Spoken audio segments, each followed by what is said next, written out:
There is no terrible way to win. There is only winning. Let me drive.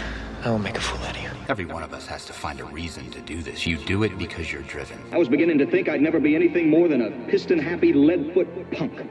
Then this starts to happen. Somebody put it in your mind you gotta be perfect every time out or you're a failure. Well, forget that. Just forget it. You ready to put away your toys and grow up?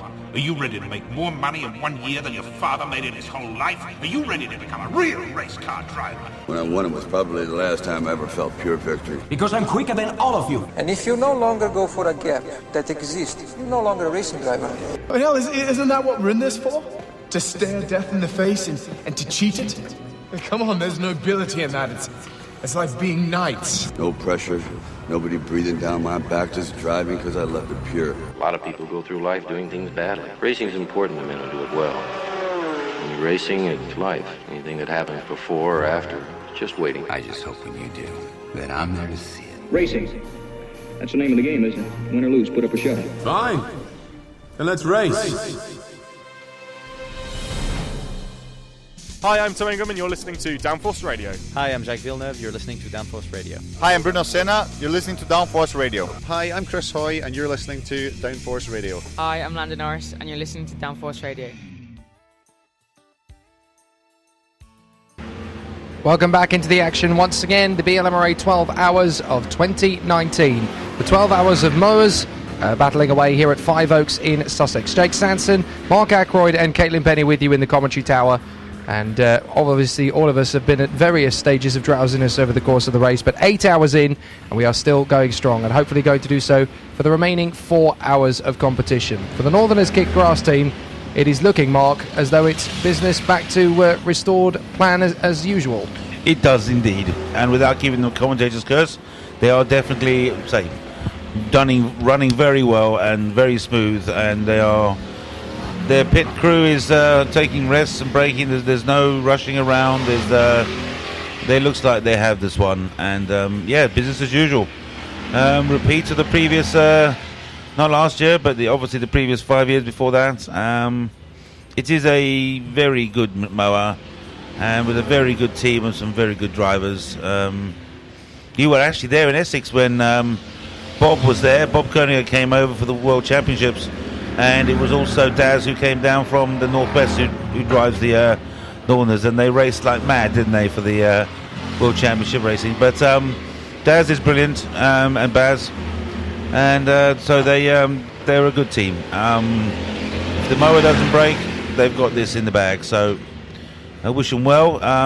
Like to see them. They want it back. They've been hungry to get it back. So we'll see. But Best Western are fighting. They're now 9 laps behind. So they're crawling it back slowly, lap by lap. And R&M Racing is hanging in there too. So, I say 4 hours to go. But then again, it's just when that dawn, it's when that sun comes up, a bit of mist on the ground, and everything changes and something big happens. So, yes, we're in the bit of the graveyard shift. We are still awake. We're still talking. We hope you're still listening. I don't know if we've had any messages or anything come through at the early hours of the morning. Probably no idiots awake at this time. But we are. Oh, there's definitely one or two still. Yeah. There's definitely one or two. Looking down at the pit lane, all lit up. It is always quite a sight from the control on the tower here, the radio tower, to look down at the 200 metres of pits. All 48 garages, all lit up, as Jake was saying earlier on, in various different lighting modes of strip flashing lights and Christmas lights and just straightforward fluorescents. But it is all lit up in the middle of this field, in the middle of West Sussex, in the middle of a field. Where there's grass, we race. And where there was grass, we strip it off and turn it into mud. But let's see, so yes, now into the 8th hour. And 9th hour. 9th hour. Sorry, yes, we've had the 8th. Yes, 9th hour, 9th, 10th, 11th, and then 12th. And the day is done. The nothing much to report at the moment, really. But talk about anything else? Anything? Did you say? The Les Lux pussies, there's no one in their garage. They've all retired to wherever and left them out there. So obviously that's working all right. Pits are fairly quiet at the moment. I'm not seeing an awful lot of activity. No one pulling in. Seems to be the busiest when you were in there, actually, which was good timing. No, they progress round. Still can't get over that. To see this wobbly white light flashing at about sort of 3 foot off the ground. What the hell's that? It looks like a sort of alien of some sort, but actually it's a rider with a single spotlight on his helmet, wobbling around as he comes down the straight. Someone looking over the back shoulder a minute ago to check something at the back. Oh, we do have someone coming in. Coming into... Oh, it's number 6. It's who's racing? Not gone in the garage, so maybe just a straightforward fuel change. I think that's Dan getting off. Yes, I think that's Dan Jones getting off.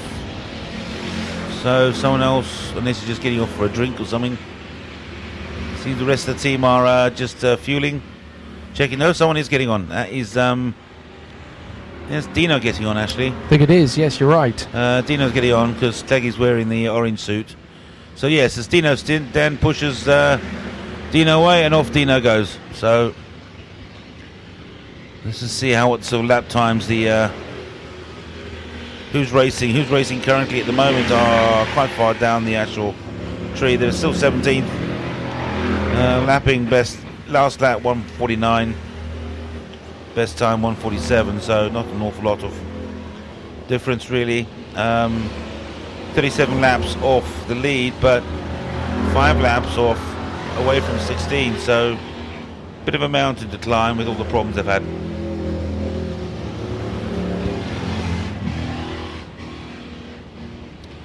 We still have food and coffee in the fields. The vendors have remained behind to supply the hungry pit crew and families who are still here observing. The actual public have now all retired home, going back to their comfy beds and warmth, while we idiots spend our time in the field. Simon Campbell's listening along. I'm still here. Couldn't not listen to much going on. Fair play, bruv. Well done for being with us. Yes, it is good to hear from you. And sorry that you're not here. And Simon was here with the US team last year. And it was a good weekend of racing with Angelique. Yeah, not anyone from America post online or anything like that, which has been unusual. We're going to have some Americans here visiting, but costs and etc. and family clashes meant that no, the American contingent didn't arrive. But we made up with Europeans. It's their one of the best turnouts of Europeans at the 12 hour. This race is open to everyone, as long as they follow our rules, as we say. Although the new tourist class has spiked interest, and even the fact that the tourist class is not actually for all tourists. You will notice that the ones who actually Turo Moto is actually got Simon Funnell, one of the BLMRA committee members, actually in it and racing, and a number of the other ones too I noticed are actually average Joes. Well, last year was a Group 4 standard, under the rules, but this year they decided to enter the a tourist so they could tweak it and have some slight differences and still be able to race, but to see how fast they can go. It's also an option, I understand from speaking to some of the racers, that they want to see just how fast the tourist class is and whether or not they could be incorporated into the actual, or someone else in the pits. Who's in the pits over there? Someone coming in on it's a second section from his racing. It's probably a screw loose. Yes, it's a screw loose, I think. Oh no, pushing it back. Oh no, it's gone too far. It's going, come on, I went to the wrong pit. Oh dear, oh dear. Oops. That didn't quite go well. It was all the way down there in the other red tent. At least he didn't exactly have far to travel. I don't know who was on that, but yeah. He needs a new set of Specsaver glasses, I think, or something like that. Yeah. Your pit lane change is going to take an awful long time if you're not actually in the right pits. There we go. So,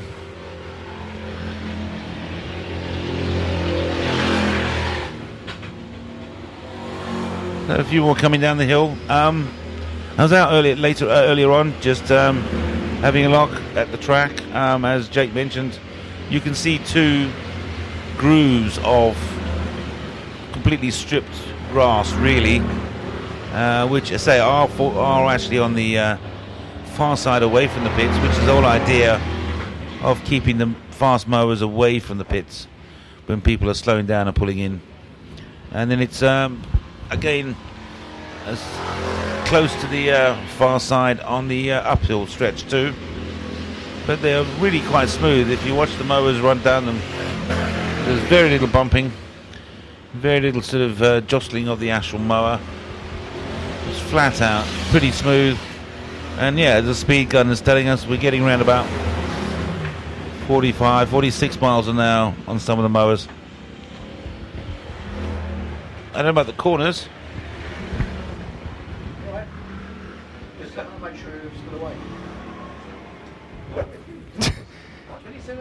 We're pushing. I'm finally starting to drift. I think it's time for another walk. I think it's time for another. I was gonna see if there's any hot food going somewhere. There's any hot food going somewhere. Oh, he's pulling a magic ticket from his pocket. It's Willy Wonka in the Chocolate Factory. Oh, look at that! Excellent. A meal voucher. That's a nice walk on foot to get something hot, which is going to completely recharge me. Well, off you go. Excellent. Go and get something to eat. I've already had mine. Excellent. I'm going to be like a Tesla. You watch. Caitlin didn't want. I shall be back. So you can have double if you want. Are you that hungry? Go and get yourself something nice and hot to eat from the stall next door. Sam makes a lovely burger and chips, coffee. Yeah, no, it's whoops. The rotary. Click. Okay, I just attended to the man, sorted them out. Are on air telling something needs teaching sometimes. They're very good at talking, just don't know how to operate equipment. But anyway, so yes, track looking good, very smooth. Don't about the corners. The corners don't look too bad. Watching the mowers go around the corners. I had an opportunity there, but I was stopped to interview someone. But no, track-wise, good track, and I think that's why we're getting quite a few engines blowing themselves up. They're being pushed quite heavily on this track. It's a very fast track, uphill. Oh yes, we've got a mower that's broken down. That's in the section of the top end here, just behind the tower. He's pushing it back towards the pits now. No help from the garage as usual. That's also not been recovered. So that's so yes, we're having the CCTV, which is working not too badly actually. It's field of view is not huge, and obviously zoom. We maybe need more cameras next year. We'll have to have 8 cameras next year, and spread the cameras around a bit more. But no, a very fast track, very, very, very aggressive. But the corners are very tight, so there's quite a lot of torque required to get that mower going when they go around the corner. So probably explains why we've had quite a few engines go. I wouldn't necessarily say massively different from other 12-hour races where we had. Thank you, got him. Other 24 hours where 12-hour races where a lot of engines are broken, but certainly we don't appear to have broken chassis and snapped axles from ridges and bumps. 2 years ago actually, we were in field, and it had rained so heavily the week before, but it was dried out, but it was still quite soft underground, and the actual top surface moved. We actually moved the top surface of the ground and ridged it up into humps, which then became jumps, which then made the mowers leave the ground. So they all came down again on all 4 wheels, or 2 wheels, and therefore we had quite a lot of attrition, which explained quite a few breakages of axles that time. It's amazing how the track can have serious effects. We're just looking across to the it's the next door to it's one of the, it's Hex Garden actually. It's the Belgian team, and they're in the pits at the moment. Lights are still on, drivers still kitted out. It seems to be a team of 2 or 3 people, that's all.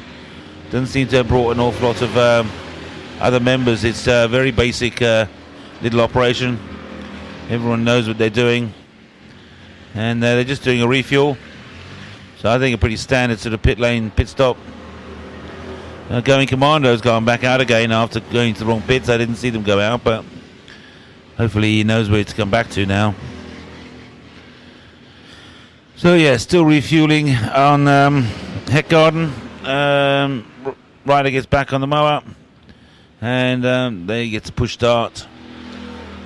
So he's having to pull string it or start motor. Wait for the engine to catch, keep pushing, and there he is. He's also got a headlamp on his helmet too, so well, maybe he is the one that I've been watching go round and round.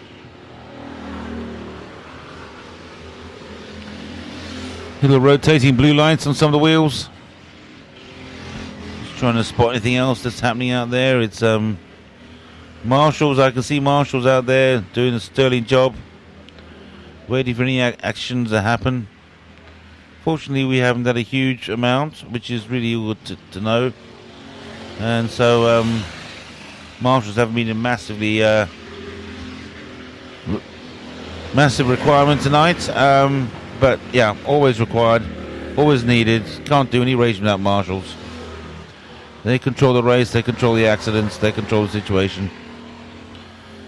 And just looking at the actual timing and scoring board, and it seems that with Northern Tick Grass are still in the lead, and Best Western 10 laps behind. But Trojan, number 27, has managed to pass R&M Racing Group 3, so unfortunately we are not going to have, at this moment in time, a Group 3 on the podium steps of the winning teams. They will obviously win their Class 3 trophy, of which every class gets a first, second and third, including the tourists. So that is 3 trophies times 4 teams.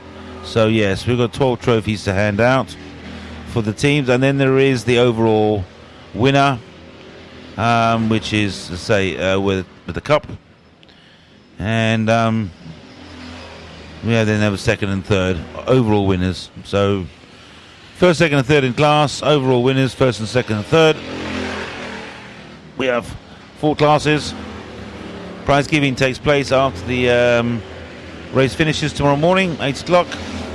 If you are listening in and fancy something different, come on down to the field at 5 Oaks, and we will see the end of the race and prize giving if you wish to watch it. Open to everyone. It's and we do actually have to do some packing up first. So this is the quiet section. As I said, hitting on the early hours of the morning before dawn, and people are re-energizing and refueling.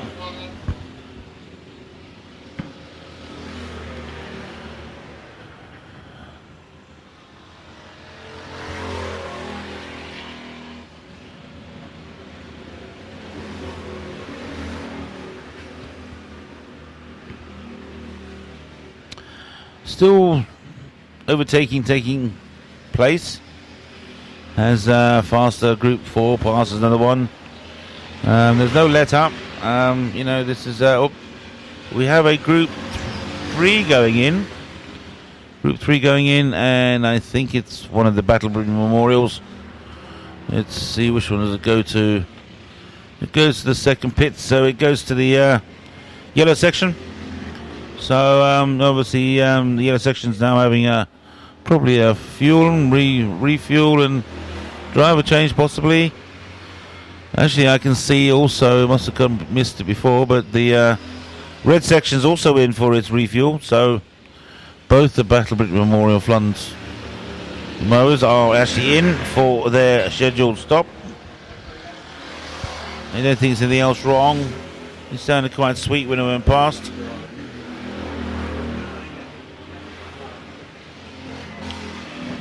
So here we are.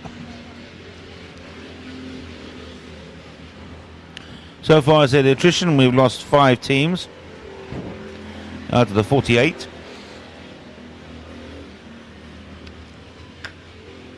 .43 teams still running.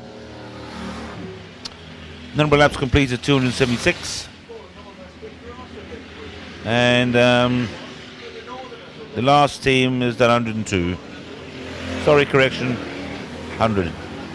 That's a 60 plus team. We're only here to race third the race. They just love going out, but they're really not interested in winning.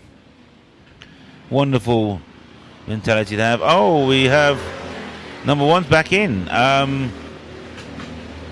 Looks like a different driver, new helmet on. Discussion between the two of them. I think Bob, the tall one, is handing over to one of the drivers. They're doing a refuel. Oh no, correction. I think Bob's taking the seat actually. Bob, yellow helmet. Checking the actual engine.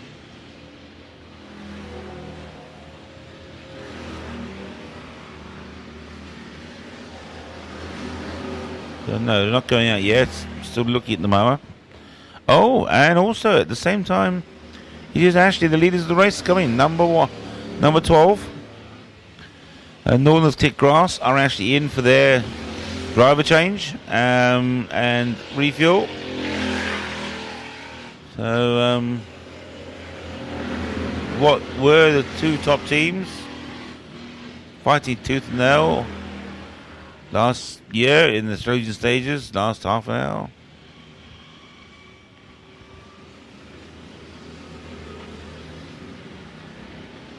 Squeak of the old clutch again, and he's off. Same for Northern Tick Grass. Now they've got 9 lap lead, so when the timing scrutiny board unfurls itself, let's just see what the actual result from that stop is. I really can't see an awful lot actually, because they both came in at the same time. Both did basically the same thing, which was a refuel and driver change. Nothing additional or different between the two. So they have probably come out in the order in which they came in, and it just so happens that the West Bessons, and it's their personal choice, I believe they've always kind of want this position, are though 6 late lights.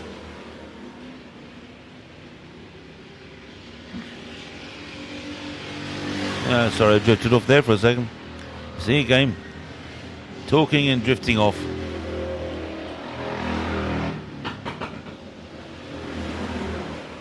Just have a sip of water.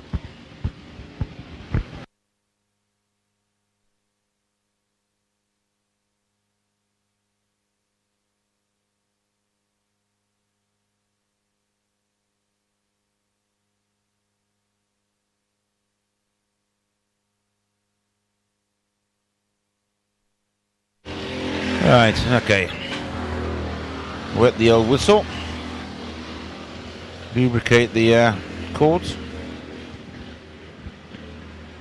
I don't know what we're talking about, so moving on to something else. Just R&M Racing, our Group 3, top Group 3 is now dropped to 5th place.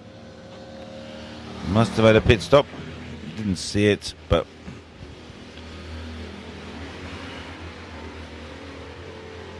so R&M Racing now 16 laps behind the leader, with Get Set Mo on the same lap as Trojan, which is 15 laps, and Best Western, who are now on 9 laps, but that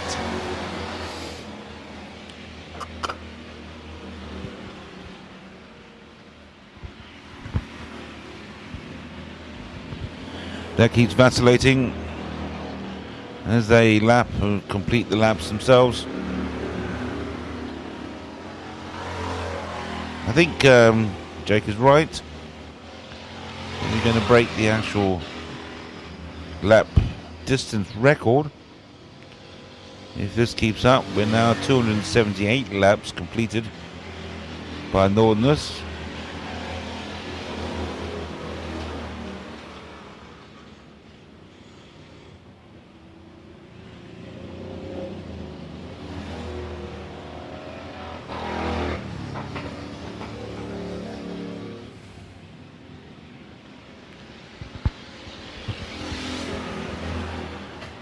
So yeah, looking across, pits are empty, pits are quiet.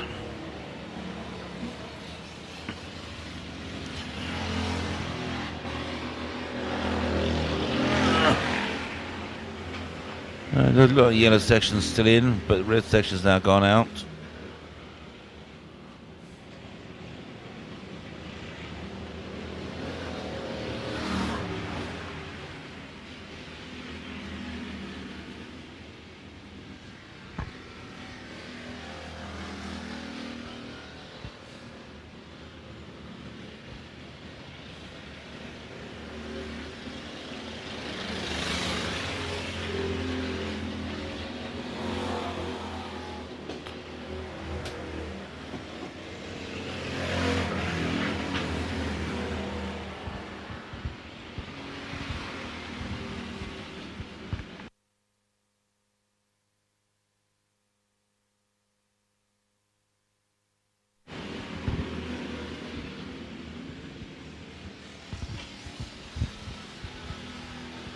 Just taking a look around the field from a vantage point up here in the actual radio and timing tower.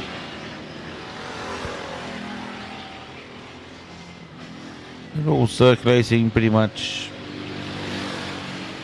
about 5 mowers apart, 5 mower lengths apart. You do see the slower mowers like the Group 2s who move aside to allow room for the fast mowers to come through. One of the etiquettes of racing which is fully adhered to in order that everyone gets the best speed they can get, and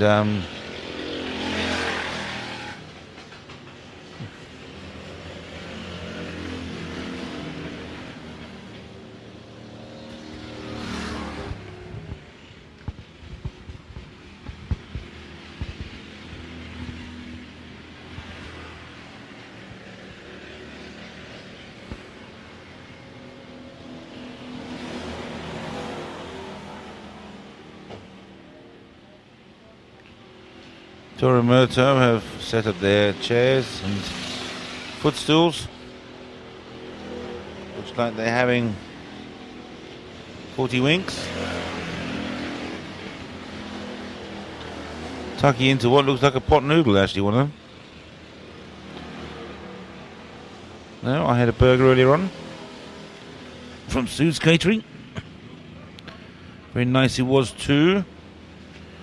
But then after many hours of being in the town and not actually having anything else to eat, I suppose anything else really. Oh, something coming in. Someone's got a hand up to go to the pits. Bottom of the straight.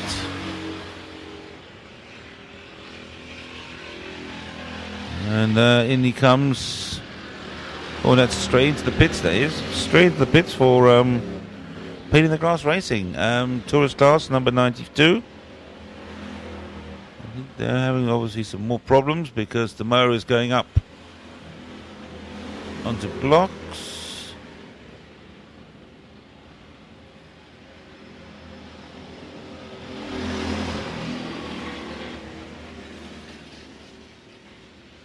Rider is off and they're looking underneath it.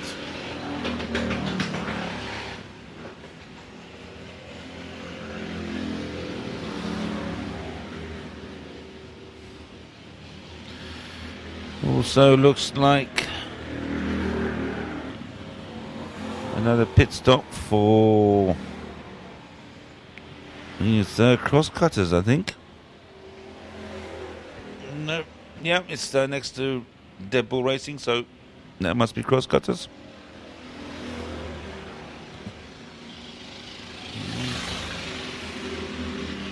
Okay, fiddling around with the rear seat, but I don't think there's anything more major than just to refuel and adjust.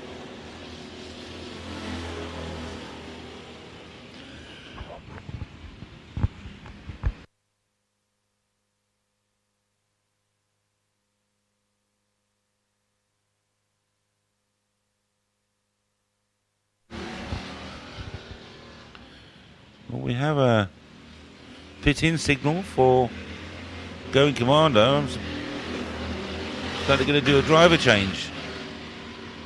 It's been in so many times, but I suppose your allocated hour or 2 hours or however they've been tying them up, all agreed by amongst themselves. Obviously the mowers riders know themselves very well. You don't tend to get guest drivers per se from nowhere. Maybe somebody that you know, trust, and also feel confident that you may actually win. But anyway, they're standing there, big fluorescent sign saying in. Hopefully whoever's on the Going Commando mower will spot it.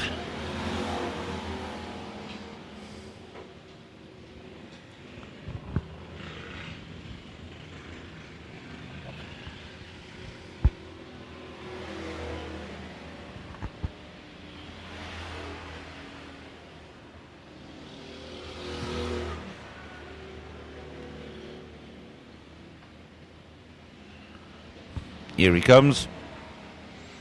And he's got the right pit this time too. So off he jumps.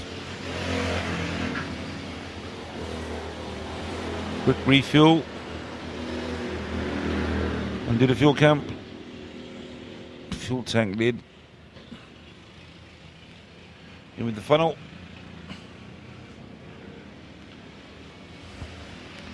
A lot of teams use these pre-measured bottles, so they know just how much fuel to tip in,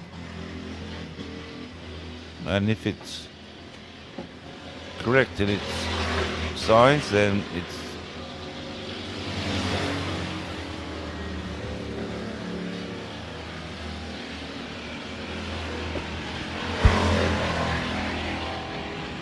yes. Right. That meal was definitely what I needed. So that's all very good news. I'm awfully glad about that. We were drifting a little bit here. You're drifting? Well, it's understandable. Just drifting, trying to come, fill the airways with... I need to figure out where FM has gone. I can't see it. I think we've ended up on AM on this okay, give that headset. Back to me. We trigger it back to FM, and then I can go out there and do some more walking for a couple of hours. That'd be a good thing to do. Hang on a second. I'm back into the zone again. So I've just been keeping an eye on the activities out there, and so far everybody's just ticking over nicely. There's not really any massive dramas, but I have a feeling if I go out there and cause some by being in the pit lane, we're going to have an interesting sector of the race. 3.5 hours roughly to go, 3 hours 25 minutes remaining of the race, to be precise. And this year, I don't know what it is about this year's event, but it's taking its toll on everybody, even more so than usual. It's more grueling and more tough to stay focused and stay active than usual. So there we are, that's 87.6, so 87.7, that'll be the one. So hopefully that should do the job fairly nicely. We are, of course, still locally broadcasting and transmitting on 87.7 FM, as well as on Downforce Radio. And for those of you who are still with us, congratulations. Well committed. I know that Simon Campbell is still doing his best to stay with us. He is. Now, hang on a minute. Can you hear me? I'm struggling to get the signal there. Oh, it's gone back into FM. I've accidentally hit the wrong button, I think, because it keeps going back into AM mode. We're not in AM mode, radio mode. It should be FM. And I think I've accidentally hit the wrong button in trying to put it back on my... trying to put it back on. Now, Pain in the Grass Racing have just come into the pits.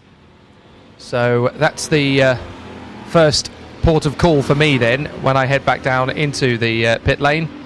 So hopefully it's going to be an interesting run from here on out as we continue to battle away for position. Oh, that doesn't sound particularly healthy for the 91. So we will have a look and see how things are going in the closing stages of the race. But I think ultimately we are now cooking with gas again. I've just got to be very careful not to hit the button again as I put it back on. Yeah, bear with me a second. That's a good idea. And there we go. And say, well, there we go. He's ready to go now. He's prepared. I'm better. He's fully fueled. I am. I'm fully charged, actually. And ready to run up and down the pit lane. Well, maybe walk. Here we go. So back on the home straight once again, folks. And very glad of the meal. Thank you to Sam's Mobile Catering. And just as importantly to Mark for the lucky voucher. So now across the line we go. And there's only one teenager still sleeping on the podium. Yeah, got too cold for the rest of them. Wins. There you go, you see. Get the real people. And now we've got Simon Funnell really struggling in terms of his feeling quite sore by the look of it. So we continue to motor on. 3 hours and 20 minutes or so left of the race. And still we push on. Still we charge forward to that checkered flag. We do not flag or fail. We just continue pushing on to the checkered flag at 8 o'clock in the morning. So up to the top of the pit lane. Yes, we do not finish until that flag drops. My esteemed colleague Caitlin Penny, bless her, has worked very hard and is now dozing. And fair play to her. She's worked very hard considering she wasn't particularly well to start with. So now we continue on. I've now made my way up to the... Oh, you're all the way to the top. All the way to the top of the all the way to the top of the pit lane. And we will start our run once again. I just noticed a couple of the drivers coming out of the final turn and down to the home straight again. Yeah. Amazing to watch these guys come through the top turn. Oh, they're bouncing a lot. He's a bit rutted up there now. Do you know what? It really is. It's starting to look like they're basically driving through hedgehogs at the moment. It is really bouncy. And a very, very tough surface coming off the turn. Well, yeah, but if it's bouncy, that's one thing. But it's when it's rutted, when there's actually grooves that the wheels get stuck into, which I don't believe we're seeing. Well, I don't know. You need to tell me, I suppose. Certainly not at the top spot. They're bouncing around a lot, but yeah, that's where the ground ridges up and produces undulations. So you get the old bouncy, bouncy, bouncy. But the ruts are the ones that really kill you because you get your wheel stuck in it, and that's when the mower flips over. So handling bumps is possible. It's all to do with a bit like mogul racing, really. You actually sort of ride the actual bumps and try and get your mower to hit the tops, the peaks. Well, we just proved there that 3 into 1 definitely doesn't go in the hairpin before the pit straight, and unfortunately it was the 21 of Phoenix Racing that got held up and had to slam on the brakes. But still the leaders are cutting their way through the traffic incredibly quickly. Going Commando's got back up to speed again and is now trying to take on the 24 of Noodle Star. 31, how on earth are they still motoring with that number running on the rear wheel? Because that's surely going to cause a problem if they keep up with that sort of pace. Someone's just coming in. I think it's Going Commando again. Going Commando is back into the pits. And Bullseye Racing are having an amazing tussle down the back straight with Western Racing. So they are wheel to wheel. Oh. And where are the leaders? Northerners kick grass. Well, they can't be far away. Just had the 26 give me a massive eyeball as they came out of the hairpin.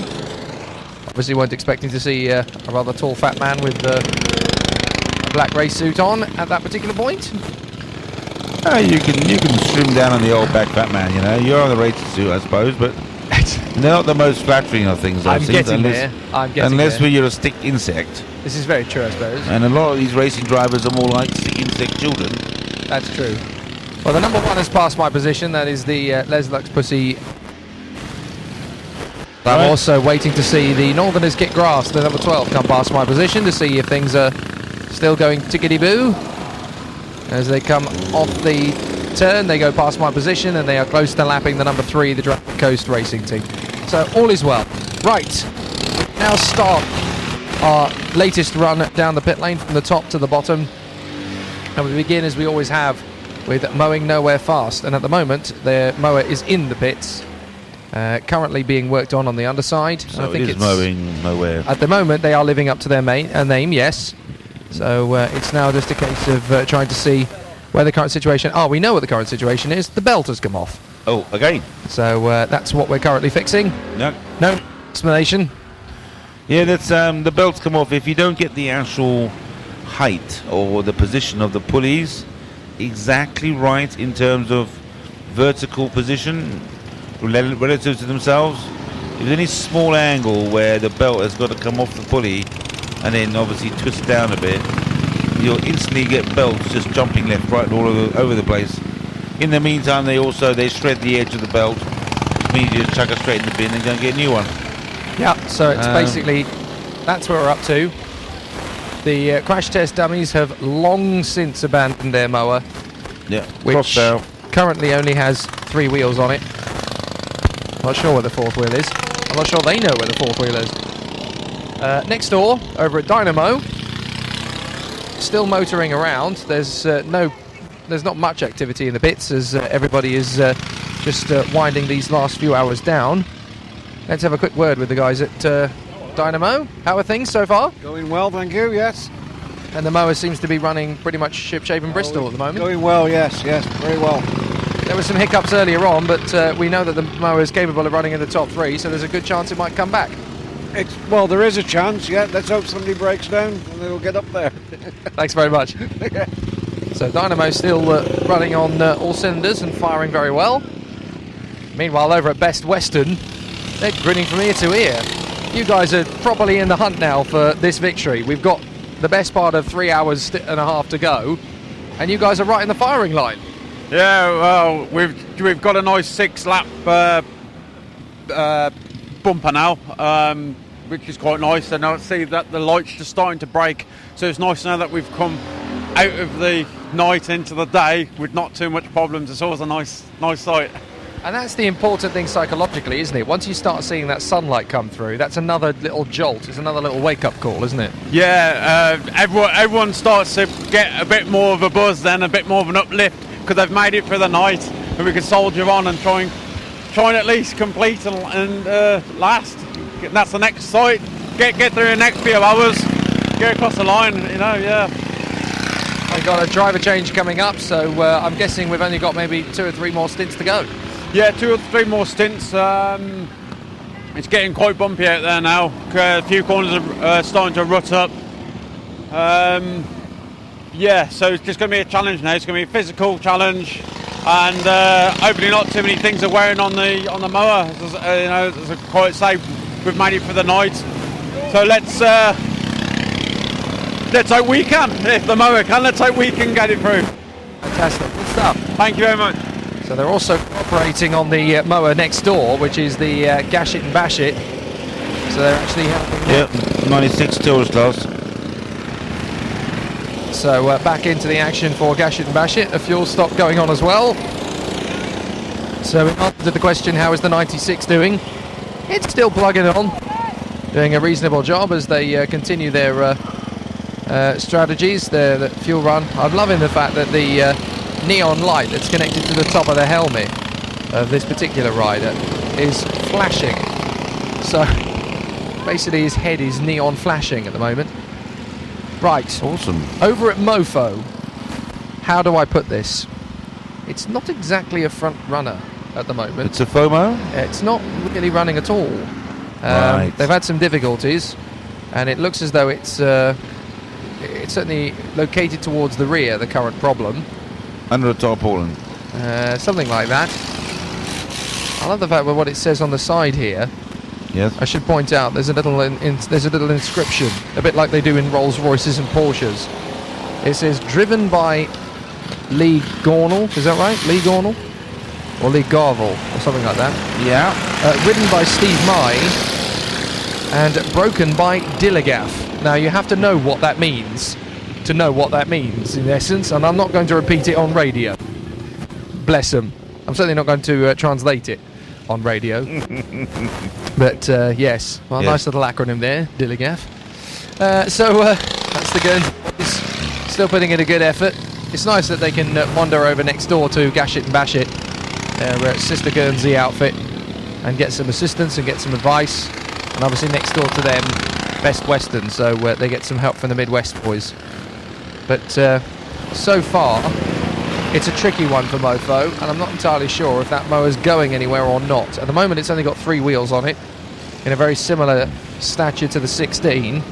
The only difference is this mower has got people working on it at the moment, so it's a tricky scenario. So let's get in there and have a quick word. How are things at Shea Guernsey? Brake caliper issues.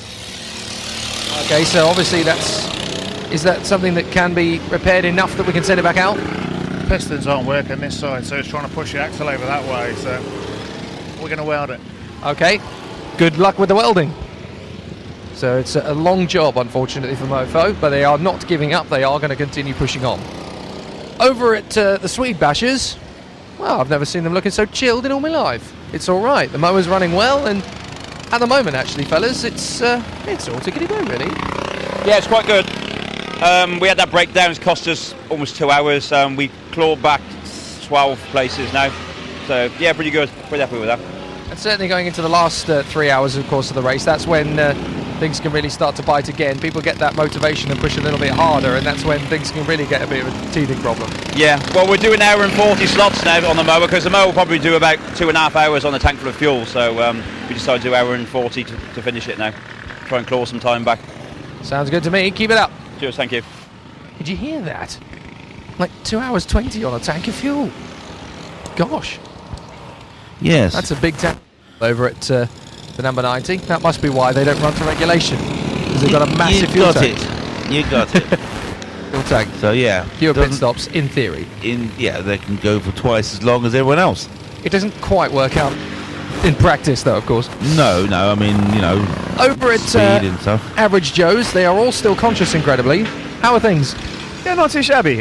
We've only had a couple of minor mechanicals, so actually, in the scheme of things, pretty good. Compared to some of the other pits who have had their wheels falling off and engines seized in bits, you guys have actually not got the raw end of the deal. It hasn't set on fire, so I think that's definitely better than some have had this weekend. So the plan, I guess, now is to see if there's any extra speed to come from it in the closing stages, or just bring it home. Sorry. Are we just bringing it home, or is there any more speed to find? There's not really for us. We've been pushing about as hard as we can. We're just not quite on the pace, but we're not too far off. Well, they're second we're in the top class. 10, so we're pretty happy with that. But yeah, no, we're just gonna keep going at the pace we're going at, because realistically, if I try and go any faster, I'm going to crash into a big straw bale. So. And we wouldn't want that. No, absolutely. I'd prefer it. Fair play, buddy. Have a good one. Cheers, mate. So there we are. At least we're honest about it. If I go any faster, I will hit a bale. Let's not do that, shall we? No. Let's not do that. It does. Yes. And as I said, they are second. So I mean, if Toromoto has a problem, they are quite a few laps behind them. 7 laps behind the leader of their class. But anything could happen, as you say. I'm loving the fact that over at Bullseye Racing, they've got bored of sitting in their own awning and they've joined up with Snail Speed. So they're all sitting together. They're all being social, which is great. So the guys at Bullseye and Snail Speed are now all absolutely together. How are things now? Because there was a moment when it was going beautifully, beautifully well in second position and you were all eyes on stalks, and then the reality of the event set in.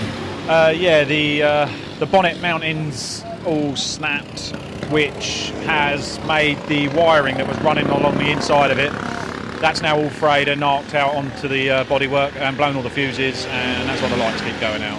And we've also melted about 10 wheel hubs.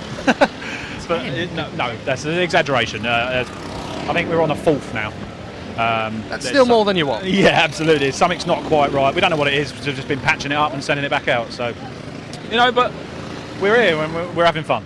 And let's be fair, for a first attempt, you guys have totally surpassed expectations. We had a catastrophic failure when we were doing the testing, the first round of testing, and we ended up having to change the engine, change the carb, and we only got like 3 laps in. And what that meant is we had no time really to get the gearing set, and also how long our stints would be. So our first stint, we ended up cutting it about 15 minutes short because we just didn't know how much fuel we were using, and we're geared too low. We're running it, getting to the end of the halfway down the straight and running out of revs. So, it's going to take us too long to change it. So, but it's a learning curve.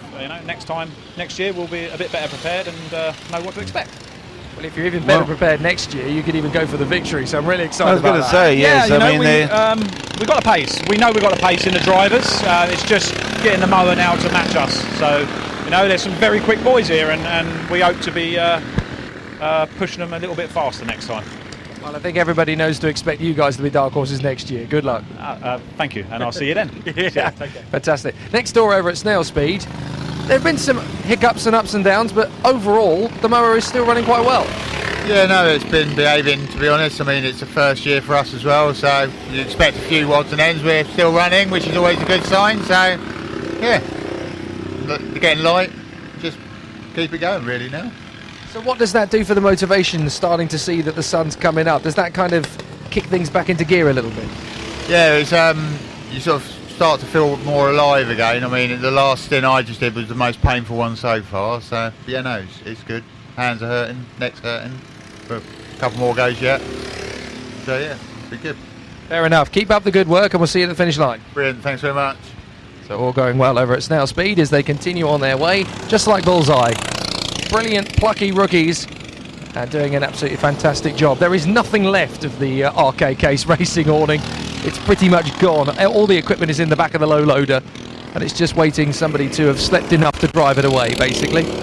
What a shame. They were doing so well up to that point. Over at Horseplay, people chilling out and relaxing. The mower's going okay at the moment. Sorry. A bit loud, sorry. The mower seems to be going okay at the moment. Yeah, it's settled down. It's doing fine at the moment. So, yeah, fingers crossed. Run to the end. I get the idea that this mower wants to go a little bit faster than you guys are willing to push it. He wants to go faster than I'm willing to push it. But he's doing well out there. He's still holding his own, so it's good. And obviously a lot more motivation for the team since the second one retired, so you've got more hands on deck. Yeah, I think we knew we'd have the upper hand, but yeah, it's a shame about the other one, but yeah, we're doing well. Really good stuff. Keep it up. Yeah, thanks very much. Cheers. So more horseplay as they continue on their way. 4:52 local time. 3 hours and a bit remaining. Over at Jurassic Coast Racing, the team have been in and out very sporadically over the course of the last few hours. And it looks like they've got a pit stop coming up with fuel about to go in, and obviously they need to make sure that the correct amount of fuel goes in, which is something that they've been learning by halves as they go over the course of the event. Finally looks as though a few people within the crew are starting to get some sleep in. But as they prepare for the fuel stop, how are things over at Jurassic Coast? A few technical issues, but yeah, seems to be alright at the moment. Back out there, so yeah. So obviously these last 3 hours or so, the important thing is now we can see some sun coming up, and that's going to be obviously a big motivation for you guys to keep pushing on. Yeah, that'll be, yeah. He'll see that in a minute, and he'll probably kick it up again. Hopefully. Liking the sound of that. Good luck. Thank you very much. Jurassic Coast Racing wanting to take advantage of the fact that the sun is starting to break through now. We are in the dawn, as the sky is no longer black. It's now getting increasingly blue, which is important. Yeah, I don't think we'll actually get much sun. It's supposed to be cloudy, but certainly light is the important thing. Yeah, absolutely. As they say, let there be light, and it's so much nicer when there's actually racing in daylight. Yeah, absolutely. So let's find out what's happening over at Crosscutter. The mower is no longer in the awning, so that's a positive start. So over at Crosscutter, no mower. That's a good thing. That means it's out on circuit. Yeah, he's been out. How long's he been out now? 20 minutes, 15 minutes. And before? 40. It's been out about an hour and a half now, so it's going to come in, quick pit stop and back out there again. So, fingers crossed, this is pretty much now how the mower's going to run to the end of the race. Yeah, fingers crossed, hopefully it is, but still a long way to go. Still, how long? 3 hours left? 3 hours left, so let's just hope we make it. Starting to get fatigued now, so we'll see. How big a game changer is the Dawn likely to be? Do you think that just gives you a little bit more of a push to get to that finish? Yeah, not too bad. It's getting rough out there, and we need to just get it round, basically. Just get it round. Fair enough. Well, hopefully you'll get it round in good time. Have a good one. Thank you very much. Cheers. So Crosscutter's definitely starting to tire now. You could hear that, couldn't you? There was a proper fatigue there. So it's slowly starting to become a bit of an issue. Best Western still charging its way through the traffic. Over at Dead Bull Racing, some very, very motivated drivers having fought your way out of the depths and now into the top 10. Things are going really well again for the Dead Bull Racing crew. Well, we're trying for sure. It's a bumpy track. I've got a bruised arse, mate, I'll tell you the truth. It bloody hurts. But no, it's good fun. It's a good track. So I'm just going on like a Scale Electrics track. You just point, shoot, and then hold on for dear life. That's what I'm doing. How are you doing? Are you enjoying it? I'm absolutely loving it. The fact that I haven't been to bed yet once, I'm still pushing on. Talking, that's why, aren't you? Exactly, yeah. Just sleep talking and walking. That is the thing about being in the pit lane all the way through. You just don't want to sleep. You don't want to go to bed. You just keep on trekking. Yeah, no. I want a nap.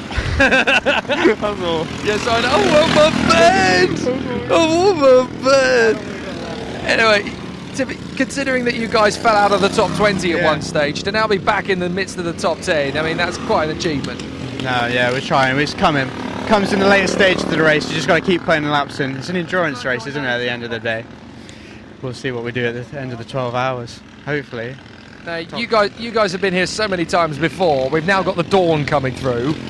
Psychologically, that must make a massive difference to the mindset for the remainder of the race. Now you can see that sunlight trying to come through. Does that change things a little bit? Does that shift the focus a bit? Well, you can see the bumps that hurt you during the night. But what happens is it tends to get a bit damper and everything starts to get a bit colder, and then it's just a long slog. But you know the end's coming. You know the end's coming. So obviously there's now a few mowers around you, and there's a potential that we may start to lose a couple of them to attrition as it really kicks in.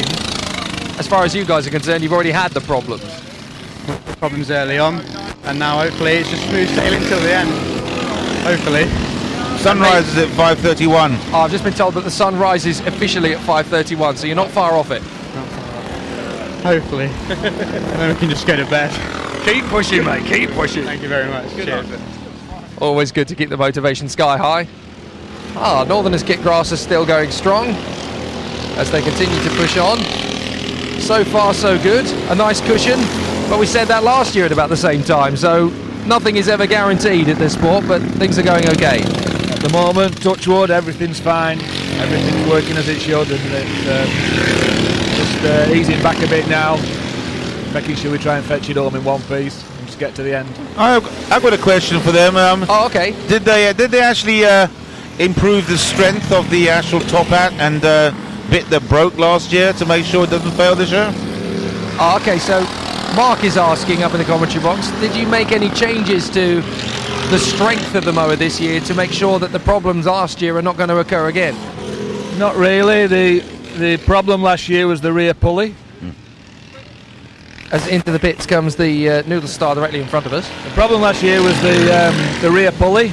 The rear pulley, they call it a top hat because that's the sort of shape it is. And where it fastened onto the shaft for the T-drive, that had broke up. And that was a problem. So it's a lot, Mark made it a lot stronger now. It's a lot better. He's used it all season, it's been fine. And we've got a spare as well. I thought so. Excellent. Okay, well hopefully it's going to be back to winning ways again. Yeah. I mean, Mark goes through, I watch him, Mark goes through this mower with a fine-tooth comb. It's completely stripped down, he checks all the chassis for any hairline cracks, anything wrong with it. He goes through the bearings, the pulleys, the back axle, the front axle, the engine, every little nut and bolt. So, and he's he does a lot of work to prepare his mower for this event. You can't fault him really. And besides being a phenomenally quick driver and being competitive, I couldn't ask for any more. Fair enough. Well, hopefully we'll see you at the checkered flag later on, and this time you'll be crossing it. Be nice. Good stuff. Yes, a well-prepared mower will always win.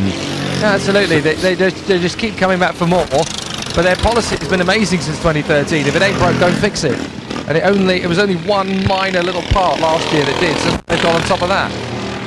Well, we just saw the Noodle Star come in, so let's see how things are going in terms of strategy. Everything. Where is everybody in Noodle Star? We need to see if there's someone who can tell us what the score is over at the Noodle Star mower. How are things at the moment? Fine, we're doing okay. No problems whatsoever. Still no buyers for the engine yet? No. That was an ingenious idea. It certainly got you some attention. £99 by the end of the day. Oh, £99. Yeah. So that's not far off 100. Fair enough. Right. Yeah, bargain. That is absolute bargain. It is. What's the difference between a Mars bar and a decent journey home? No, well, there you go. Thanks very much, mate. Noodle Star pushing on, desperately trying to sell their engine. Apparently they've had an offer for £99. I'm not sure I believe them. But into the pits is going to come the Rasikross Team B1. The German squad coming in. Oh, that was close.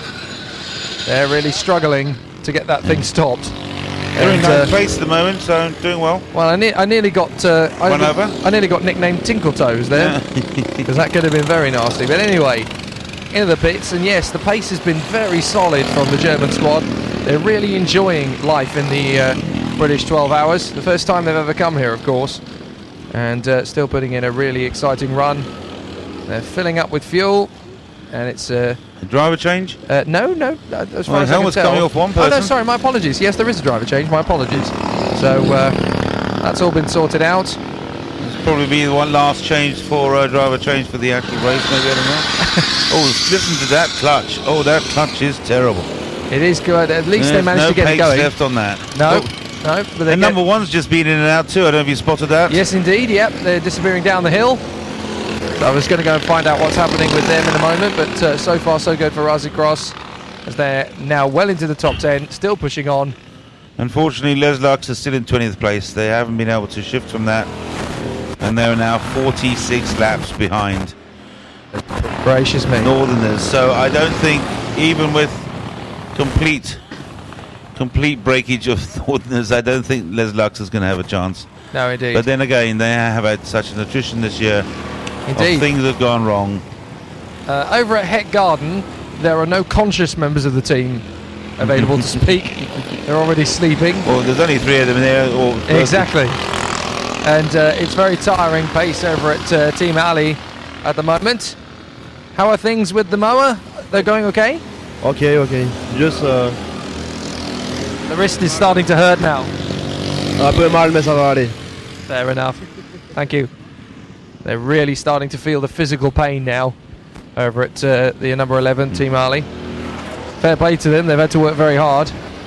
So, over at Les Lux, it's been a tough race, but you guys are still pushing on and you're still hoping to get to the finish line. Yeah, it's a race. It's a 12-hour race, we race. So the last problem obviously cost you guys a bit of time as well. I mean, you've just had a clean pit stop, but there's more problems after the engine failure. It's the second engine. It's now the third engine. This is now the third engine. Yeah. Where did you find the third engine, or did you always have 3? We make together. A good one from bad ones, yes. Oh, right, I see, okay. Take a piece of that and a piece of that. Oh, okay, so you had 2 engines, but now the third engine is a little bit of both. It's a 2 engine, yeah. Wow, I'm very impressed. Keep it up. Yeah, thank you. That's amazing. So that explains it. That explains what happened. They only brought 2 engines. Yes. But they're technically on a third because they've cannibalized the 2 units. Yes. To make it work. So unfortunately, the bit that broke on one engine didn't break on the other engine. Ah, now I'm about to be overtaken the wrong way up the pit lane. Yeah, that's a very slow mower pushed by a single person. That is the mofo. It doesn't look like actually one of the drivers. It looks like a pit crew person. Yeah, well, it is one of the mechanics within the team, but that was the mower that had a brake caliper problem. Ah.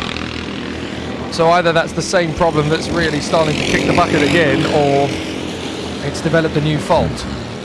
However, we come down the way and over to Torre Muerto. You guys are one of the only teams that hasn't really broken much of a sweat over the last... I'm sorry? This crew hasn't barely even really broken a sweat over the last few hours.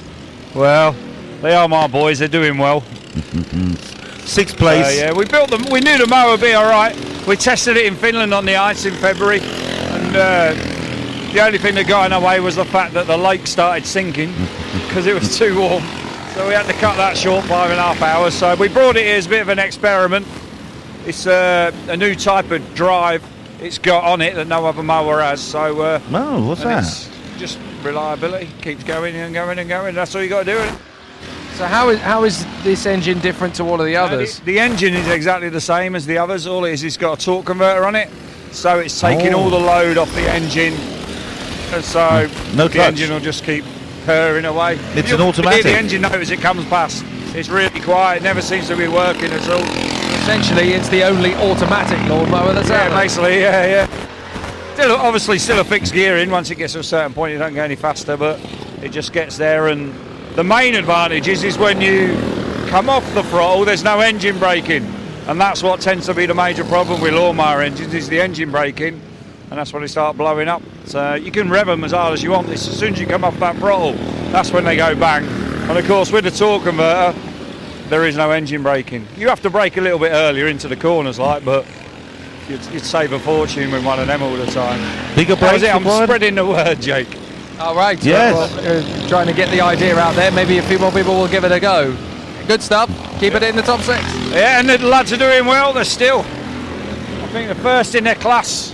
Yes. 4 in front. So the young driver program's working well. Which is just like in Formula 1, where the young driver program's actually older than Max Verstappen. Well, that was why I started it in the first place. When the 2 Grimer lads asked me to go on the Dead Bull team, it was a bit of a standing joke. But, I'm part of the young driver program, and hence Toro Muerto was born. Fantastic. Keep up the good work. Cheers, Jake. It's very true to say that, in Formula 1, I'm fairly sure that both Kvyat and Albon are actually older than both Max Verstappen and Pierre Gasly. So it's fascinating. The junior team is actually stronger than the senior team. Yeah. The ladies down here at the podium, they're keeping themselves entertained, this time on a quad bike. I'm surprised they haven't actually started it up and decided to go and take a few laps in it. Okay. There's only one teenager still sleeping. Have you actually had a proper doze? No. No, you see, you've done it properly. Yeah. Was that by choice? Yeah. I bet it wasn't very comfortable sleeping on that bit of wood. Yeah, I was just going to say, to be fair to you, trying to get comfortable on that probably wasn't very easy anyway. No. That's very uncomfortable. It's not very level, really, is it? No, it's not going to induce sleep. Thought any more about entering next year yet? Huh? Thought any more about racing next year? I think she might be. What? Racing next year. Yeah, getting a mower. It's been a while since we had an all-female team. What's that? Are you going to race next year? Only if you do. All right, okay. All right, deal. Oh. Shaking hands on it. Right, deal. Whoa. There we go. Thanks very much. I'm not too sure if I like that agreement. That means I'm by myself again then. No, it's fine. I'll do both. I'll do both. I'll do a stint and then I'll come up and then a stint. I remember your stint in the pits wasn't very good, if I'm rightly, actually. Stick to what you know better. To be fair, 2013 wasn't very profitable for me, was it? No. Right, let's wander in P1 and see how things are going. First of all, over at Going Commando. They look very comfortable sitting down there. They are looking very chilled, actually. Going Commando number 2 has had a very tricky race with problem after problem after problem after problem, but now we finally seem to have settled it out. Yeah, we're more consistent now, Jake. But I think the mower is probably more cable tie than metal.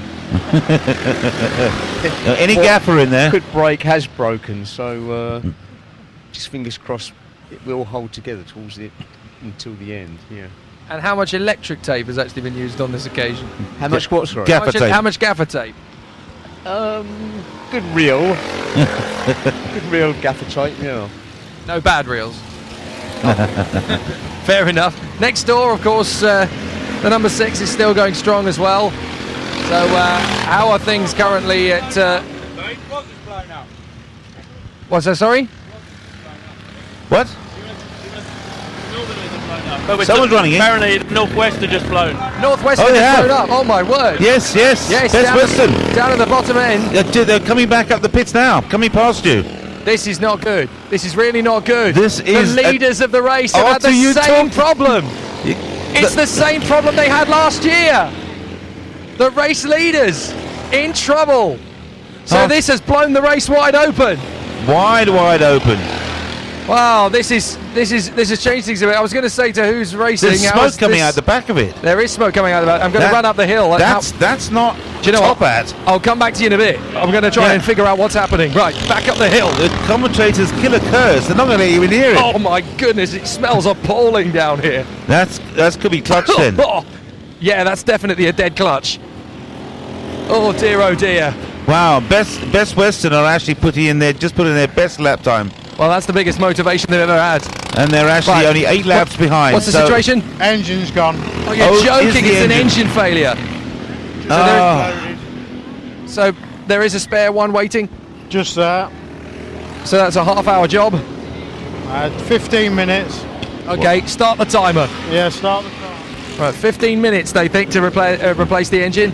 Well, how many laps are they ahead? There are 8 laps. There are 8 laps ahead of Best Western.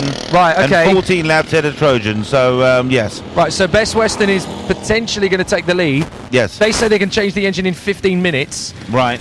It's so a minute and 45 for the lap. Yep.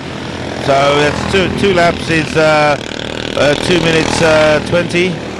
2 laps is about 3.5 minutes. 3.5 minutes, yes. So 3.5 minutes for 2 laps. So it's 7 laps. That's close. That's tight. That's going to be. I think Best Western are going to take the lead here.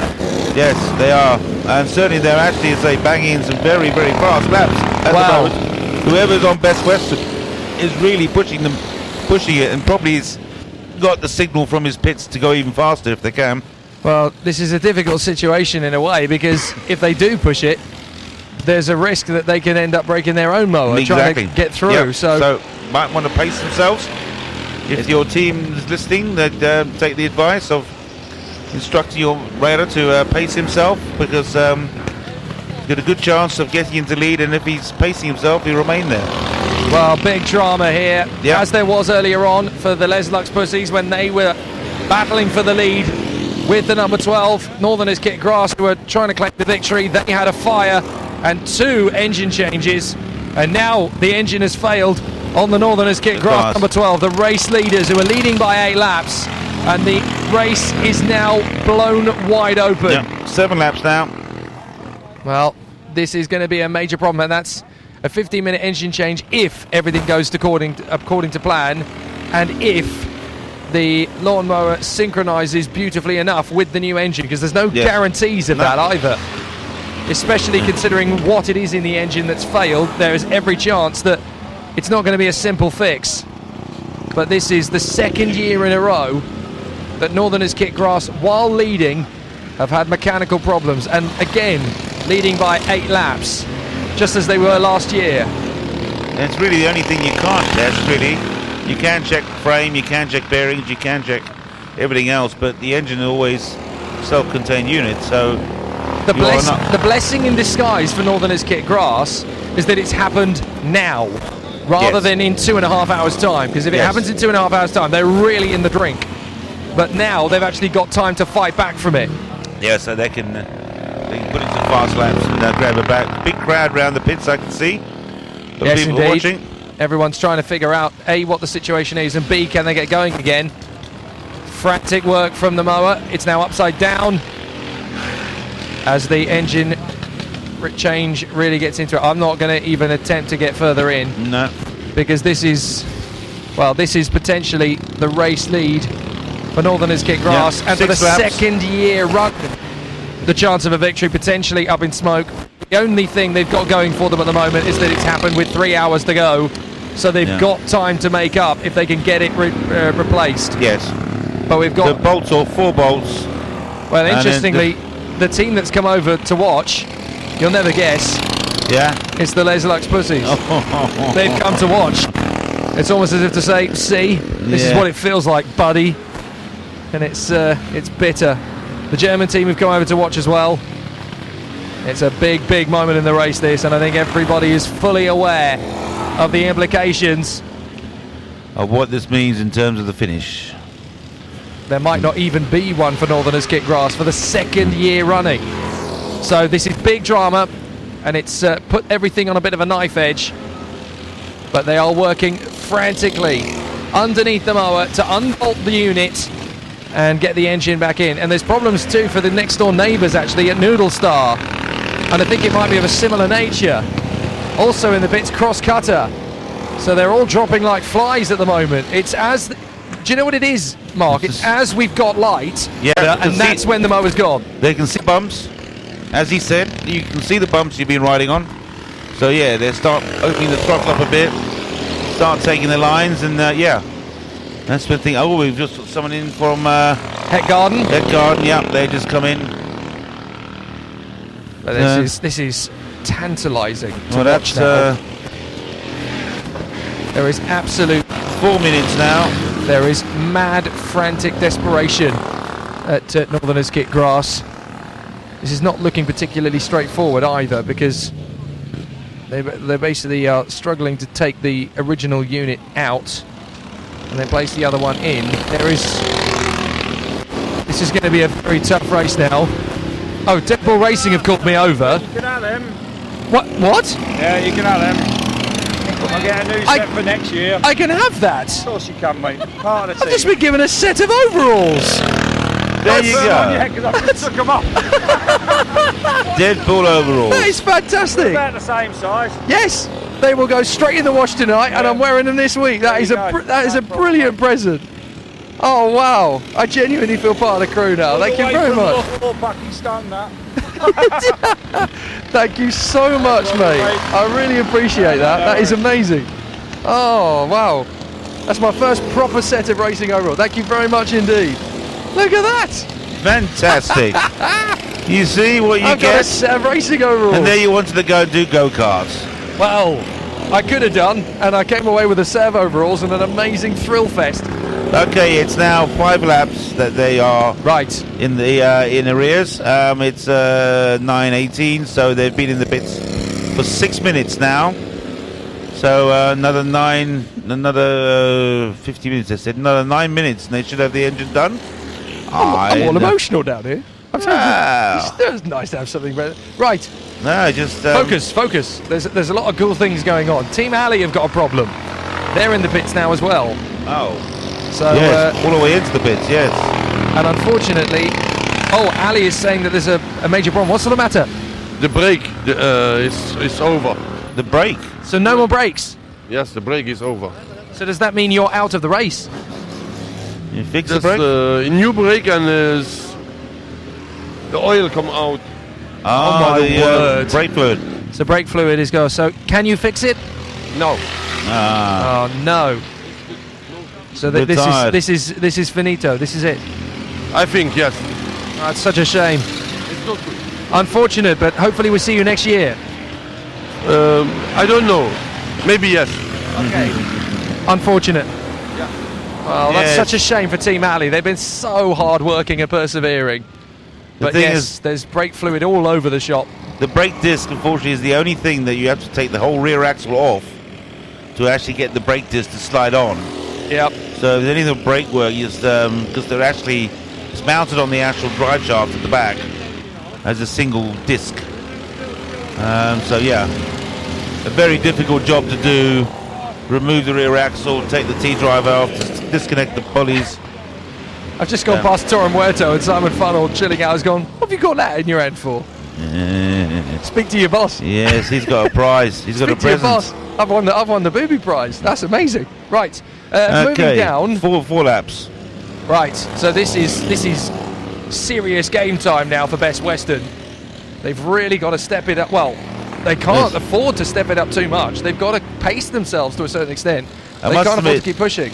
It's the Northwest Lawnmower Racing Association racing the West Midlands Association. I've got Les Lux, Daniel, next to me. How annoying is that now, seeing the Northerners Kit Grass in trouble? It's the race. It's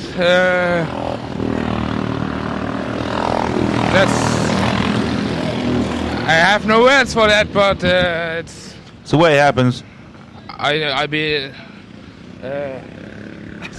He genuinely doesn't know what to say about this. He's absolutely dumbfounded.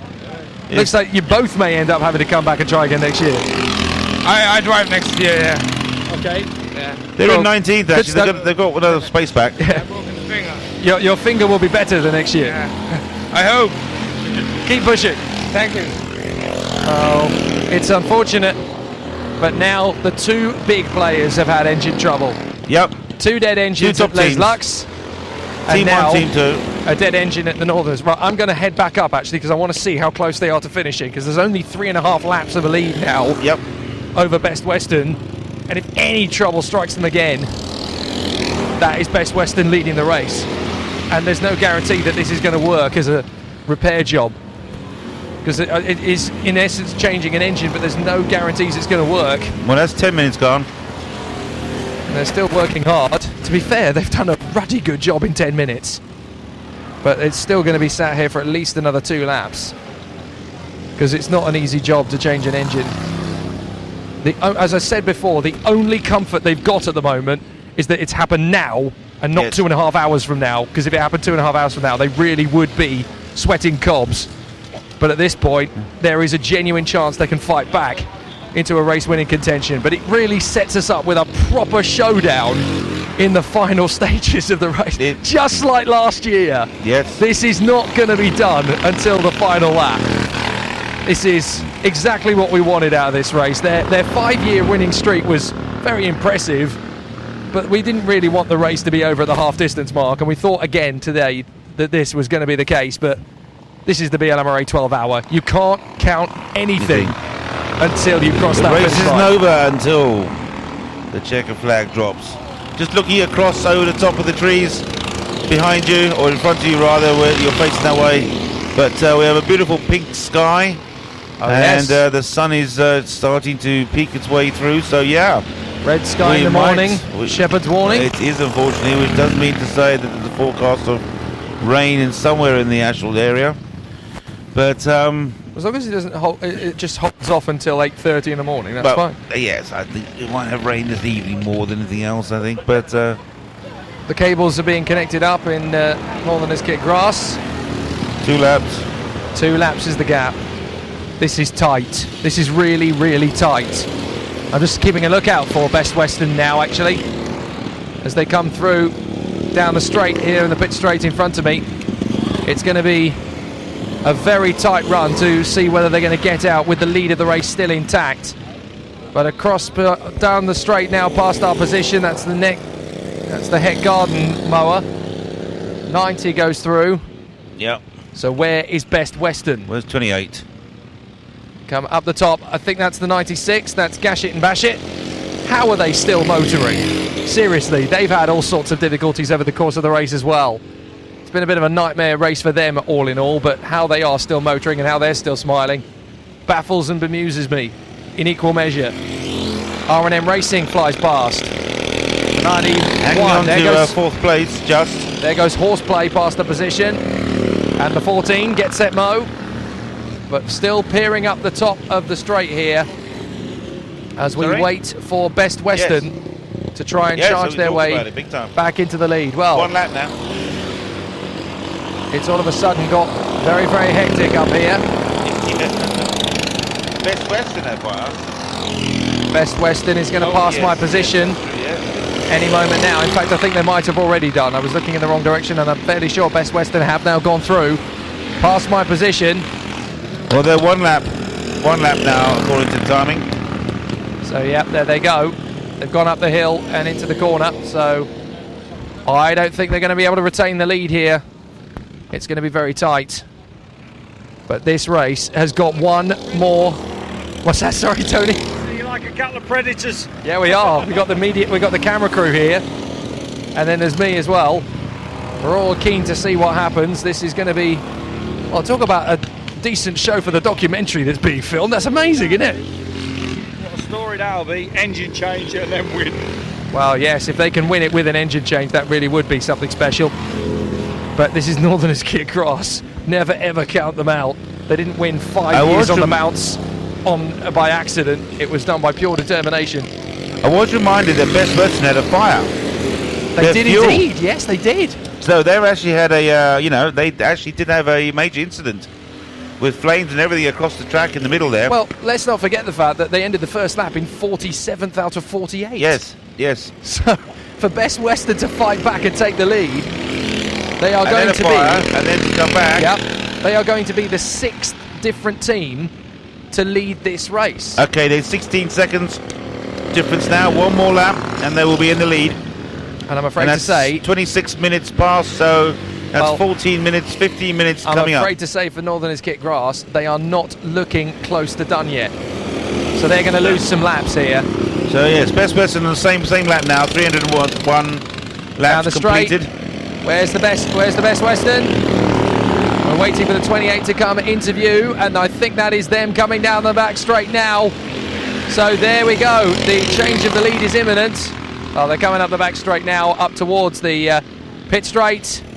And after all of their fighting, all of their hard work, the 28 of Best Western that completed the first lap of the race at about 3 minutes past 8, in dead last practically, is now leading.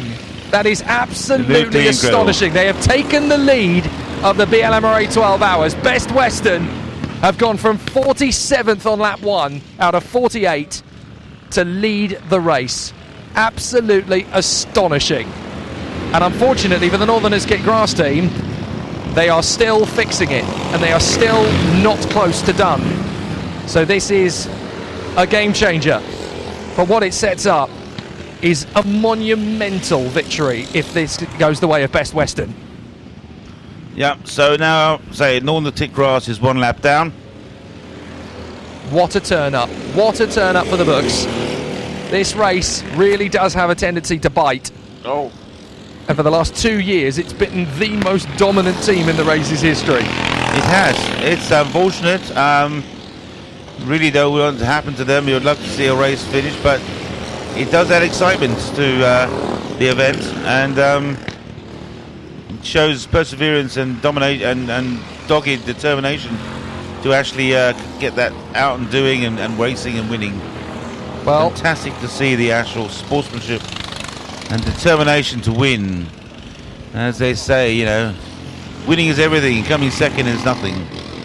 There is the official confirmation. Best Western have taken the lead. They are. And it's not going to be a massive time difference between when Trojan moves up into second. They've got to make up another 6 laps to get themselves up into second place. They might do that the way that the Northerners Kit Grass mower is currently looking.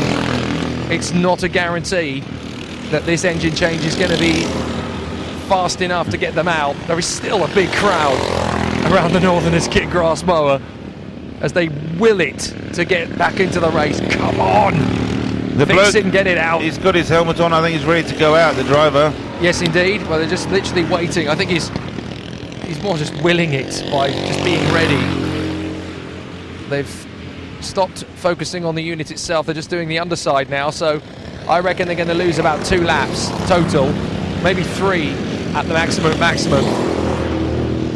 But they can fight back from 3 laps down. They've got time to do it. Yes. So it is going to be very, very close. That is for certain.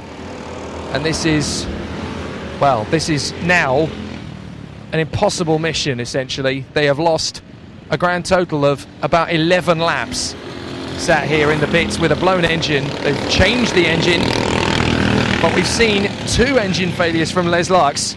If anything happens to Northerners Kit Grass from here on in, it's game over.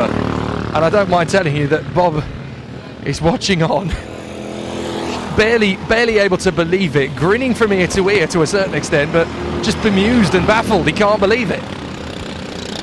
So this is quite the story and quite the turn up for the books.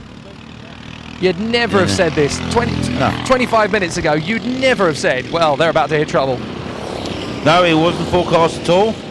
It wasn't discussed. He did say touch wood as you interviewed him, and obviously there wasn't any wood in there anyway. I was just going to say, unfortunately, it looks as though all of the awning is made of metal and tarpaulin. So, unfortunately, there are 2 laps now down. So, the Trojans are slowly reaching that point. And Unfortunately, when people say touch wood and tap their skull, they're not quite as akin to Pinocchio as they'd like to be. No. Oh no, now we've got problems for the number 9 by the look of it. Oh. So Bullseye Racing are in the pits. Mind you, that is starting to look a bit more scheduled. Yeah, I think that is. Having lost a lot of laps, though, of course. That's a real problem from their point of view. So now it's just a case of getting the mower back into the race. They could still end up in the top 3 in their first attempt, you know. Right, now the mower at Northerners Kit Grass is now facing the right way up. The bonnet is going on again. And I don't think they're going to lose second, at least. But Best Western has gone through again for a 3rd time. I think they're about to go through for a 4th, actually.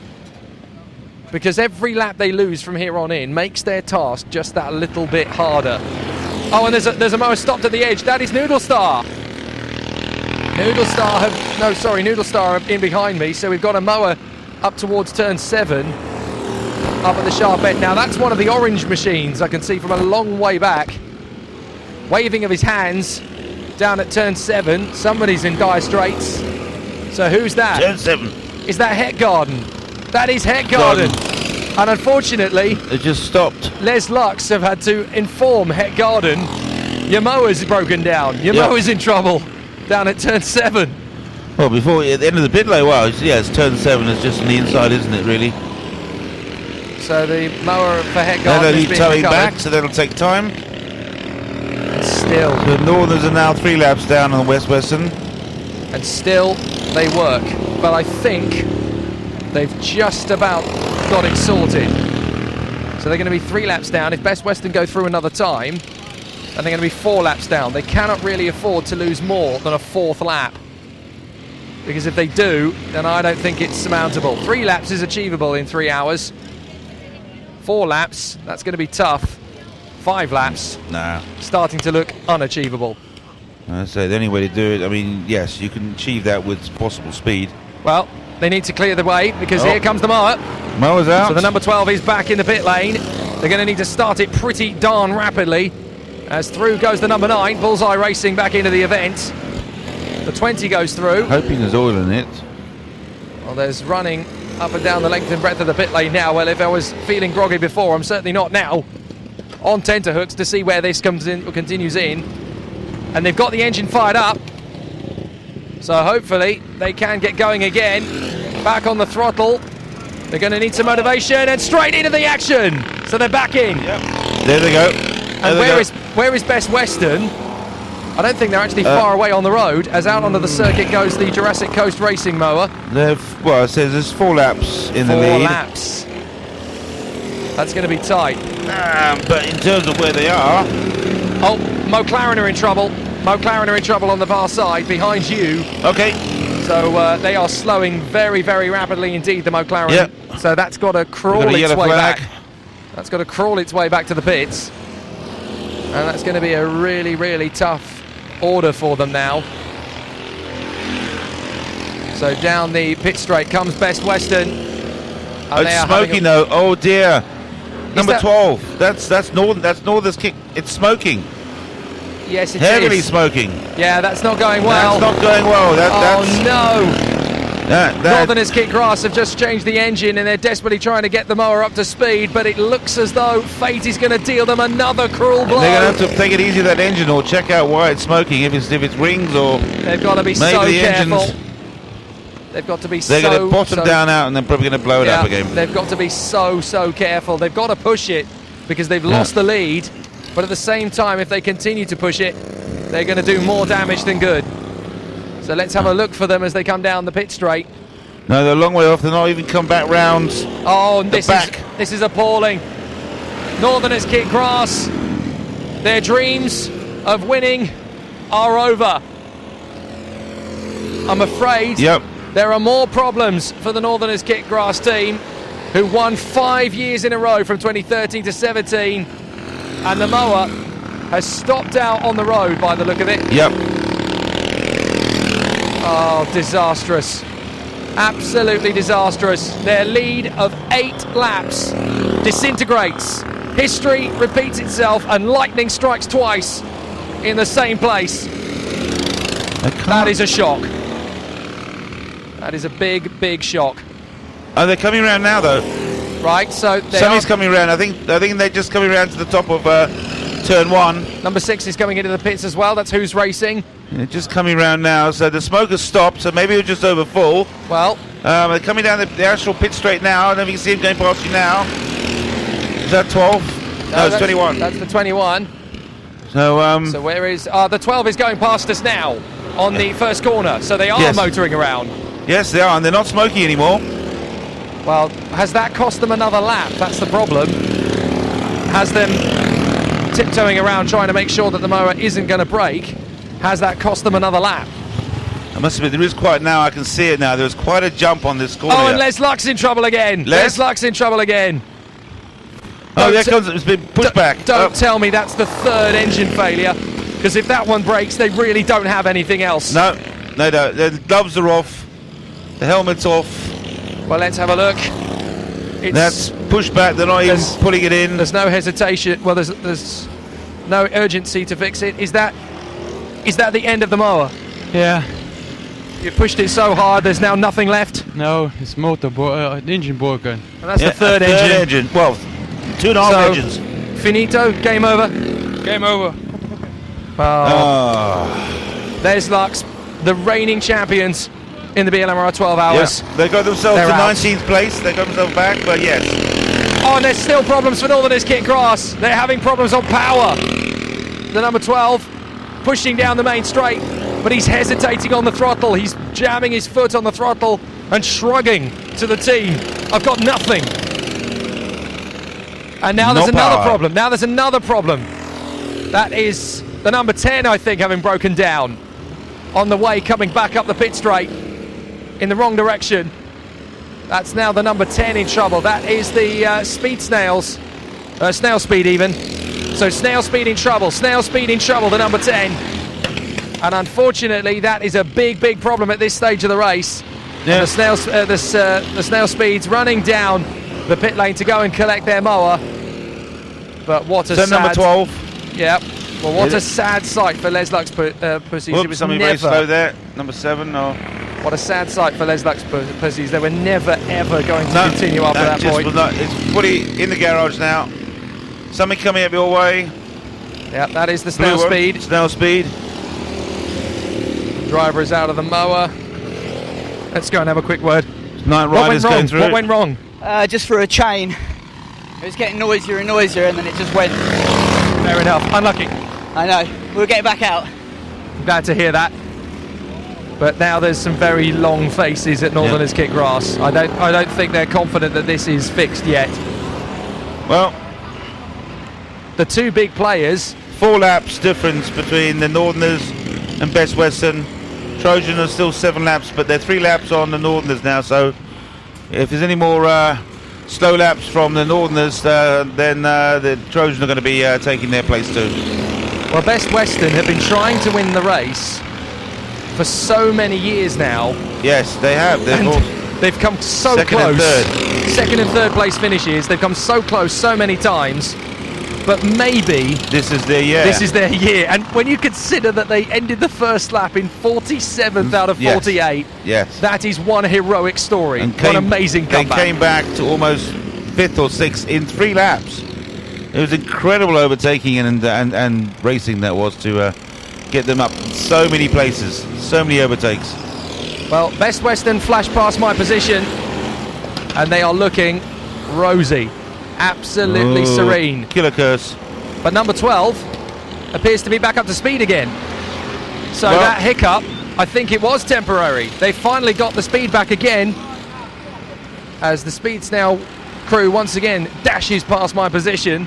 Yeah, the last lap was 1 minute 50 for Northerners. Best Western do 1:46. So there's still 4 seconds in it for every lap. So Northerners are going to have to... Well, they're going to have to do better than 150s to be able to even... Well, all it's going to take is one more problem for Best Western. Yeah. Well, and Best this is Western... another close for out onto the circuit again goes Noodle Star. Out onto the circuit alongside the Bullseye Racing. And I think alongside you Caitlin Penny has woken up again at exactly the right moment when this race has got another sting in the tail, Caitlin. She has. Hold on, I'll just get it strapped, connected up, actually. This is unprecedented. I have seen some finishes in the BLMRA 12 hours over the last 7 years, but this one really does set us up. Oh, now that's interesting. Side by side down the pit straight, Northerners Kit Grass was side by side with R&M Racing, and it was almost as if he leant out with his arm, as if to say, don't get close to me, I do not want any form of contact at all. We can't afford for there to be any form of problem with this mower again. Hey there, Jake. Morning, Caitlin. My goodness, have you woken up to an absolute thriller? I never went to sleep, actually. Oh, However, well, I was trying to, but I couldn't quite manage it. Well, however, just as well. I didn't see what happened to the Northerners. I think I was... So, what was the problem? So basically, an engine failure. Oh no! The same as Les Lux, and for the third time, Les Lux have had an engine failure as well, and that's them out of the race. They are out. Oh, that's a shame. So, you think if you can get up to see the Best Westerners? Yes, that's not a bad bet, actually. Let's go and have have a chat with them and actually, tell them, are they going to pace themselves now, because they need to pace themselves in order to maintain this lead, because they're going to maintain this lead if they keep just keep it paced up. 1 minute 50s, and Northerners will never be able to touch them. Right, this is nail-biting stuff now, because Northerners Kit Grass and don't ask them how things are going, because that's true. Well, Northerners Kit Grass, they are not going to be doing slow now. They're going to be absolutely charging. Well, if they can, but they say their last lap was 1 minute 50 again. They're not bettering 1 minute 50, so I don't think the mower can do it. I think you are right. You're 3 laps was achievable. 4, I don't think it is. No. Well, I say 4 laps. No, not at 150. Not when the Best Westerners are banging in 147s, 149s, 148s. They're definitely always having a faster lap time than the Northerners get close to. Right, let's have a word at Best Western. I made my way up. I don't want to tempt any fate at all. But how are your nerves right now? My nerves are okay. Matt's next door are worse. But yeah, we're catching up slowly. But it's whether we can do it is another question. Need some pace. We need some gentle laps. We don't need to push it. I'm not quite sure. It's the balancing act, essentially, between trying to maintain the lead but also trying to keep the mower in one piece. Yeah, I mean, we're in 7th. We're not in the lead. That's Matt's in the lead. But we're going. I'm just going like a bat out of hell. I'm just going as fast as I can. So this is going to be an interesting battle for Dynamo to come back into it. But with all of these mowers trying to charge their way through, you guys could end up on a podium at this rate. Oh, but we're trying. I mean, I did a fastest lap was lap 290 9 laps ago. So yes, you did. Keep that up. We'll be all right. Keep pushing. You never know. Thank you. So that's the way things are at Dynamo. I'll go next door because they're currently working on Gash It and Bash It. They haven't exactly had any chance to ease up. They're still working the mower. Is there no one in the Best Western tent, is there? I am in the Best Western tent, but it's a Gash and Bash It mower that's being worked on. So where everybody else is, I think they're too nervous to watch. This is such a turn up for the books. Oh, I've got Matt Cable. He's one of the drivers, isn't he? Yes, yep. Right, let's get in there and have a brief word over at Best Western. He doesn't want to talk. He is so nervous. He's shaking his head at me. He's normally so friendly. He does not want to talk. I'm not going to blame him at all. That is... Oh my goodness, the tension here. You could cut it with a cricket stump. It's absolutely fever pitch up here. He doesn't even want to... No, he's just waving me away. He's my friend and he's waving me away. My goodness. We've got 2 hours to go, so he's going to be on tenterhooks. Oh my word. 2 and a bit hours. The drama that we've got now it's down only here. 5:45. 5:45, and we get this kind of finish with 2 to go. 4 laps in it. The dominant champions 5 years in a row, who were robbed last year with mechanical failure. It's happened again, and they're down to 2nd. Oh. No, that was close, wasn't it? No, Northerners just put it at 147. They have stepped up a gear. Or something, or they're better lap, whatever it is. Well, they certainly needed to. And they seem to be 3 laps behind now. Matt Cable has come so close in the past. The 12 hour is pretty much The only accolade he's never won. That's right, it is. He's won the British. Yep. He's won the world. Yep. He's never won the 12-hour.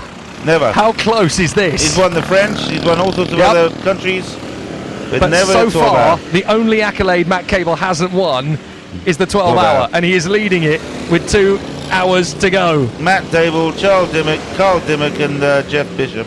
I don't know who's actually out there at the moment, but what a victory this could be for Best Western. Could be for them, yes. 47th on lap 1. Yes. And here they are leading with 2 hours to go. Only in the BLMRA 12 hours could you get this kind of setup. Of course, yeah, it's been a fantastic performance from Best Western so far.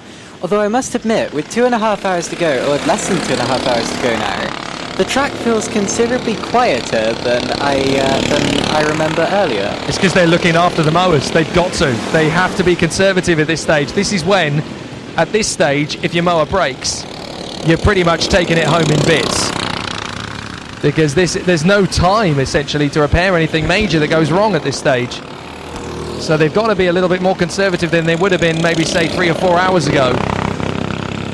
But it's very tricky. I meant along the lines of there feels like there's less vehicles going past. There feels like there's less... yeah, definitely. Yeah, there's definitely more mowers in bits. But considerably in the less, pits. yeah. I mean, we have several retirements from the night phase now.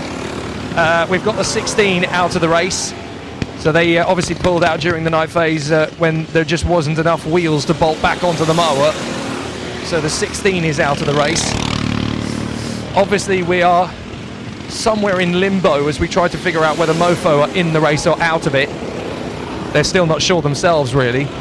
But with a faulty brake caliper, there's every chance they may be out of it. Gash It and Bash It have had another major problem.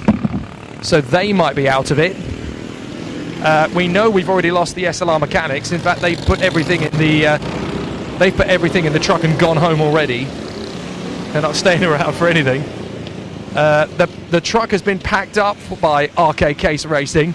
It's now just a case of finding somebody with enough energy to drive the truck home. So they're out. Who else are out of it? Les Luck's Pussies, of course. Yes. Well, 3 engine failures. Yeah. Crash Test Dummies Reborn, Horseplay 2, SLR Mechanics Racing, RKK Racing, and now, as I say, we have Les Luck's Pussies.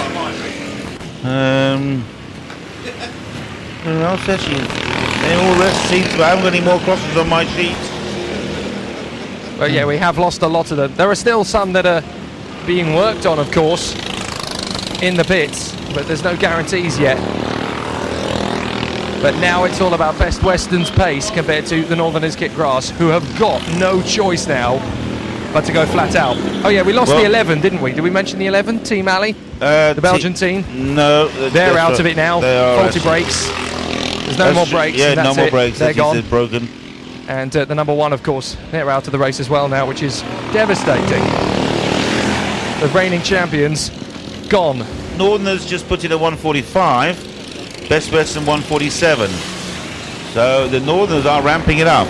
They are increasing their speed. So down in the second half of the pit lane, I've not actually been here since I came out here, because the second the Northerners Kit Grass hit trouble, that's when I dashed back. So I've not actually been in the second half in daylight on a Sunday yet. The 65 is being worked on. That is the yellow section of the Battle of Britain Memorial Flight. And that doesn't look like a scheduled stop, actually. Looks as though they've got some problems. I want to go further down the ranks and see who else is about, because I have a feeling that this side of the paddock is actually less populated by broken mowers than the other side. And actually, the luck is going relatively well. There are no crosses on that side of the Ashwell from the tower onwards. I've got no crosses on my team sheet, so... No, that's fair. The 66 is still going. Yes. But they're not actually motoring at the moment. No, there's nothing actually wrong with the mower. It's just they don't want to brake. Well, that's it. You know, they're not pushing themselves harder than they need to go. So why bother? Why, indeed. And everybody else up this end, Well, everybody else up this end is running perfectly. No mowers in the... all the Group 2s are complete, and which is unusual. Normally they're broken. That is astonishing. Well, there's only one retirement in Group 2, and that is RK Case. Yeah, well, that was a Clio. That was an oddball thing from the Casey team. They put together an old mower with the Clio engine on it. But, as they said, they had a completely broken rear trailer and they had to go and get it fixed, rebuilt at their own workshop or whatever. So the rest of the Group 2s are the other style, which is the 4-strokes, and all pretty much the same sort of build. Ratty races, and say the BBMF red and yellow section. See how they doing actually. Are they actually having any problems? They've been in a lot. I have seen them in the garage quite a bit. Depends on where you got to. All right, so we've got Mo Fear in the awning with nobody around it, nobody working on it, and I think Mo Fear might be out, technically speaking, because there's nobody here, nobody's doing anything, and the mower's not moving. It might be one of those cut and shut jobs, as in, leave it till the end. Leave it till the end, and then 5 minutes to go, send it out to cross the line. So Mo Fear, I don't think are going any further realistically. They'll technically finish if they cross the line, but indeed. Unfortunately, I don't think they're going to motor. They're not going to motor too far. I love the fact that Herbert and Sons are still plugging everything into this number 8. They're still whacking around. Now the number 7 are in the garage now as well. Actually, the Mo Masters. Okay, yeah. Now, when was the last time they moved? Because that's been quite a long time. Number 7. Let's have a look. It's been a while, hasn't it? Yes. Hello, mate. Everybody's broken in the number 7 Mo Masters. I think they might be done. Mo Masters, they're currently in 42nd place. We're getting back out there. Oh, just a rest, so it's not done for the moment. No. They've only done 157 laps. Oh, that's good laps. news. Excellent. That's all we were after, really. Are we game over? No, is the answer. Mo Masters are still going. They're just having a rest. The last running mower in Group 4. Righto. 26 is in the pits. That, of course, is Screw Loose Racing. And they're having a look at something on the right side of the mower. And that looks to me like it could be something to do with the cables, the electric cables. Team Phoenix head out onto the circuit again, having had a successful driver change and stint. But this is now a fascinating showdown. And every team suddenly, having seen Northerners kick grass in position, having problems, they've suddenly woken up. And now we've got an absolutely spectacular end to this race, as Northerners kick grass desperately try to find some pace and get back on terms with Best Western, who lead by 4 laps as a result of a massive engine failure for the Northerners kick grass. Who would have predicted it? Trojan are third, they're 3 laps down. R&M Racing are a lap away. Get Set Mower catching them. 6.6 is now the gap. Yes. And then Toro Muerto are likely to be the leading tourist mower home. The Night Riders are still somehow leading Group 2. Well, they're so far ahead. And then they're a fault. Well, yeah, but they've had their problems as well. They've had all sorts of difficulties too. They've not had a perfectly clean race. And yet somehow they've just been able to keep it ticking over long enough when the going got tough to be in a strong position. Gashin and Bashir are still in the pits. They haven't moved now for the last 23 minutes. And they're trying to get things back up to speed again. Mo Fear have not been moving for the last 2 hours, but they're not done apparently. Dead Bull Racing haven't moved for the last 7 minutes. What's happening with them? Well, Dead Bull has just exited the garage actually. They were stopped for a very long time. They were working on it. It was up on its side, but they have just launched back into action and they're about to come across the line again. Okay. There we go. So yes, they're P12 at this point in time. They lost a couple of positions, but that's where they stand with just over 2 hours to go. That's a relief. Les Lux Pussies and Team Alley are now starting the shutdown process. And Noodle Star appear to have fixed the mower. So they're about to head back out onto the circuit again. For James, Luke and Ben, they are going to continue to push hard here. And so now the drivers are going to head out onto the circuit again to try and finish this most grueling of 12-hour challenges. I don't want to... No, it's a grueling moment, but in terms of being able to come back from 4 laps down, we know the drivers have the pace. Has the mower got the pace? It's a very old engine that's gone on. So, I don't know. See how it goes. We'll give it everything. We'll see how it goes. That's the fighting talk we like to hear. Keep it up. Thank you. Northerners kick grass, desperately trying to get back into contention for the victory. But as he said, it's a very old engine, and they have no idea whether it can make it or not. Probably explains all the smoke and that sort of stuff when it started up. Absolutely. So it's touch and go. Now, speaking of touch and go, Mofo, the 97, they think they've got it fixed, but they're trying to get it moving again. This is about the 3rd or 4th time in the last 20 minutes that their driver has been perched in the seat, and they pushed him out of the awning in the hope that they can get moving again, and it's all come to nothing. This is massive drama. Up and down the length and breadth of the pits, we've got teams with their mowers in bits. 2 hours just over to go, and who knows how tough it's going to be. This is punishing. It's the brutality of this race. It's come to bite so many. The reigning champions are out. The 5-time champions in a row are compromised, and 4 laps behind the new leaders, Best Western, who have yet to win the 12-hour. They are crossing everything. Their fingers, their arms, their elbows, their knees, their toes. Other people's arms, elbows, knees, toes. They are that desperate to get this job done. There are no guarantees from this point. It is going to be so tight. Moore with Attitude comes into the pits. That's the 2nd place Group 3 runner still. Has been all the way through the night. Unfortunately, Group 3, a pretty undersubscribed class this year, knowing full well that they can't quite compete with the Group 4s. There are only 3 of those circulating, and Moore with Attitude is the 2nd. Actually, we might be down to 2 now that I mentioned that. But yeah, they're still having their little inter-class scrap with the R&M racing vehicle, which is quite a few laps ahead of it as it stands. They are, however, running 11th overall, as R&M are running P4. So you were saying before it might well be a Group 3 track, and it isn't in terms of they're not quicker than the Group 4s, but I wasn't expecting them to be.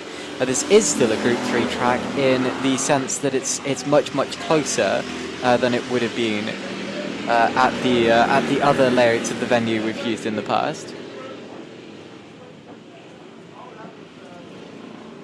Welcome back to the commentary box, Jake. Good stint out there. You have absolutely no idea how tense it is down there. Yeah, I can imagine. It's like a Grand Prix paddock down there. With 2 hours to go, sorry. This is so stressful.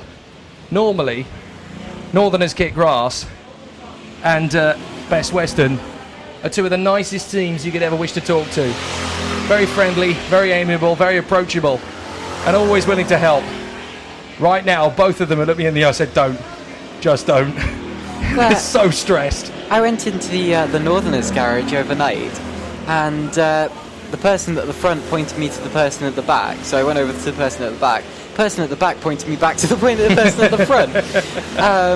Yeah, so...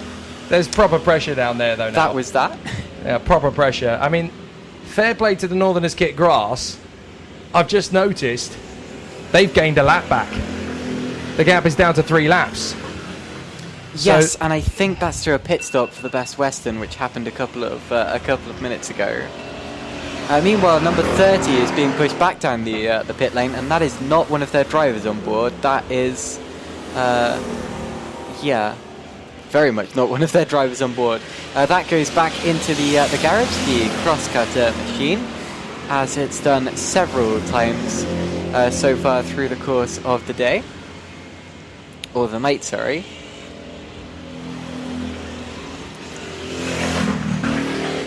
And in as well comes the number 17 there.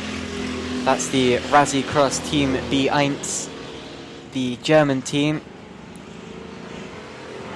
Looking like a relatively leisurely pit stop, but the driver just getting in, the fuel just going in, and they'll be back on their way soon. Also coming in, the number 15 did make it out in the end. Jolly good.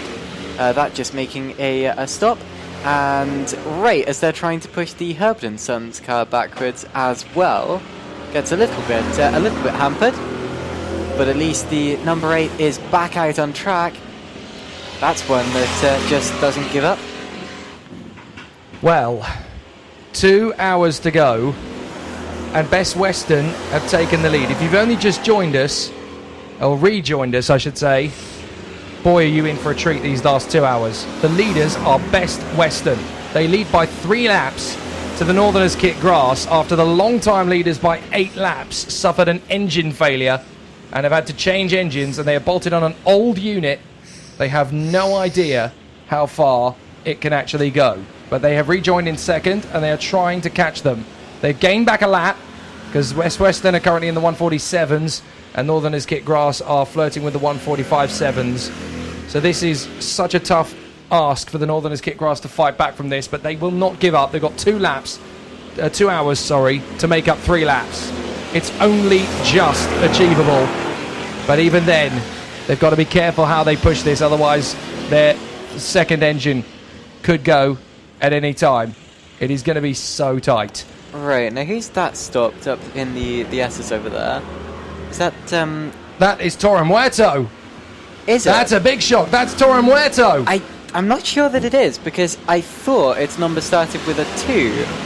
I don't think that's Toro Muerto. I think it's more likely Grass Bandits, or... Let's have a look. No, that's the 95. Is it 95? It's Toro Muerto. Okay. It is Toro Muerto. Oh no, that's the tourist group leader. That is not good. That is the leader in the tourist group. Right, they have a 3-lap advantage over their opposition. They need to get that car repaired in 3 laps. Well, this is disastrous. They are the next big team to strike trouble, and they've not really had any trouble to speak of over the course of the race. But if you've only just rejoined us, or you've only just joined us, the next 2 hours are going to be full of drama. Best Western have taken the lead over Northerners Kit Grass, who are consistently lapping 3 seconds a lap faster to try and gain back the time. They were 4 laps down. They've managed to gain back a lap, so they're now 3 laps behind, and they are pushing like stink to close in on Best Western, who are less than 2 hours away from their maiden victory in the British BLMA 12 Hours of Mowers. Trojan are third in front of R&M Racing, the leaders in Group 3, Get Set Mo and Dynamo in the top 6, as Toro Muerto, the leaders in the Tourist Trophy, are now at the side of the circuit in trouble. Average Joe's are 8th, Razi Cross Team B1 are 9th, and Screw Loose Racing are 10th. And now we have the genuine prospect of some big names that have gone from the list. Team Alley are out. Les's Lux Pussies, last year's champions, are out. They blew not 1, not 2, but 3 engines. And the 3rd engine was a cannibalisation of the previous 2 units. That's how difficult their race has been. Gash It and Bash It and Snail Speed Racing, who were in the top 10 at one stage, are desperately trying to get their mowers going again. And by the look of it, Snail Speed are going to have a better task of doing that than Gash It and Bash It. They are still trying to get those 2 mowers out on track. But there is drama everywhere you look. And with less than 2 hours to go now, I genuinely can't call this one. Northerners Kit Grass are doing everything they possibly can. But both of the leaders have had trials and tribulations. Let's not forget that Northerners Kit Grass have had an amazing fight. They took the 8-lap lead by half distance. And now they've had an engine failure, lost 12 laps. And it's put them 4 laps, now 3 laps, down behind Best Western, who have been on fire at one stage of the meeting, and also completed the first lap of the race down in 47th.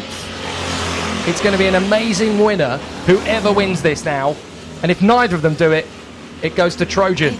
And that's an amazing achievement in and of itself, if that happens too. I think I must have dozed off. I didn't think I had. But when did Best Western catch fire? So Best Western, when did they? Mark, that was around about 1 o'clock, 1 in the morning. Big fire up there. There's smoke everywhere, all pouring away, and they ran across the track and they put the fire out, and then they pushed it in, and it was a fuel line. Well, it certainly wasn't 1 in the morning. It must have been after 3, because because I don't remember that. Yeah, well, it was. But anyway, pretty certain. I know someone said to me that they were on there. Maybe it was about 3 o'clock then. No, I thought it was earlier than that. But anyway, yeah, still a big fire up there, and that was Best Western. Because I remember Les Luck's pussies were on fire there. Yep. And I didn't see that fire from Best Western either, so that's an interesting Well, Les Luck's didn't catch fire. I mean, their engine blew up, and they had to push it back in and all that sort of stuff. Okay, But anyway. Sorry, yeah, I think you're getting it confused with the Leslot's car, because that was the one that caused the big smoky fire. It had a big fire, didn't it? Up at the top. Yeah, So was Best Western on fire, or did they just have the problem at the start? Well, someone said there was a fire with Best Western, but maybe I was wrong. But Les Luck's pussies, if there I was, don't remember them. Yeah, Yes, because the engine did blow up and caught fire, didn't it? Yes. Now, Torum Huerta comes back into the pits having had its issue. I wonder if they actually just ran out of fuel. Which would Potentially, be, because they drove it back to the pits. Well, Yeah, that came back under its own steam there. that would be baffling if that's the case, because there's not just anybody in that particular mower. There are 3 incredibly talented and experienced pilots in Mark Oldham, Pugs Reeves and Simon Funnell. Now, if they ran out of fuel, that is going to be a massive loss of face. I'd say they did, because there was no work going on there, and they drove back under their own steam. Maybe it was. Yeah, it looks as if they've just stuck some fuel in it, and off it goes. However, they've lost a bit of time in that. They are now down to 7th overall. However, they still have a 2-lap advantage over the average Joes, who are 2nd in the tourist class. Also going on, Get Set Moo up into 4th overall. They have got past the R&M Racing squad, and they were quite close actually when they went past us last time around, although of course Get Set Moo a theoretically much faster mower, and the lap times definitely suggest that as well. So that's for 4th overall, and I'm still really impressed that we have a Group 3 running in the overall top 5. We've had it running on the overall podium at various times as well. In terms of lap times, this doesn't appear to be a particularly fast part of the race, apart from in Group 2, incidentally. Ratty's Racers set their fastest lap of the race last time around, although the one was at the front having a little bit less luck. We've got yellow flags down at turn 7, and I think someone's being pushed on the outside there. Indeed, yeah, there's definitely something going on the outside. So we'll see if I can pick up what that is in a second. We had a close call from McLaren a couple of laps ago as well. I saw that going up the pit straight.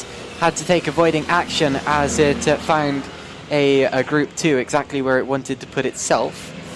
And the vehicle getting a push has got underway again. I'm going to keep my eyes trained on it. It's a Group 4,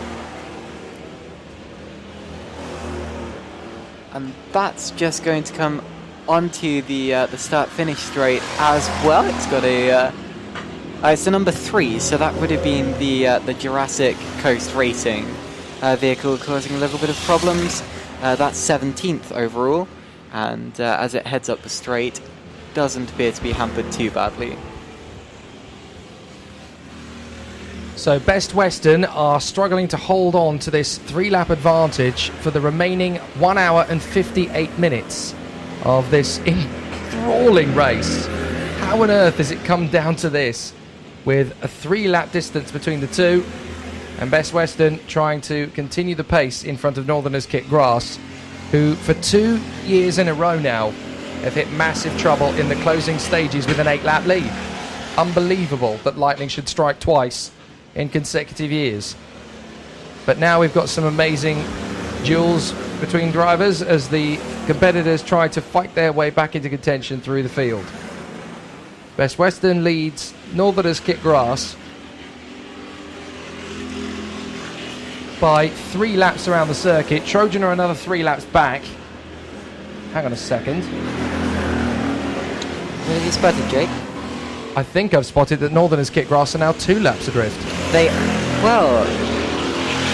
How is that possible? It would certainly seem that way, but I'm not sure whether it's... Well, yeah, because Best Western have completed 324. It has to be, yeah, because... What's happened to Best Western? Where's the 28? They've not come through recently. Oh, you're absolutely right. Where is Best Western? They haven't come through in about 3 or 4 minutes. Where's the Best Western crew? Where are they? I'm trying to spot them out on the circuit, but the 28's not come through for about 3 minutes. I think it's more likely that they're in the garage, to be honest. Where is the Best Western? It's not showing us. Is it there? No, it's not there. Oh, it doesn't look like it's there. It might be embedded deep in. I want to try and see where the Best Western... Have a look in the Gashton Bashett pit garage as well, because of course they were swapping pit Yeah, they've had a garages. slow lap. Look, 3 minutes 31.8. Oh, but they have just crossed the line. They have crossed the line. Now that's more than just a pit stop. It is. So the 28 has gone through. Where are they? Oh, they've just gone through up at the chicane. Okay, well at least they're moving. Well, they've lost a lap in that. So that makes the job considerably easier for Northerners Kit Grass to make up, because now they've only got 2 laps to make up. Right. Yellow. Oh, and that's Gashit and Bashit. Oh, Gashit and Bashit up at turn 1. They've had a problem. So the 96 has had yet another issue. And that's put the Sweet Bashers up into 3rd in class. So that's Sweet Bashers have gone through into 3rd in the Tourist Club. How many more twists and turns can this race have? Goodness gracious. Seriously, the gap is now down to 2 laps. And yeah, it is genuine, 2 laps, because Best Western have had a 3 minutes 31. That's longer than an ordinary conventional pit stop. That would have been something like a brake change or a... I would go down and ask them, but I think I'm going to get walloped if I do, because they're so stressed at the moment. So I'm not going to do it, but... It was something like that anyway, but Wow. anyway, they appear to be running okay. I'll let you know what their next lap time... This race is going to go down to the wire. I can feel it. I can feel that this is going to be a last lap showdown, maybe even.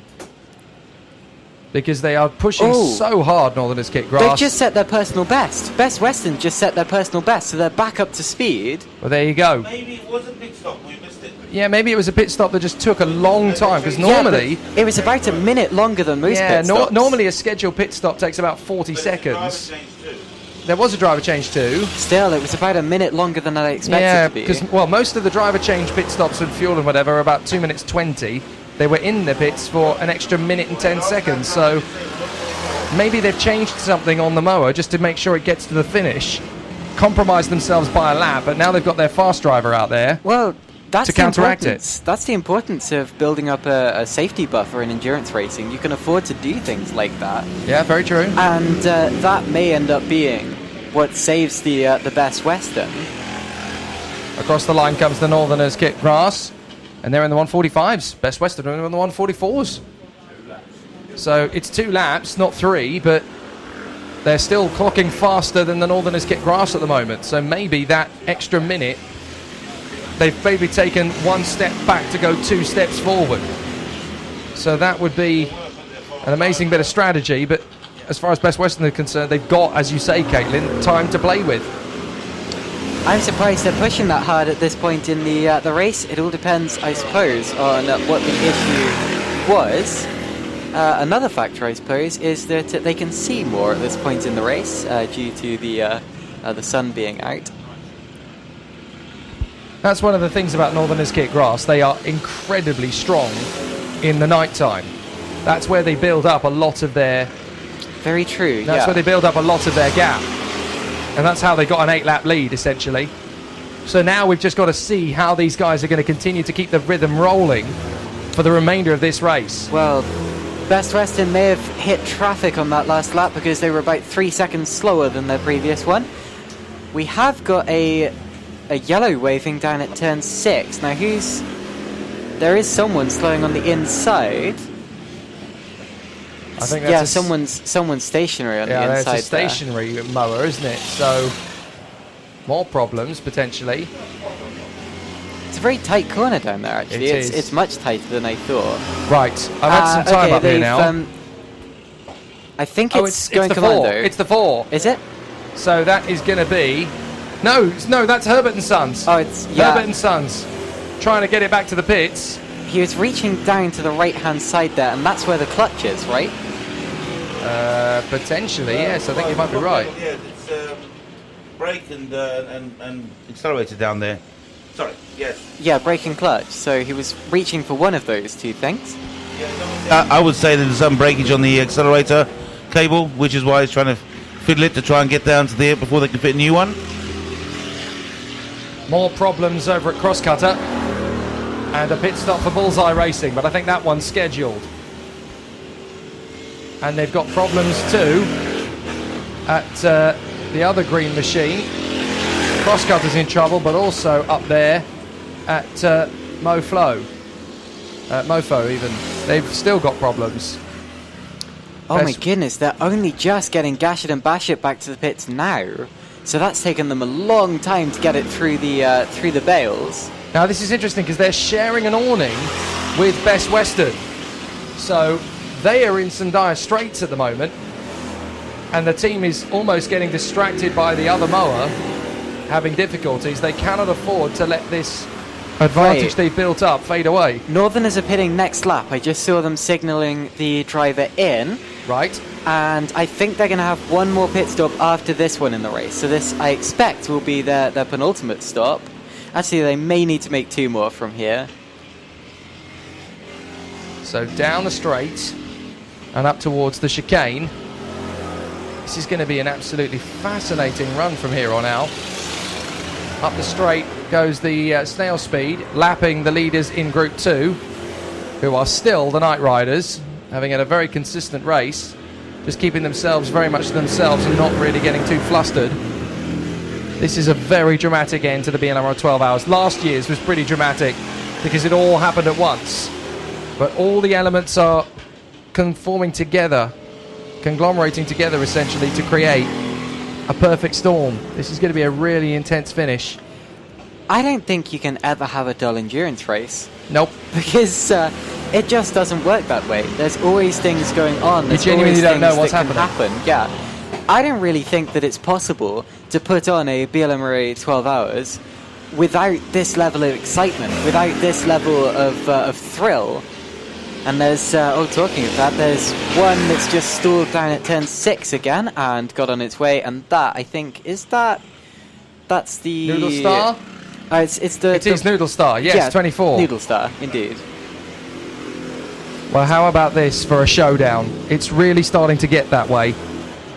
We have got an hour and 40 minutes roughly left, and just 2 laps separate Best Western in the lead and Northerners Kit Grass in second, who were 8 laps clear until they blew an engine, and now they're the ones fighting back. Yeah, it's up to 3 laps now, so obviously it's fluctuating on the actual crossing the line. Now, you say it's 3 laps, but they are behind them on the road. So Northerners Kit Grass are still 2 laps adrift, but they're 2 laps and a bit. Yes. So this is going to be quite tight right the way to the finish of this race. 1 hour and 40 minutes left to run. Ready for the actual checkered flag to come out.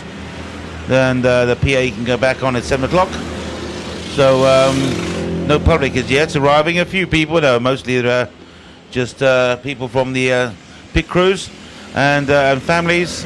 We have, I say, one hell of a race with Best Western and Northerners and poor old Les Lux Pussies, who had a torrent of a session this year with 2 engines breaking and then having to cannibalise the second engine and the first engine to make a third engine, which then went bang. So yes, they're out the race. Poor Les Lux, they did actually win last year. Drama aplenty here. And it just keeps going because every time we think that that's all we're going to hear in terms of the drama, there's more of it, and it just keeps on coming. It does indeed. What else have we got on the pit lane at the moment? Well, we've just had a quick stop from the 61, so that's the leader in Group 2, which gets on its way and rattles its way up the hill. Night Rider indeed. And I say rattles, and I really mean it, because if you watch those Group 2s, they really do bounce around quite a lot, especially when going uphill. No suspension. Rattle on the front, yeah, 100%. Big bearing, big drum, rubber bit stuck to it. It's a bucking bronco actually, with your feet trying to keep it in control. So the Night Riders going up the main straight, still desperately trying to hang on to the handlebars, as they were telling me earlier in the earlier in the night phase in By Group far 2. the fastest Group 2 in terms of pace. I don't know how Absolutely. they managed Look, to Mike keep that so Creswell- fast. Mike Creswell there with his Daedalow colour scheme has won so many British Championships. But of course, You've forgotten how many there is. But this is the class where you struggle to hang on to the handlebars. You're shaken up so much. Yes. Very, very There's tough a small cliche of Group 2 riders. They stick for themselves and they do try and make Yellow it sound flags. yellow flags. Oh, someone's fallen off. Oh, Yes. It's a 15. The 15's gone into the bales. The rider appears to be winded or So or that hurt or is that is something. Mosen. That is the the Morons. Morons, That yeah. is the Morons Motorsport, and the rider's gone down and fallen off behind the bale, as you say. That's a weird place to fall off, actually. I'm not entirely sure what would have happened there. Do we need ambulance? I think what essentially he's done is he's clipped the bale, and it's just. Is he back up again? It's just settled. Or He's still down, yeah. He's still down on the floor at the moment. There's a marshal tending to him, so. So I think we're going to need some medical attention here, potentially. Definitely looks like Yeah. it. I reckon he's hit that bell on the inside and just gone around. Well, the thing is, you're so tired anyway. Okay, the ambulance or the medic looks like they're actually medical teams are heading scrambling. to it. Medical teams are heading to the Morons Motorsport mower on the back straight. The team is heading to him as well. Probably winded, but yes, they're heading off. So Oh, we've also got the 92, pain in the grass. He's actually signalled to them. He's come off the circuit to signal to them. We need to sort this out. well, the first aid is on the way over now. So they're on their way over to. hang on. Very noble of the driver of the 92 to slow down and. Yellow flags. The drivers are now slowing down completely. Yellow. Yeah, we have yellow. It's on yellow. Just on yellow. Full course yellow. Full course yellow. Full course yellow. So for Full the course first yellow. time, Full for the course first yellow. time in the race, It's on, we have it's a on. full course Classic. yellow. No one replied to me. So full course yellow around the circuit. They're moving the straw bales as well, so that the drivers have to go around the scene of the accident, and that's a good call. However, they have got a lawnmower stopped there, which they're going to have to jump start to avoid a roadblock. That's the Grass Bandits, which they have got going again. Pain in the Grass basically took the. Now this is through the going to short bump them straw. all together again. Now, what does that do in the lead battle? Well, it won't change the laps. It won't change the laps, but, But it it will will definitely allow them to get closer. Yeah, so it gives they will them- lose the half lap. It gives them a get out of jail free card to a certain extent, yes, doesn't it? they will lose the half lap that they have in hand. But it also reduces the amount of time they've got Yeah. to charge after them. So it does a bit of both. It's a good thing and a bad thing. Paramedics have arrived on the scene. Yep, so they're just tending and going through the safety protocols for the Morons Motorsport driver. Looks like the emergency vehicle is going to go on the track now. So makes plenty of sense. They just need to go through the protocols at this stage. And that's why we needed the full course yellow, of course, if we're going to have vehicles like that on the road, and also to keep proceedings predictable down by what's the site happening of the over there? accident. Is he still on the floor? Yes, he's still on the floor. They are now getting it. I think they have now got him sat up on a bale. So he is now sat on a bale, and the medical team are just talking to him. I think you're right, Mark. I think he's just winded, basically. Yeah, I think he just winded, but when you're we hope exhausted, we do anyway. We hope. Yeah, we've still got a full course yellow. We still got yellow flags. Everyone slows down. All flags are waving on every part of the track. you've got to remember that these guys have been up since 8 o'clock last Yes. night, having done a full day anyway. And when you're exhausted and tired, You know, you come off like that, you catch a bail in them. You know, so it'll take its toll. It will take its toll. Fatigue has set in anyway, and it's just such a physical sport. These kind of things, it can throw you just without warning. yeah. And as you say, when the light comes out, and I mean the Ashley racer said it in the garage. You can now see the bumps that you're driving over, so you basically know where to go and how fast you can go. But anyway, they're all slowing down. They're all going through the actual scene of the accident over there in the Sussex S's, or the start of the Sussex S's. This is S's. And yes, they're just circulating round. So there'll be no change to any form of the grid, the actual status on the screen. Well, now, on the circuit, I would like to spot where Best Western are, because the 12 has gone through, Northerners kick grass. They've gone through in position, and they are in second position 2 laps down. But where is the Best Western? I think they're on the back straight in the number 28 mower. I'm fairly sure they're on the back straight now as they go past our position. Is that the 28 in amongst that group of mowers? Not that I see. No, that's Go Commando in there, along with the 9 Bullseye Racing. And this would be a really good time to make a pit stop, actually. If you're True. I'm pretty sure we don't have any rules against pitting under full course yellow. No, we don't. We don't normally have full course yellow procedures. Oh, there's Best Western. They're Best Western. They've gone into the next lap. Indeed, there's 28. Yeah. This would be a very, very good time to make a pit stop because everyone's moving slower, so you will lose less time relative to the competition, and also less time in terms of positions as well. Whoops! Someone's just pulled off. Yeah, who's just pulled off? Oh, that's the 10. That's Snail Speed again. Snail Speed's got a belt problem. He's calling his team. They're running across the track. Now, into the pits has come Bullseye Racing, so they've chosen this option to take a pit stop. Yeah, well, they might need a refuel at the same time. But the thing is, for Best Western and for Northerners, they've just refueled, haven't they? They've just done a recent stop, so they probably don't want to go back in case I think it's stalemate lose now, actually. Yeah. This is just a circulation. But I think there is now a full lap on the road between Best Western and Northerners Kick Grass. There's not actually going to be any time made up because Best Western are currently in or around the back straight, and Northerners Kick Grass are definitely going for a full track change. They're actually going to change the whole track and move it, and basically take out the actual area where the action's taking place. Obviously, it's more than just the wind because he's still not standing up or anything like that. So they're going to actually change the track completely and take him through, bypassing the actual thing. I don't know whether or not they're actually going to... I think they're going to remove the Sussex S's, aren't yes, they are. So they're going to cut straight across there, which is going to be... That's going to be very, very bumpy when they go back to racing. It's going to be pretty fast too, actually. We could see some failures. Yes. Because that is just pure grass. Yep. Nothing has gone across that. We haven't dampened the ground. We haven't cut up the grass or anything. Well, that is just lawnmowers going straight across the field. Okay, we're talking about picking up the leader now. It's the sensible decision. They're decision. actually talking about picking up 28 as the leader on the pace car. Okay. It's the sensible decision under the circumstances, but where we're at now is quite astonishing in terms of the ramifications this will have for the race now. Because as you say, Caitlin, that is a pure straight bit of grass, and that's going to be quite tough for racing. But at the same time... What are they going to do here? Are they going to peel off the 28 across the track to get in front?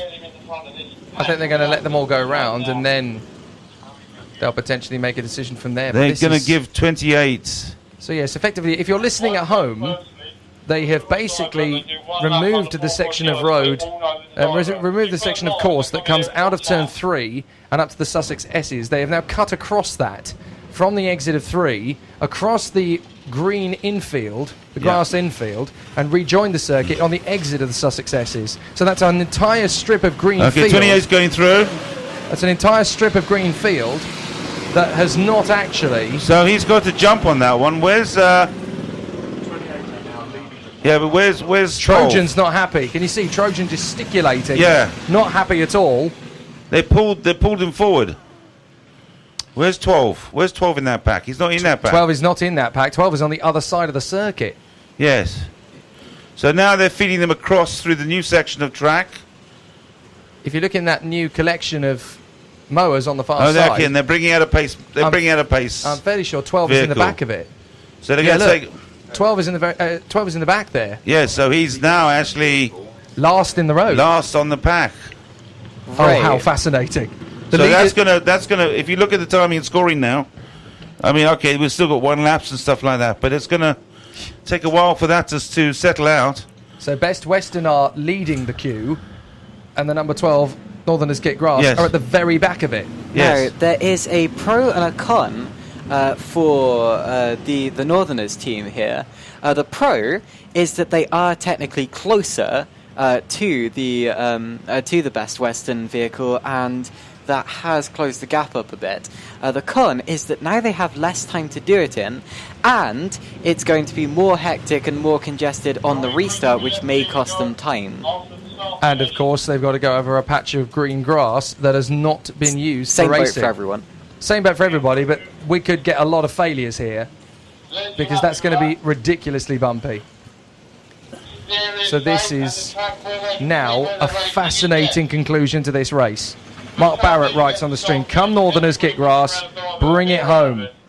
And this is going to be a very, very tough finish now as we get to the closing stages. An hour and a half to go. And the unpredictability of this race has just hit fever pitch. Okay, so so everyone's behind the pace car. They're all lining up. The stragglers at the back are slowly catching up the back of the main pack.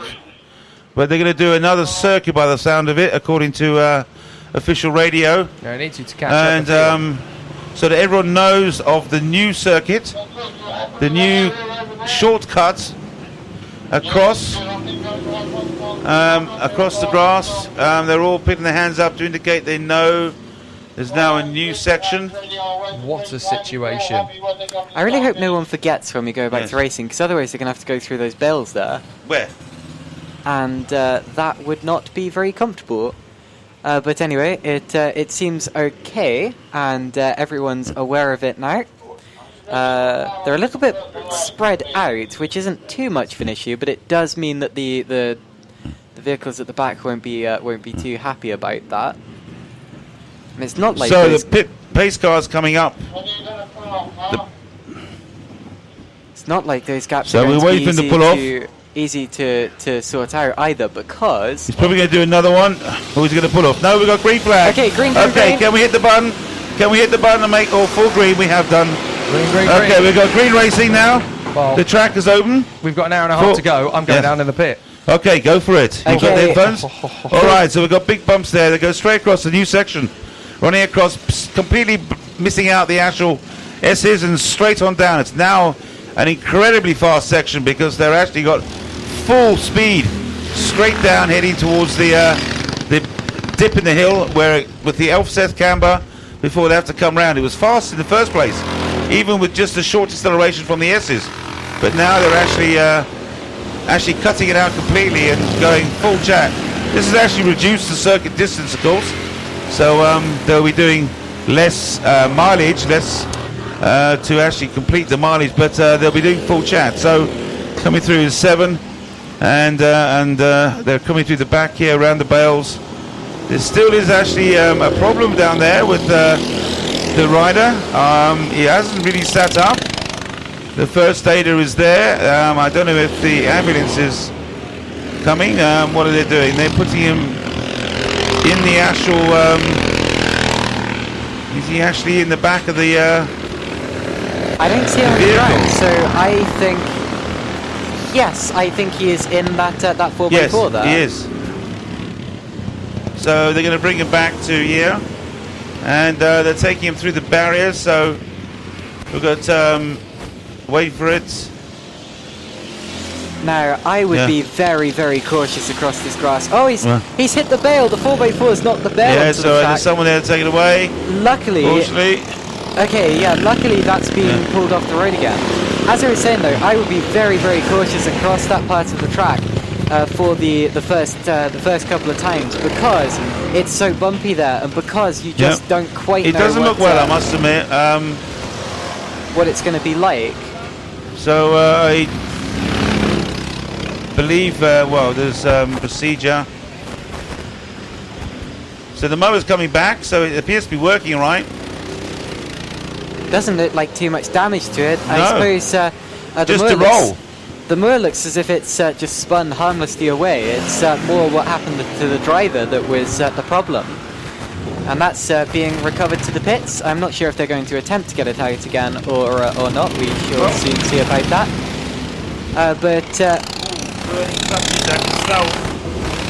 Yeah, I do smell something. Right. So we have there's an awful lot of mowers crossing the line now. They're all bunched together. I was just going to say, Matt Cable has made friends with me again. He's just passed my position on the Best Western mower and given me a massive thumbs up. Well, he did get a big jump on that. He's now done a 1:39, so the lap time has dropped from 1:45, 1:47. So the shortcut across, taking out the S's, has now dropped the actual lap time by almost a whole 10 seconds. Right, question here, Mark. How many laps has the leader currently completed? 337. 337? Yeah. Well, you see, this is a little bit cheaty in terms of the distance record, so I'm not entirely sure how that's going to be calculated at the end of this. The thing is, what they're going to have to do essentially is figure out what lap we started with the new configuration and measure the distance on that particular section that was removed and subtract it from what's currently being used to calculate the distance record. Because whatever happens, we are going to have a distance record. Well, there is two parts to the distance record. There is the most laps in a race, and then there is the most miles in a race. Well, we're definitely going to get the most miles. No, I don't think we are. Are we not? No. Oh, That's why I don't. I think we might get the most laps, but I don't think we get the most miles. I know it's slightly longer, but we've actually got 354 miles. 354.5 miles is actually the record distance. Now we're doing 0.9 of a mile, so we've done 337. If you take 0.9 of that, it's got to be about 290 miles that we've done. So, you know, I don't know actually. I don't think we're going to do it. Well, the reason I asked that is because on the original circuit configuration, they would have had to do 348 laps in order to achieve it. So you're right, it's going to be mighty close. Yes. Because of the problems that we had for Northerners Kit Grass. Now, if they'd have continued in their current form, we might have managed it, but I'm not sure we are now. You're right. Well, I'm not sure that anyone's actually going to go around that area and measure the difference. So I wouldn't be surprised if... Maybe it's null and void. Yeah. No, I wouldn't be surprised if the original track distance counts, basically, as if they're doing the original track distance still. No, I think it's going to be null and void. Which would be a bit cheaty. I think basically with the track change of that magnitude, you can't really call it a record because it's partial, you know, there's changes. Yeah, you're right. So I think this year they won't bother saying I think we're going to have to wait for a distance record year, until 2020. We're going to have to try again. The track again. has to remain constant, I think, with the same lap time and the same distance. Well, absolutely, because in essence the result is corrupted, isn't it? Yes. It's been modified halfway through, and I mean adding and subtracting. Right, let's have a quick word. I'm going to have a quick word with the guys at Best Western. Okay, it looks like we're going to go to Yeah, full course Jake, yellow? we're going to go to full course yellow in just a couple of minutes to reset the track. So we're going back to the original layout. So full course yellow is going to be called in a moment, apparently, to reset the track to its original configuration again. How nervous are you guys right now? You were 47th at one point, going, we've got nothing to lose now. Now you've got it all to lose. It's right here on a plate. No, we're totally cool, totally chilling. Yeah, right, I'm lying. Nerves are starting to kick in now. Really want this to be a dream. We've always wanted to win this. If we can hold this position up now, we'll be over the moon. I'd imagine there'll be a few crying lads. Well, we've got to remember that within reset the track back to the original within this circuit. Within this squad, we've obviously got a British champion and a world champion, but not a 12-hour winner. So this would literally complete the hat trick. Yeah, this is known for the 12-hour sprints. It's not an endurance; it's a 12-hour sprint, and it's the elite. This is the cream of the crop. The race is here, the cream of the crop, and if we can hold it, it'd be absolutely amazing. There's a lot of fast guys on the mowers now. I just hope nothing goes wrong. Just praying. Well, pray as hard as you can, and hopefully we'll see at the end. Thank you. Big pressure, big pressure at Best Western. So as you say, the course is now under full course yellows as the circuit is reset to its original configuration. Yeah, the safety car has picked up the leader again. Okay, easy. and they're bunching up. I don't think this is going to last for long because the course has already been reset. So I'm pretty sure that we're going to go racing again this lap, meaning probably about 2 minutes as they work their way around the backside of the course.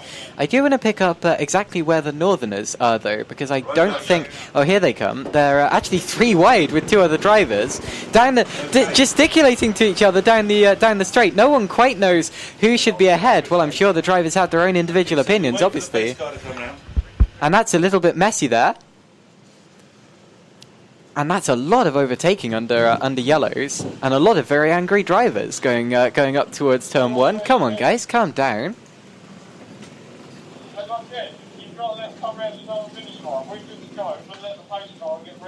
Whatever the case, the 12 is going to be quite a long way back. Yet again, with just less than 1 hour and 20 minutes to go, it's going to take an issue for the Best Western team if the Northerners are going to win today. And they've only got the Trojans, 5 laps back, so there is a bit of a gap there. I've got an incredible tidbit of information for you both. Go ahead. So, currently, the number 8, the Herbert & Sons racing mower, is literally in prayer mode at the moment. They are literally hanging on by a thread to the rest of this race, because their current engine, get this, Mark, their current engine has done 2 12 hours, a 6 hour, and an entire season of sprint races. Wow. So, literally, the number 8 engine, we have no idea whether it can go the distance or not. It's literally done. I would do an estimate and say it's probably got about 45 hours worth of racing under its belt.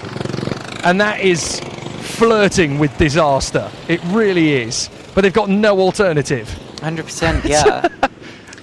Screwloose actually lost 2 positions, so I reckon they pitted.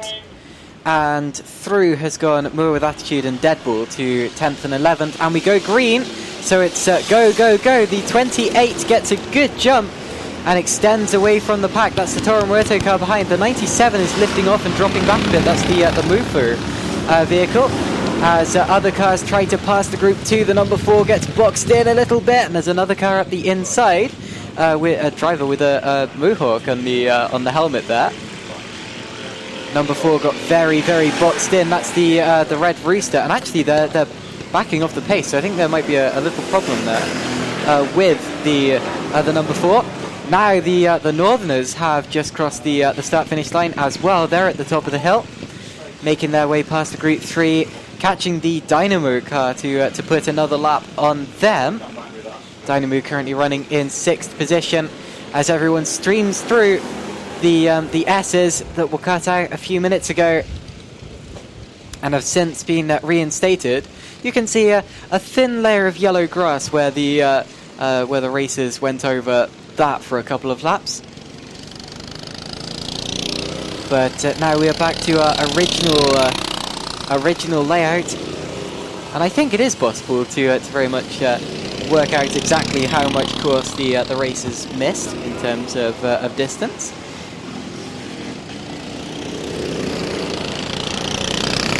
And the back straight again, and to remind you of the order, it's Best Western leading from Northerners Kick Grass, Trojan gets at Moo, R&M Racing, Dynamo, Toro Muerto, Average Joe's, Razzie Cross, Team behind, and Moore with Attitude. Those are the top 10, consisting of 2 tourists, 2 Group 3s, and the rest of them are Group 4s.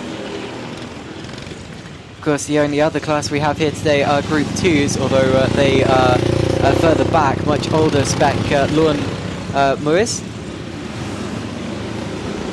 So I'm just walking down the pit lane to see if we can spot any more interesting stories towards the end of the race before we get back on the PA. This is all changed now, and it's really on a knife edge, this final race, hour and a half. This is proper tight as you like stuff. But what we really have now is a showdown between 2 of the unluckiest teams of the weekend who find themselves right up at the sharp end of the order. the 12 was absolutely ragging its way there around the outside of the number 5, the Dynamo. Not an easy car to overtake, very, very fast one. And the Northerners absolutely sideways as they went through. To be expected, it's caution to the wind time. Of course. Meanwhile, Best Western's doing the same thing, and Cable is on the mower, absolutely charging around. No major catastrophes from their point of view at the moment. Deadpool got up into 10th place overall that last lap. They passed the mower with attitude, the second place Group 3 runner, and Deadpool, who I think lost that in the pits during the full course yellow, have got back through into the top 10 overall. Just watching the 12 now. That's got a little bit of traffic heading down down towards turn 7, up the inside of the 21. Makes it slow down in time for turn 7.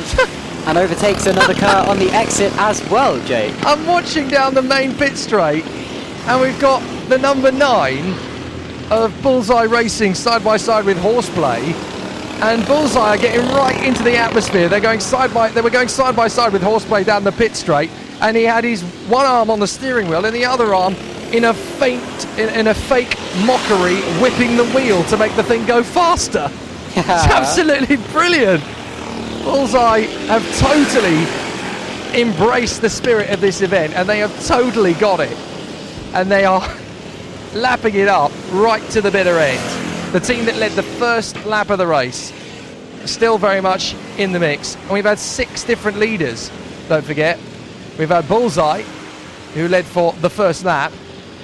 Then we had the Dynamo, who led for about 4 meters. Then we had a lead swapping battle all the way through the next phase, which was Northerners Kit Grass versus Les's Lux Pussies. And then, of course, we briefly had, charging their way through, Gash It to Bash It, who came their way through. And now, despite having started the first lap, or finished the first lap of the race in 47th, Best Western are leading the BLMRA 12 hour. And they're all getting quite nervous, because this could genuinely be their first victory in the toughest, most brutal, most grueling race in British lawnmower racing. So I got to get out of the way, because Horseplay are coming in for a pit stop, and this potentially could be, well, it might be their last one. I think they're going to get one more in, but Horseplay are getting ready, and they've signalled him in, but he's too busy battling away, so I think they're going to have to go to the other side of the racetrack in order to signal their man in. Snail Speed still going well, having got themselves back into position. The same for Cobley on the Noodle Star. But Northerners Kit Grass are absolutely shoving that mower around the circuit at full chat. They are not taking defeat lying down, and they are giving it absolutely everything at this very tense and very brutal part of the race. Almost 3 wide into turn 1 there with, who are they? Bullseye, Gash and Bash It, sorry, and also the 91, Average Joe's. Oh my goodness. So three very, very quick lawnmowers there, going almost 3 wide into turn 1. I think there was a 3 wide overlap, and we've got spectacles like that even this late in the race. Just a fantastic event. Absolutely get yourself down here if you've never been to the BLMRA 12 hours before. Get yourself down here for the end of today if you can, or next year if you can't. 2020, it's a must put in the diary, guys. Even as a team to race in it. We've proven today that you can come as an absolute novice and lead. Bullseye led the first lap. But after so many years of trying, Best Western are a little over 71 minutes away from their first ever win in the BLMRA 12 hours. After many, many attempts. Into the pits comes the Horseplay mower for a scheduled pit stop. So into the pits, that's fuel going in, and a change of driver. So it's definitely now in the closing stages, and with things getting quite tough around the circuit here. And we are in for an absolute spectacle of a showdown. Dead Bull are in the pits as well. They're having a scheduled pit stop as well. But this is nail-biting right the way to the finish. Number 12 up on one wheel through the S's. My goodness. Properly bouncing up in the air. I'm pretty sure they only had their front left in contact with the road. That was incredible from the number 12 as they get back under control and continue on their way. We've also got yellows down at Leadbeater, I think. And that is a... Right, I think that's the number 6 being pushed away again. That's restarted, goes through the bells, actually knocks the bells slightly, and gets on its way, heads up the start-finish straight. And it's not the 6, it's the 25, the Grass Bandits. Well, Jake, I'm just doing some calculations. You said 70 minutes, well, yes, 69 minutes now left to go. I'm afraid that I don't know what calculations you got, but my calculations came out that we actually need 396 laps, even if we kept the original circuit of 1.44 kilometers. Oh, I see. Which works out at 0.89 of a mile. And if you divide the current record, which is 354.5, but divided by 0.89, you get 395.2 laps. See, so we need 396 to win, and that's 54 minutes, 54 laps. We need more. Yes, I've done the wrong calculation. And we need 77 laps to do it in. We can't do that. I'm afraid, even with the shorter track, we're not going to do it. No, that's fine. That's fine. Not a record year, but anyway, as I say, with the fact that the lap chase, what's even more confusing is for timing and scoring, is that we now got the fastest laps of 136. So who are we going to award the fastest lap to? Because those weren't real laps. That were just emergency laps. Well, I think you've got to go back and look through the fastest lap at the previous. At the previous hour. Well, yes, but whatever some done. I'm fairly sure that it was set by the. Was it? Oh golly! I think it might have been the Les Lux Pussies, you know. I think so, with their new engine, yeah. Which they also went on to blow up. But yeah, no, I think when they attached that, it set the fastest lap, and I'm not sure if anyone went faster afterwards. Yeah, I think it may well have been Les Lux. 142. Although we're going to no, you see, but see the 140, but that was at best lap of 271. So what we need to do is find out all the best lap times when we actually had an issue. Although you see, I don't know when the actual issue happened, but it has to be more than 300 because we are 346 now. And it can only be about 4 or 5 laps ago. So there's another one here which Going Commando did a 140 at lap 271. Let's Dutch, which you say 142 at lap 132. Even Crash It and Bash It did a 141 at lap 260. So anyway, not our problem really. It will be down to prize giving, but yes, not a record year, I'm afraid. Well, I'm down at the number 30. The Oh Dear John Deere has gone through so many fan belts, and I'm guessing now the prospect is basically to just put one more on and finish the race in the closing stages. Yep, hopefully cruise across the line in style. Finally get there. Didn't expect it at all, to be honest. So it's been a real race of attrition for you guys. You really have learnt about this event the hard way. Yeah, well, yeah. Didn't expect this at all. But didn't expect to get this far either. So we've all done well for this, really. We're one driver down at the minute. Curtis back, so we'll try and finish it up. 2 half-hour stints. See how we go. So essentially, lessons learned for next year as well now, because we know what we can play with in 2020. We know what we can play with now in 2020. We know what can happen and what is going to happen next time. Yeah, hopefully we'll see you next year as well. It'll be good. Sweet. Good luck to finish. Yeah, brilliant. Cheers, mate. So the 30 struggling their way through, but still plugging on to the bitter end. And, well, into the pits again comes Noodle Star, and this is a scheduled stop. So all still tickety-boo and still ticking over nicely. Yeah, we've also got a silver lawnmower being propped up on its side down at turn 7 there. Oh, right. They're trying to restart it. And I have an idea. I think it's one of 2 vehicles, but I don't want to scare anyone by saying the wrong one. I think it's probably either the number 3 or the Ruffier car. I think you were right the first time. Okay, the number 3. I think that's Wait, the 3. no, 3's just gone past. It's not right. 3. Okay, so where did 3 go by? 3's just past where the incident has happened. Well, I say incident. It looks just like it's cut out. Hasn't been through the bells or anything. And that's just being pushed on its way. So I'm pretty sure we'll soon find out. Oh, I think that might be the German mower, the 17. Could be. It might be the German mower.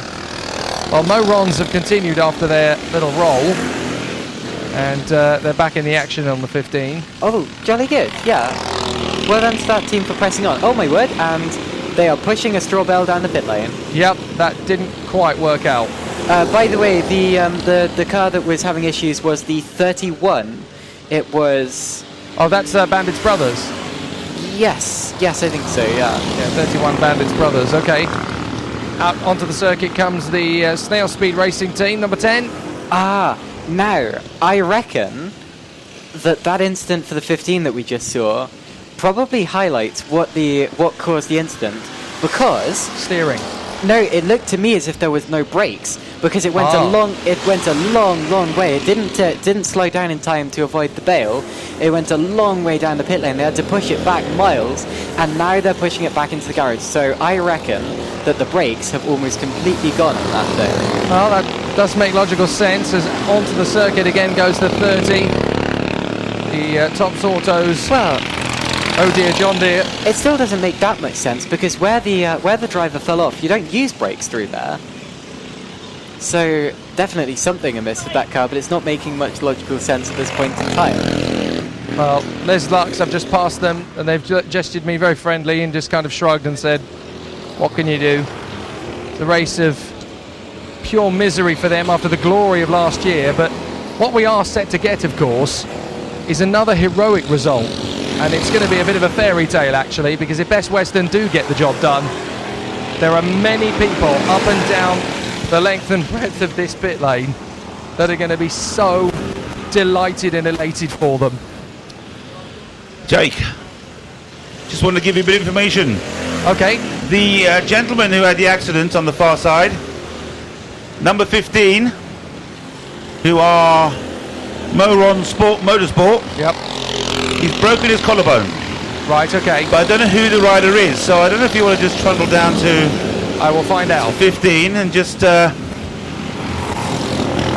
ask who was injured so that we can just okay, give our commiserations on the radio station. Right, so we'll head down and... and it's, 2 minutes to go before PA goes on. Right, so we've got the 15 down in the pits, and we've also got the 18 down in the pits. So I think the 15 coming into the pits might be curtains for the a couple of yellow flags out on circuit at this point in time. We have the what's the green one with a very sloped front? That's stopped. That is the team from Mowing Nowhere Fast. Yes, well that's stopped on the exit to turn 1, and we've also got, I think, the 90. Well, it was a red one that I think it may have been the 96, the Dash It and Bash It, and that stopped going down into the S's and then restarted. Right, thank you, Caitlin. Well, I'm down at Morons Motorsport. This has been a very bitter final hour or so of the race. Yeah. I'm guessing the reason for the accident and the reason why you're now in is maybe something to do with the lack of brakes? Yeah, we haven't got any brakes at the minute, and someone T-boned him. Oh, right, okay. Who was the driver in question that had the accident? Who was the driver in question that had the accident? Oh, Charlie Barker. Charlie Barker, okay. So we've heard, obviously, that he's had a bit of a breakage, which isn't great. Yeah, broken collarbone. Yeah. I'm guessing, are you guys going to try and make it out for the finish, or is there just no possibility? Oh, we're going to try and do the finish. We are going out. Okay, fair enough. Well, commiserations to Charlie. We wish him all the best and hope he gets well very quick. And commiserations, but also well done for getting... And back on to Mower.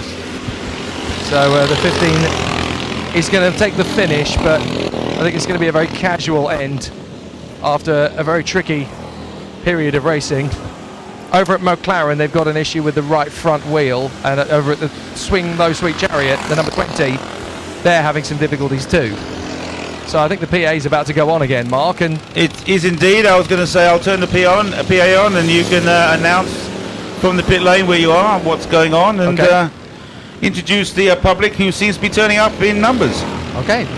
PA going on now.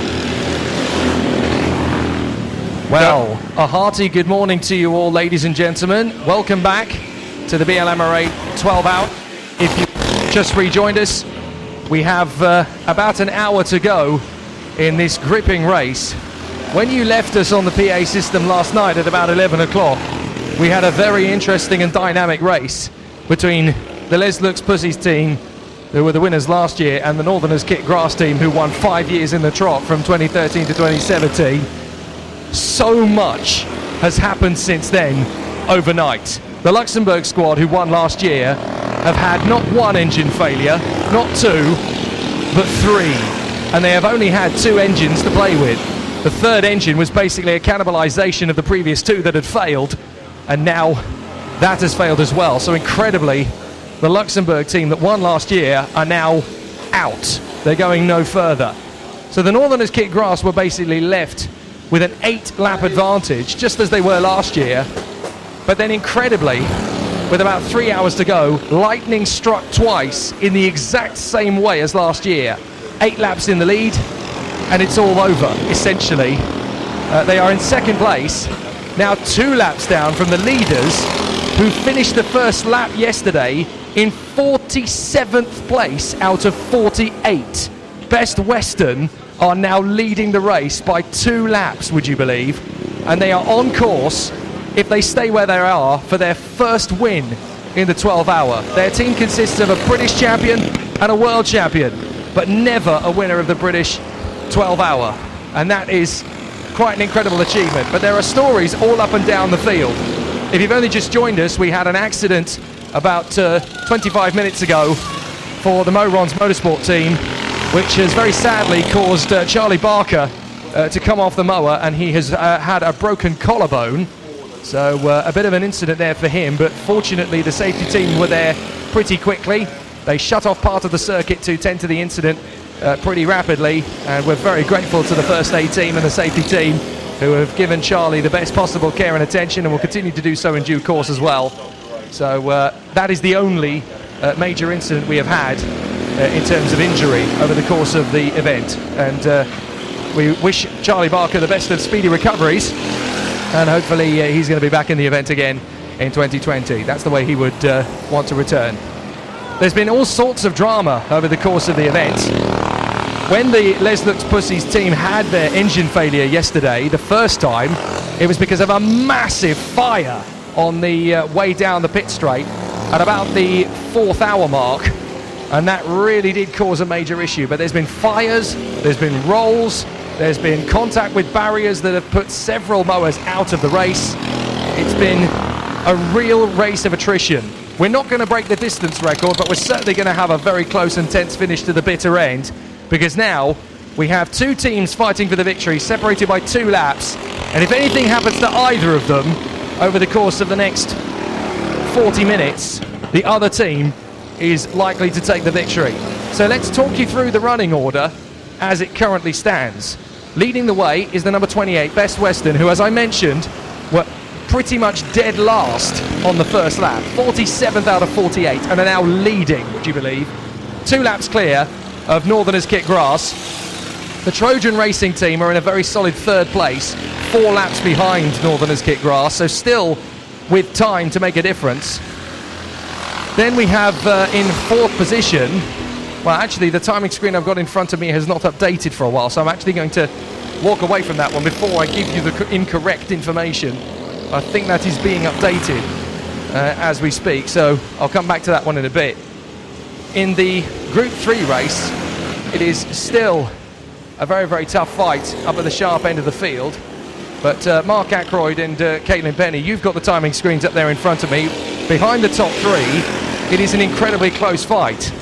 Yeah, in fact, it's just got closer because Dynamo has got up into 5th position overall. They've passed the R&M racing vehicle that last time round. 4th place is Get Set Mo, the number 14. And then, of course, you have that fight between Dynamo and R&M. I'm expecting Dynamo to run away from R&M due to them being in a theoretically much faster lawnmower. Although R&M are doing a fantastic job to be up as high as they are in 6th position. They're the Group 3 leaders. Then we have the Tourist Trophy leaders, Toro Muerto, followed by Average Joes. Following them, it's Razzie Cross Team B1, Deadbull Racing, rounding out the top 10 overall. Then Screw Loose Racing, Moore with Attitude, second in Group 3 as it stands. Grass Bandits, 13th overall, followed by Bullseye Racing, Who's Racing, Horseplay, Jurassic Coast Racing, The Bandits Brothers, Red Rooster Racing, Snail Speed Racing, Noodle Star Racing, and then third in the tourist class is the Swede Bashers. 23rd overall, Going Commando, followed by Gashit and Bashit, and then two vehicles which we haven't seen on track in a long time, Team Ali and Les's Lux Pussies. Let me just scroll down very, very briefly, and I will get you the rest of the order. So, after them, it's Pain in the Grass Racing, followed by Heck Garden. Then we have the Group 2 leaders, the Night Riders, number 61, still going very, very strongly in that class. Mowing nowhere faster in the pits and have been for a while. Team Phoenix are on track and haven't been for a while, so well done to them for making it back out. McLaren are in the pits, as are Swinglow Sweet Chariot, and second in Group 2, BBMF, so that's Battle of Britain Memorial Flight Red Section. They are in the pits as it stands. Murons are 35th overall, followed by third in Group 2, Battle of Britain Memorial Flight Yellow Section. Then it's Mufu, 37th overall, followed by Crosscutters. Ratty's Racers have just overtaken Mufir. Mufir currently third in Group 3, and that's not going to change since there are only two Group 3 runners on track at the minute. Then it's Herbert and Sons Racing, 41st overall, followed by a bunch of retirements. Moo Masters, EJH Racing, 60 Plus, Horseplay 2, Crash Test Dummies, Arcade Case Racing, Esla Mechanics Racing, and Lawn GP, who never started. So I am currently walking up and down the length and breadth of the pit lane for the next half an hour or so, looking for the juicy tidbits of gossip before we get to the bitter end of the race. But it's still mighty close up at that front end, as we know, because between Best Western, who are just passing my position at the top end of the pit lane, and Northerners Kick Grass, who are desperately praying for a problem for their opposition or trying to catch them, whichever happens first. And at the top of the pit lane, we've got several issues for Mowing Nowhere Fast, but they are still pushing on, trying to get their contacts to get to the end of the race. And they were going to be stalwarts who will get there to the finish. It's been a bit of a trying race, but you guys are in absolutely no doubt this is going to get to the finish line. Yeah, I think it will. It's been a trying one. You've had all sorts of difficulties and problems, but you've always kept a resolute attitude for it. First lap was fine. We had belt problems through the night. We had a wheel bearing fail, bonnet all collapsed, and now we've had the fuel line fall off, but thankfully no fire. That's good. That's always a positive. Good job so far. See you at the finish. Thank you. So Mowing Nowhere Fast still pushing their way through. Unfortunately, the Crash Test Dummies Reborn are out because they've only got 3 wheels. One of them sheared off and is not repairable. Dynamo, they had a good start. They ran up in the top 3. They actually led the race for about 4 meters on the second lap, and then from there started to tumble back, but they are still pushing on. Best Western, well, let's not jinx anything, but they're leading the race at the moment. Gashit and Bashit were a race leader at one stage. Even in the tourist class, they took the lead. And then some problems and some engine failures earlier on have basically stunted their progress. So now they're just trying to play catch-up and hopefully finish the race. Mofo have had all sorts of problems related mainly to brake calipers. So they've had some difficulties. The Swede Bashers, well, you guys have just been solid and consistent throughout. A couple of teething problems, but essentially you guys are going to come home in reasonable form. I do hope so, yeah. well learned, I would say. But yeah, we climbed up to a 21, 24. Yeah, 24 so, and third in our class, so not too bad. So it's likely we'll see you on a podium at the end anyway. We hope so, yeah. Keep up the good work. Cheers. So Sweet Bash is having a good run. Average Joes have been up towards the sharp end, again just keeping things ticking over nicely. So as it stands, Average Joes have incredibly moved their way up into 8th overall, which is something you guys must be ridiculously proud about. Pretty good, yeah. We qualified 19th, so that's actually, yeah, about as good as we could hope for. Yeah, we've done pretty well. So yeah, yeah, minimal breakdowns, kept going through the night. Yeah, pretty happy. I've just got to do the last stint and not break it. Okay, well, good luck, and hopefully you'll bring it home in one piece. Thank you very much. So Average Joe's just trying to bring it to the flag in the top 10.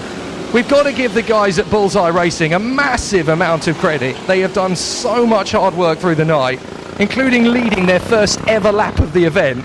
I can't remember the last time anyone has ever done that. You guys have absolutely torrid, worked hard, toiled, tears, sweat, passion, and you guys are still pushing on, and you're still looking likely for a decent finish. Yeah, we look like we're going to finish. A bit gutted for the breakdowns that we had, but we'll be back next year to give it another go. And that was your rookie campaign. Goodness knows what you guys are going to be like with 1 year under your belt. Congratulations on your job so far. Cheers. Amazing effort. A really, really good job from Bullseye Racing. An emotional and fantastic experience. Next door at Snail Speed, they've had an amazing first year as well. There have been some frustrations, but what you guys have done as a rookie team, you guys must be absolutely thrilled. Yeah, no, we're really pleased. Overall performed really well. A few issues with the mower, snapped a couple of chains which hasn't done all year, but it's one of those things, it's racing. Can't wait to get back out again. I have a feeling in 2020 you guys are going to come back. I have a feeling in 2020 you guys are going to come back even stronger. Oh yeah, most definitely. I don't know about the wife letting me, but yeah. You'll have to be very, very nice to her from now until next August. I can't complain. She's put up with an awful lot of grief from me in prep and everything else. Yeah, so thanks to her and the team. We'll bring on next year. Good job. See you with the flag. Yep, cheers. Great effort from the Snail Speed team. The SLR mechanics have already packed up and gone home. They had a very torrid time last night and didn't make the finish. Didn't even make the end of the first half, unfortunately. Horseplay have got one of their two mowers going, and it's been a very entertaining race all in all, but the mower is actually going quite strong at the moment and in for a solid finish. Yeah, but it's been good. A few problems. We had a hub, the bearing hub failed. So, yeah, half an hour to go, and let's hope it lasts. Good luck with it. Thank you very much.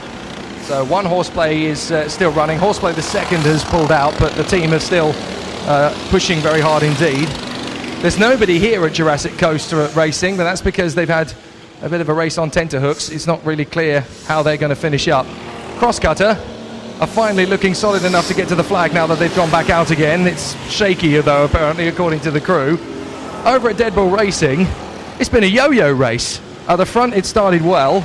I'm with Mr. Grimer. It started well, then we dropped back after a few problems, but we've shot back up the order again.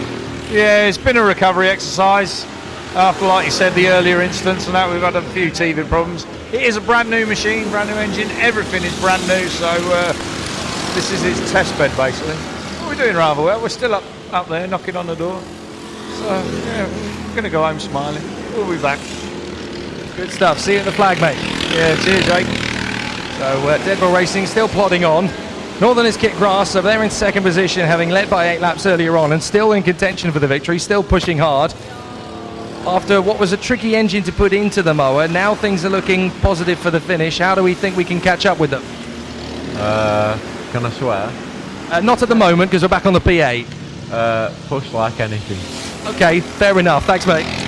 That's as clean as they can manage at the moment at Northerners Kit Grass. They've got ounces and bucket loads of stress. Over at Noodle Star, it's been up, down, left, right, sideways, but you guys are still pushing and still motivated to the flag.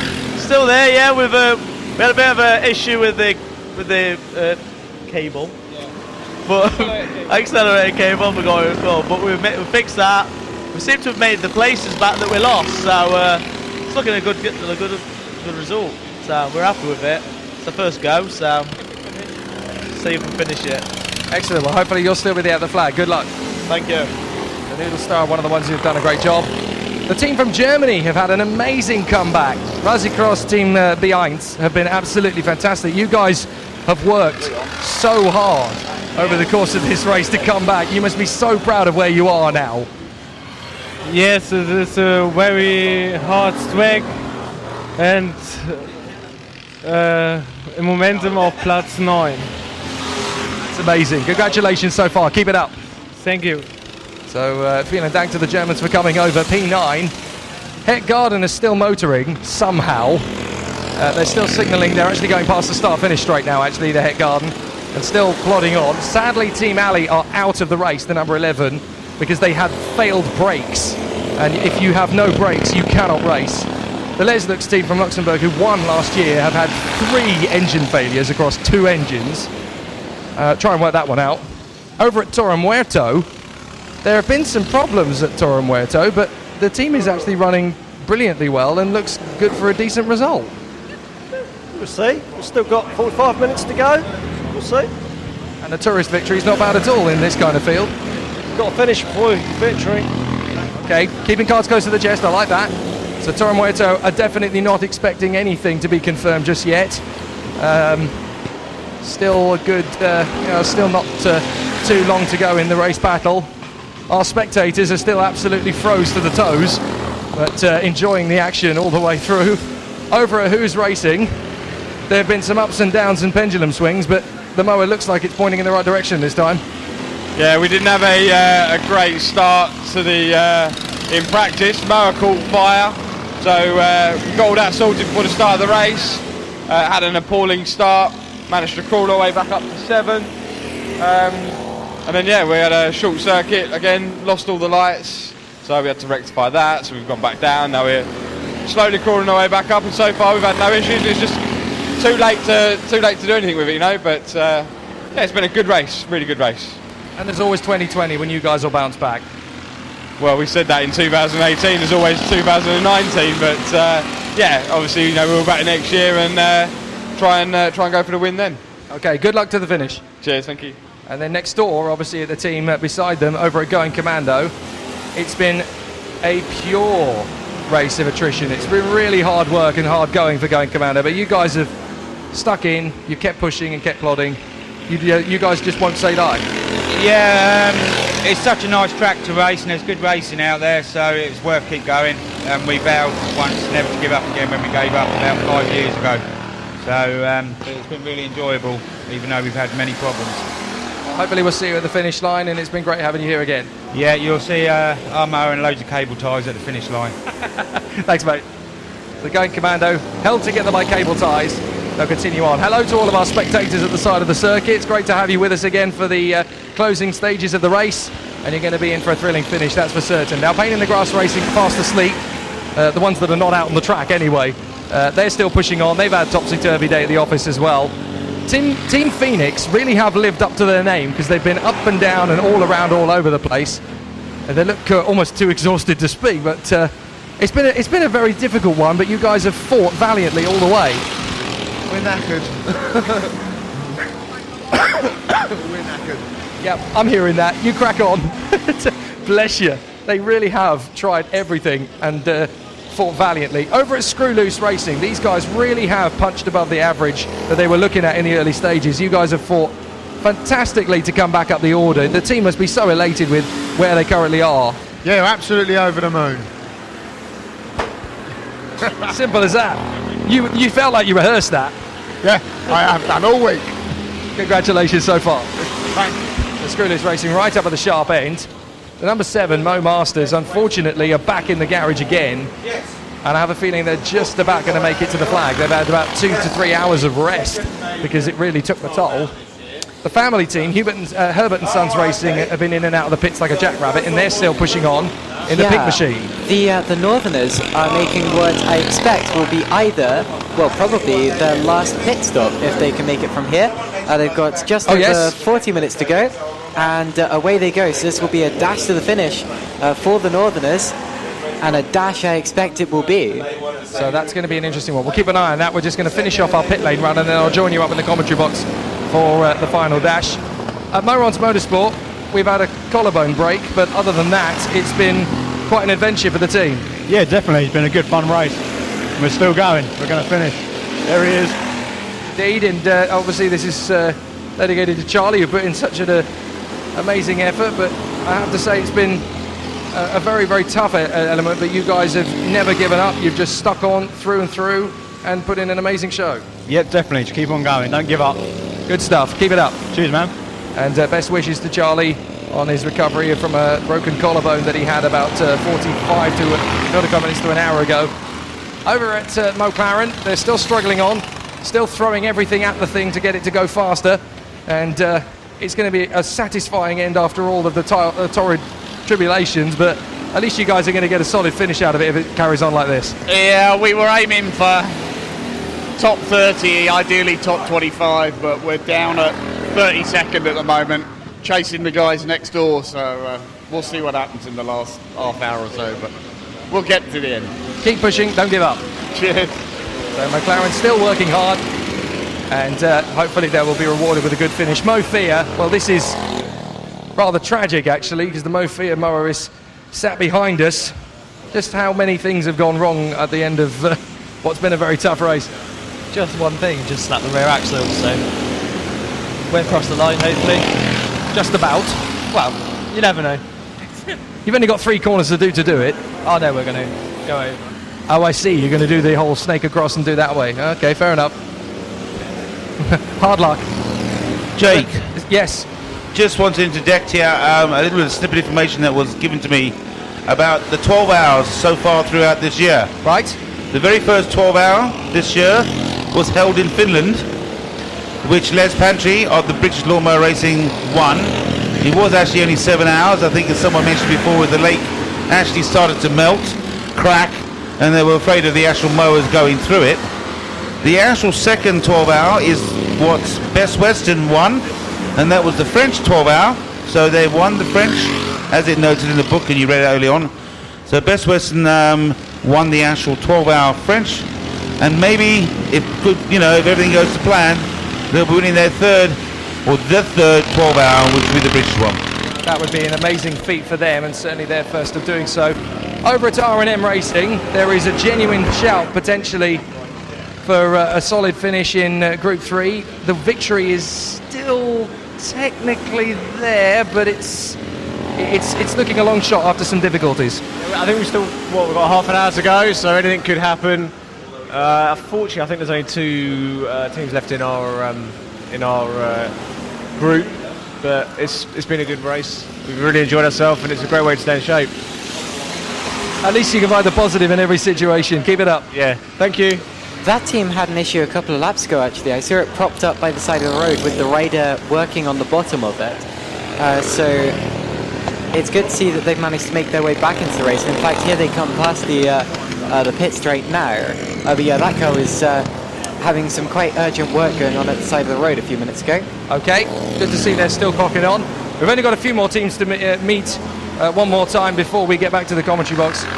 Swing Low Sweet Chariot are currently on its side here in the awning, and it looks as though it's a very tricky sort of problem. The mechanics are working very hard to get on top of it, and looks like it's fan belt related. Can you tell us what the issue is?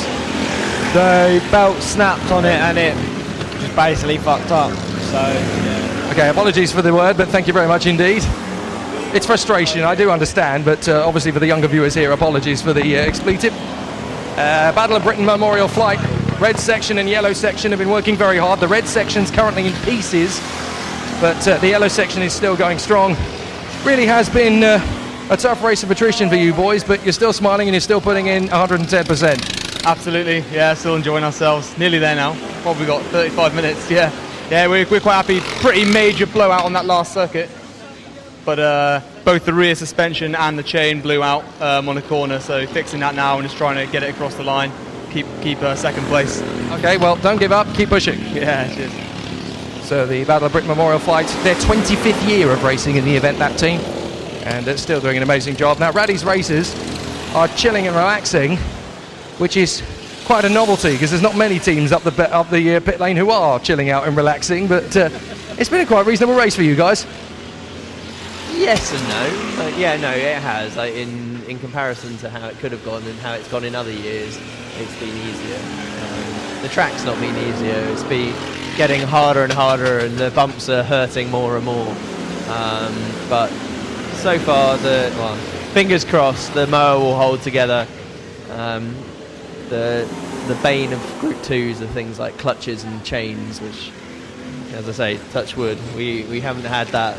We've had a few issues with our exhaust falling off, so we've had to do that. But no, got to be thankful for that.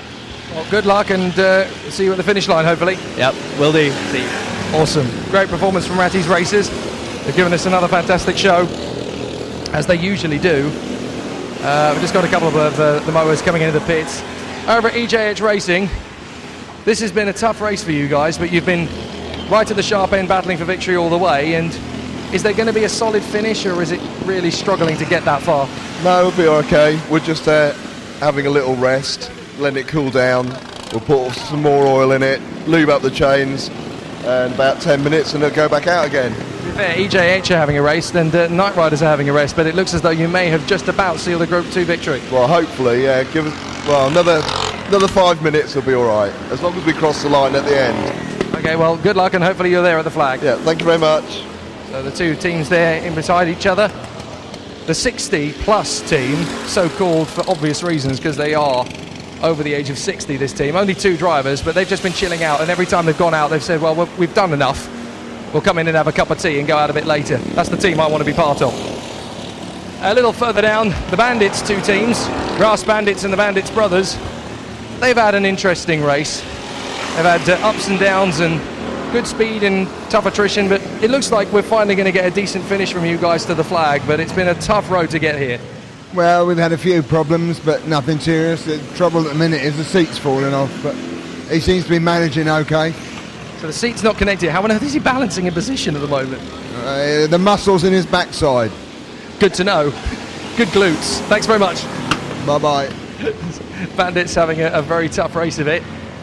Get Set Mow have been running further and further up the order towards the sharp end, and it looks as though the team are actually going to have a really solid finish. Did you ever think at about 6 a.m. that we would be looking at a top 6 finish in the way that we currently are? No, we're great. We've done well. Looking forward to finishing and carry on. Still a long way to go. Half an hour. Well, good stuff. Hopefully we'll see you at the flag. Brilliant. Thanks, mate. Performance so far from Get Set Mow. Only a handful of teams now to talk you through. MWA, the Mowers with Attitude. It looks as though they're all getting ready for a strong finish. Trying to see where the Mowers with Attitude. Oh, right up the front. Mowers with Attitude. The bacon sandwiches have been broken out. It's obviously bacon o'clock. And is it waking you guys up enough for a strong run to the finish? Well, our last man's out there, so hopefully he'll stay out there for the rest of the hour. Do you still have attitude, or is it just sheer despair at this point? It's mainly despair. At least you're honest. Good luck for the finish. Thank you. Everybody just battling brutally to the flag to get it across the line. Over at Trojan Racing, what a solid result it's going to be. A 3rd position finish is very admirable in a race like this, but it looks as though, you guys have got there on pure determination and strong courage. Yeah, I guess so. We're only 50 odd seconds in front of the team behind, so we're just going to make sure we carry on, make sure nothing goes wrong, and we'll get to 3rd place. So good night. So obviously that sets you up for a good run for 2020 as well, or are we just not even close to thinking about that right now? I don't think we're thinking about it now. Why on earth would I ask it? Good job. Thank you very much. And then there's just one more team to talk about, and that is Red Rooster Racing, who have had ups and downs and all sorts of trials and tribulations along the way, but now it looks as though the Mow is going to have a strong run to the flag, hopefully. You know what? There he is. Yes, past position now. There he goes. There he goes.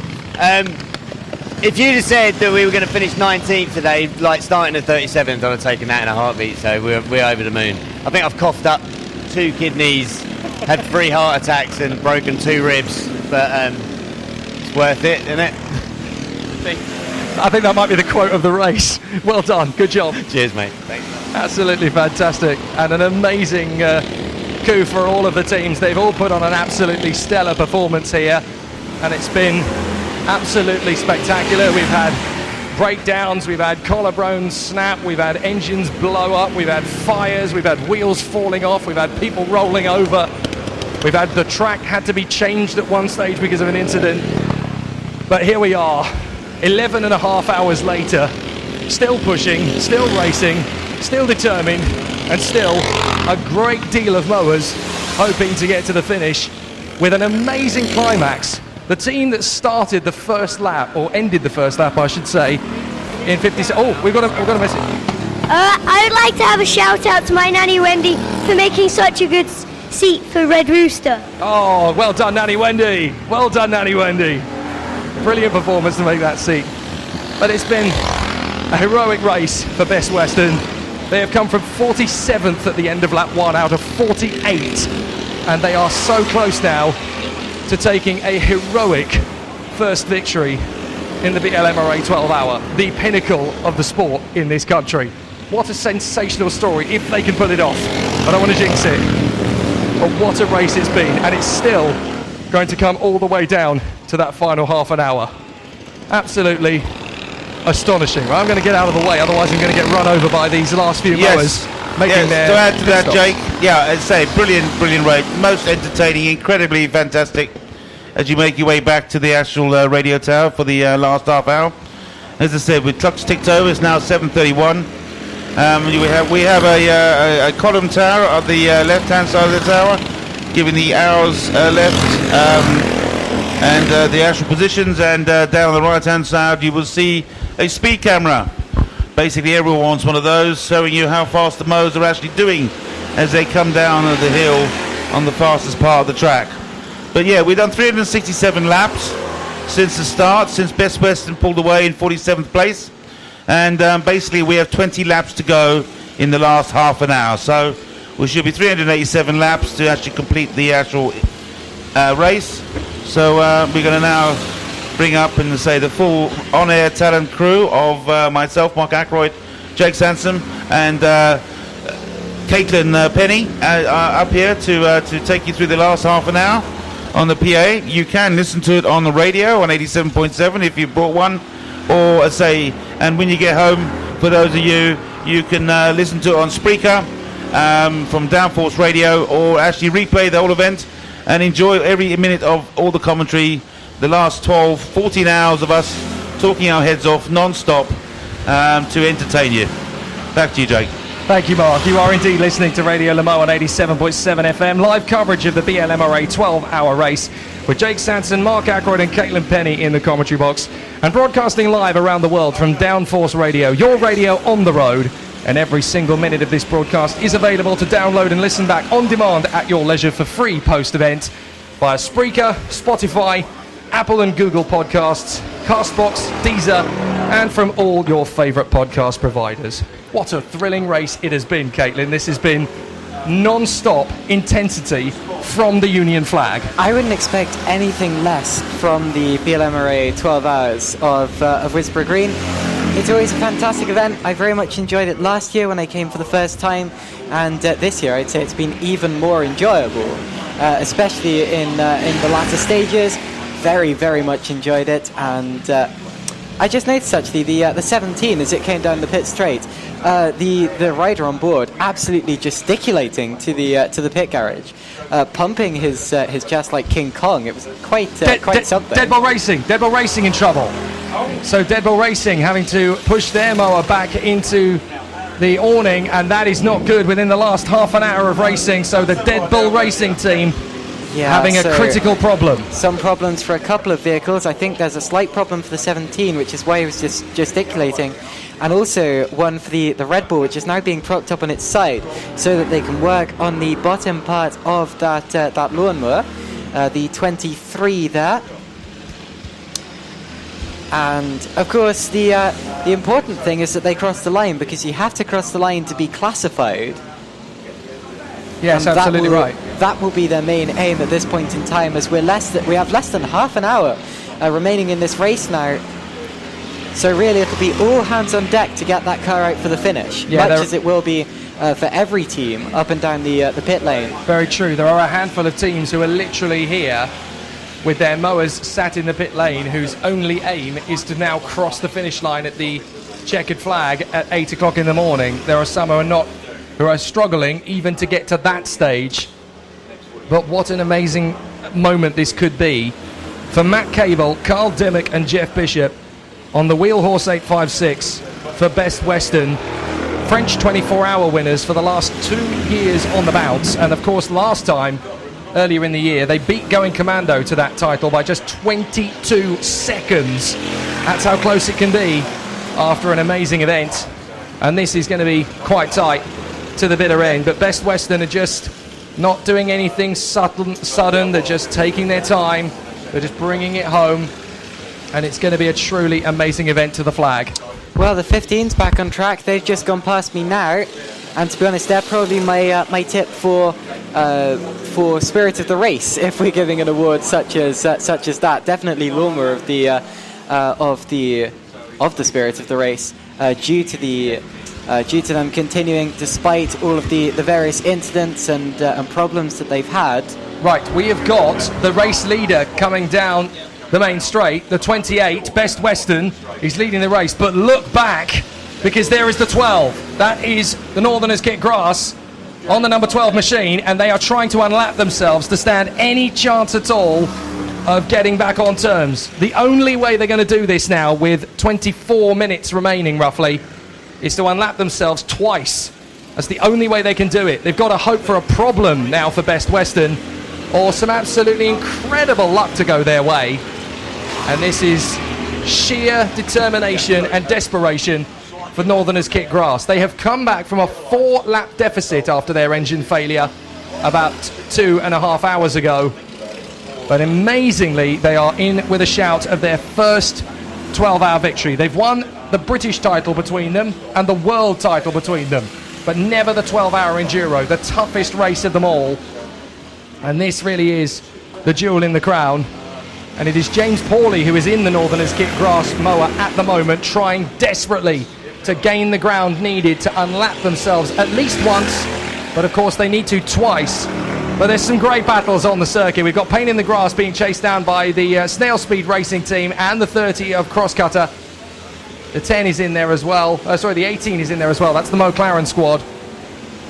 Plenty of puns, plenty of great racing. Side by side, Torum Muerto going there with the number 9 of Bullseye Racing. So let's see a few more of the battles that are out on circuit at the moment.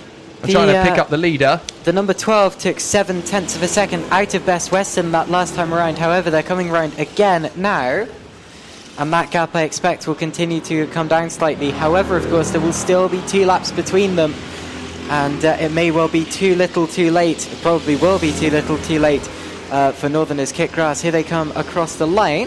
And the last laps for the 2 of them, in fact, that was 0.9 of a second out from Northerners Kick Grass. So definitely taking chunks of time out, but they need to take laps out if they're going to win this race. Meanwhile, we got one upside down, and it's the 10. Oh, that is the 10. That is the Speed Snails. Now, I think that's a mechanical issue. I don't know if that's actually been a shunt or whether that's had to be turned upside down. That definitely looked like more than just a mechanical issue. I didn't see much of it, but that was that was a weird angle. Well, the rookie team have done an amazing job to get this far, and they're still up at the sharp end of the dais. So to have even got to this stage, they've got plenty to be proud about, but can they get it going? Remember, you've got to cross the finish line if you're going to finish the race. It doesn't matter how many laps you've done. Side by side, we've got Who's Racing battling with Going Commando. That's amazing, because they're in the same awning. Yeah, I was going to say, actually, I don't think that was an accident, because the mechanics are already there. So I think if it had been an accident, that would have been far too fast for them to get there. They were already there. They were already working on it. Also, the 20 was by the side of the road being worked on as well, but that's now got up and running again. So now, for Best Western, the job is simple. Don't do anything silly. If the Northerners Kick Grass are going to go for you, for goodness sake, let them go, because you don't want to get yourself into any mischief at this point of the race. They have got a 2-lap cushion. It's enough to be comfortable with the win, but they've just got to keep it going. They've just got to keep it together. And with just 20 minutes left, now it is going to be quite an intense race all the way to the finish line. And it's all going to be about the Best Western team hanging on to their 2-lap advantage in front of the Northerners Kick Grass, with Trojan in 3rd position in front of Get Set Mo, Dynamo, and the leading team in 6th position, the 41 R&M Racing in front of Toro Muerto and Average Joe's. Then the Ruzzy Cross Team B1, the German squad, are in 9th position after all their hardship, with Screw Loose Racing in 10th in front of Mowers with Attitude, Bullseye Racing, Grass Bandits. Deadbull Racing are still fixing their mower. Mind you, they have just got going again. They push the mower out. Come on, come on, come on. That's it. Back up to full strength again. So Deadbull Racing. Oh no, they pulled it in straight away. Disaster for Deadbull Racing. So the 23 is pushed all the way back to its crew. Oh, you've got to feel for them. They're going to drop outside of the top 15 overall for this, and we're being pointed to something that's happened. So the leaders are getting close to each other on the road. Okay. Northerners Kit Grass are trying their best to reel in Best Western. 28 in front of 12. That is first and second, although there are 2 laps between them. And that's the 8 in trouble in the middle of the circuit as well. In between the 2 straights broken down. That is the Herbert & Sons machine. How many times have we said that tonight? Unfortunately, far too many for their comfort. So big problems all the way through for the Herbert & Sons lad and dad's team. Team Phoenix has parked their mower in the awning as well. Post-race, it's been a bit of a tricky one for them. Yeah. That's just a sign. I wanted to make a comment about lawnmower racing. There's Toro Moto there, and Deadbull Racing broke down. So one of the guys from Toro Moto immediately helped to push it all the way back down the pit. Everyone in lawnmower racing helps everyone else. It's dog eat dog on the track. It's racing is everything, and no holds are barred. But off the track, everyone in lawnmower racing helps everyone else. It's one big family of people who enjoy the racing and the involvement themselves. Yeah, to be fair, when Northerners Kit Grass had their engine failure, we had the squad from Les Lux, their chief rivals, coming over offering to help. You'd never get that in Formula One. If Ferrari broke down, Mercedes would let them fend for themselves. But here in the world of lawnmower racing, it is a 3 Musketeers ethos, every man for himself. Right, we have got Best Western being hunted down on the racetrack by Northerners Kit Grass, and this is realistically the only chance they're going to have of getting through. They come up to turn 6. They've got to unlap themselves first of all up the inside, and they're trying. Yes, they get 1 lap back. They can go for the second one. There is still... Best Western are not letting them go. They're going to be side by side down the pit straight. Here they come. Yep. Northerners side Kit by Grass side. still chasing. 28. So 28 remains in front by 2 laps He held as well. off. Let's see what they could do in the twisty bit. 28 appears to have a much faster gearing. It appears that the 12 was faster off the corner. They were they had the acceleration, but the 12 just had the top speed by a very long way. So this is going to be intriguing as they get on to the next lap. 43 is coming out to wait for the finish. Yeah, they're going to. This is can't do a whole lap. So we position yourselves before the finish line. This is what they do. Wait for the actual finish flag to drop and then cross the line and complete the race. Right, Best Western are trying to. Well, they have just lapped the Bandits brothers, and Northerners Kit Grass are trying to keep up with them. They're struggling even to keep up with Best Western at the moment. The thing is, this is an opportunity to take because there's back markers, so there could be a mistake made here, or someone holding up Best Western, allowing Northerners through. We've got a slow group 2 on the side there, which hopefully keeps to the right and lets them all through. There's quite a big difference between the 2s and the 3s and 4s. And he needs to go around the bottom of the dip and back up the hill again to the long straight with a small kink. Le Mans Molzan straight actually, and then into some messes. Another group 2 on the way. That's Durban. So up towards the turn 6 hairpin. Are they going to have another crack at it? They've got to find a way through in the next sort of minute or so if they're going to stand any chance of getting back into it, and hope that something befalls. They have now made it through. So they've unlapped themselves. Best Western still just following in pursuit. See, this is great for Best Western. Down the straight, they've got so much speed. Yes. He's trying to hold it. Careful, boys. They're touched. That could be an accident. And they've got away with it, the 12 ahead, but goodness me, that was close. That was the 28 tried to the come 2 back leaders from the taking inside. themselves out. My goodness. Have we seen that before in Formula 1? Well, We don't tend to see it too often in lawnmowers, of course, but both teams are absolutely desperate to win the 12-hour. To be honest, I'm very, very surprised that the 28 tried to come back through there, because the 28 has far more to lose than the 12, and they both know it. This is real racing. This is real racing, though. This is the thing. Here he goes again, Going up back the to on the inside. inside, and there's a group 2 there. My goodness, that was close. Why is the 28 risking this? I really don't get it, because the rider there, or the team there, has so much more to lose. They can't afford to cause an incident and throw this away. They both know that. Plus, they have a 2-lap advantage. As near as makes no difference. They don't need to risk this. They just need to coast it to the finish. Realistically, they don't even need to be anywhere near. They could be the slowest car on track right now and still have a good chance of winning the race. So they just can't risk this. Why? Big smoke for Speed Snails. Big smoke. Something's gone wrong with the engine, that one. Yeah, Snail Speed's in major difficulties, smoking badly down the pit straight. So hopefully they are going to make it to the flag, but that is debatable at the moment. A couple of comments on this actual ding-dong match between the two. I have to say that the clerk of the course is closely watching for fair play between the two of them to make sure that there is no infringements and whatever. Even though it's friendly racing on the track, it's serious. So therefore, again, rules are rules. Also, just to let you know, a bit of stupid information, Best Western won the French 24-hour race by 22 seconds. So they do like it close. They do take it right to the wire, do Best Western, and we could be having a repeat of that. So the drivers are just getting into the closing phase of the race now. 13 minutes remain of this 12-hour Enduro Classic. And this year really has been a vintage 12-hour. They've had so many different elements within it. We've had 6 different race leaders, 5 officially, and 1 for only about 4 meters, namely Dynamo. But the 28 of Best Western has got themselves into contention by staying focused and staying solid, despite dropping to 47th place out of the 48 runners on the opening lap due to a flat battery at the start. They changed it over, they fought their way up, they didn't push harder than they had to, and they have got themselves into the right place at the right time. And they are going to follow home the Northerners Kit Grass, who were dominant from 2013 to 17, 5 straight wins.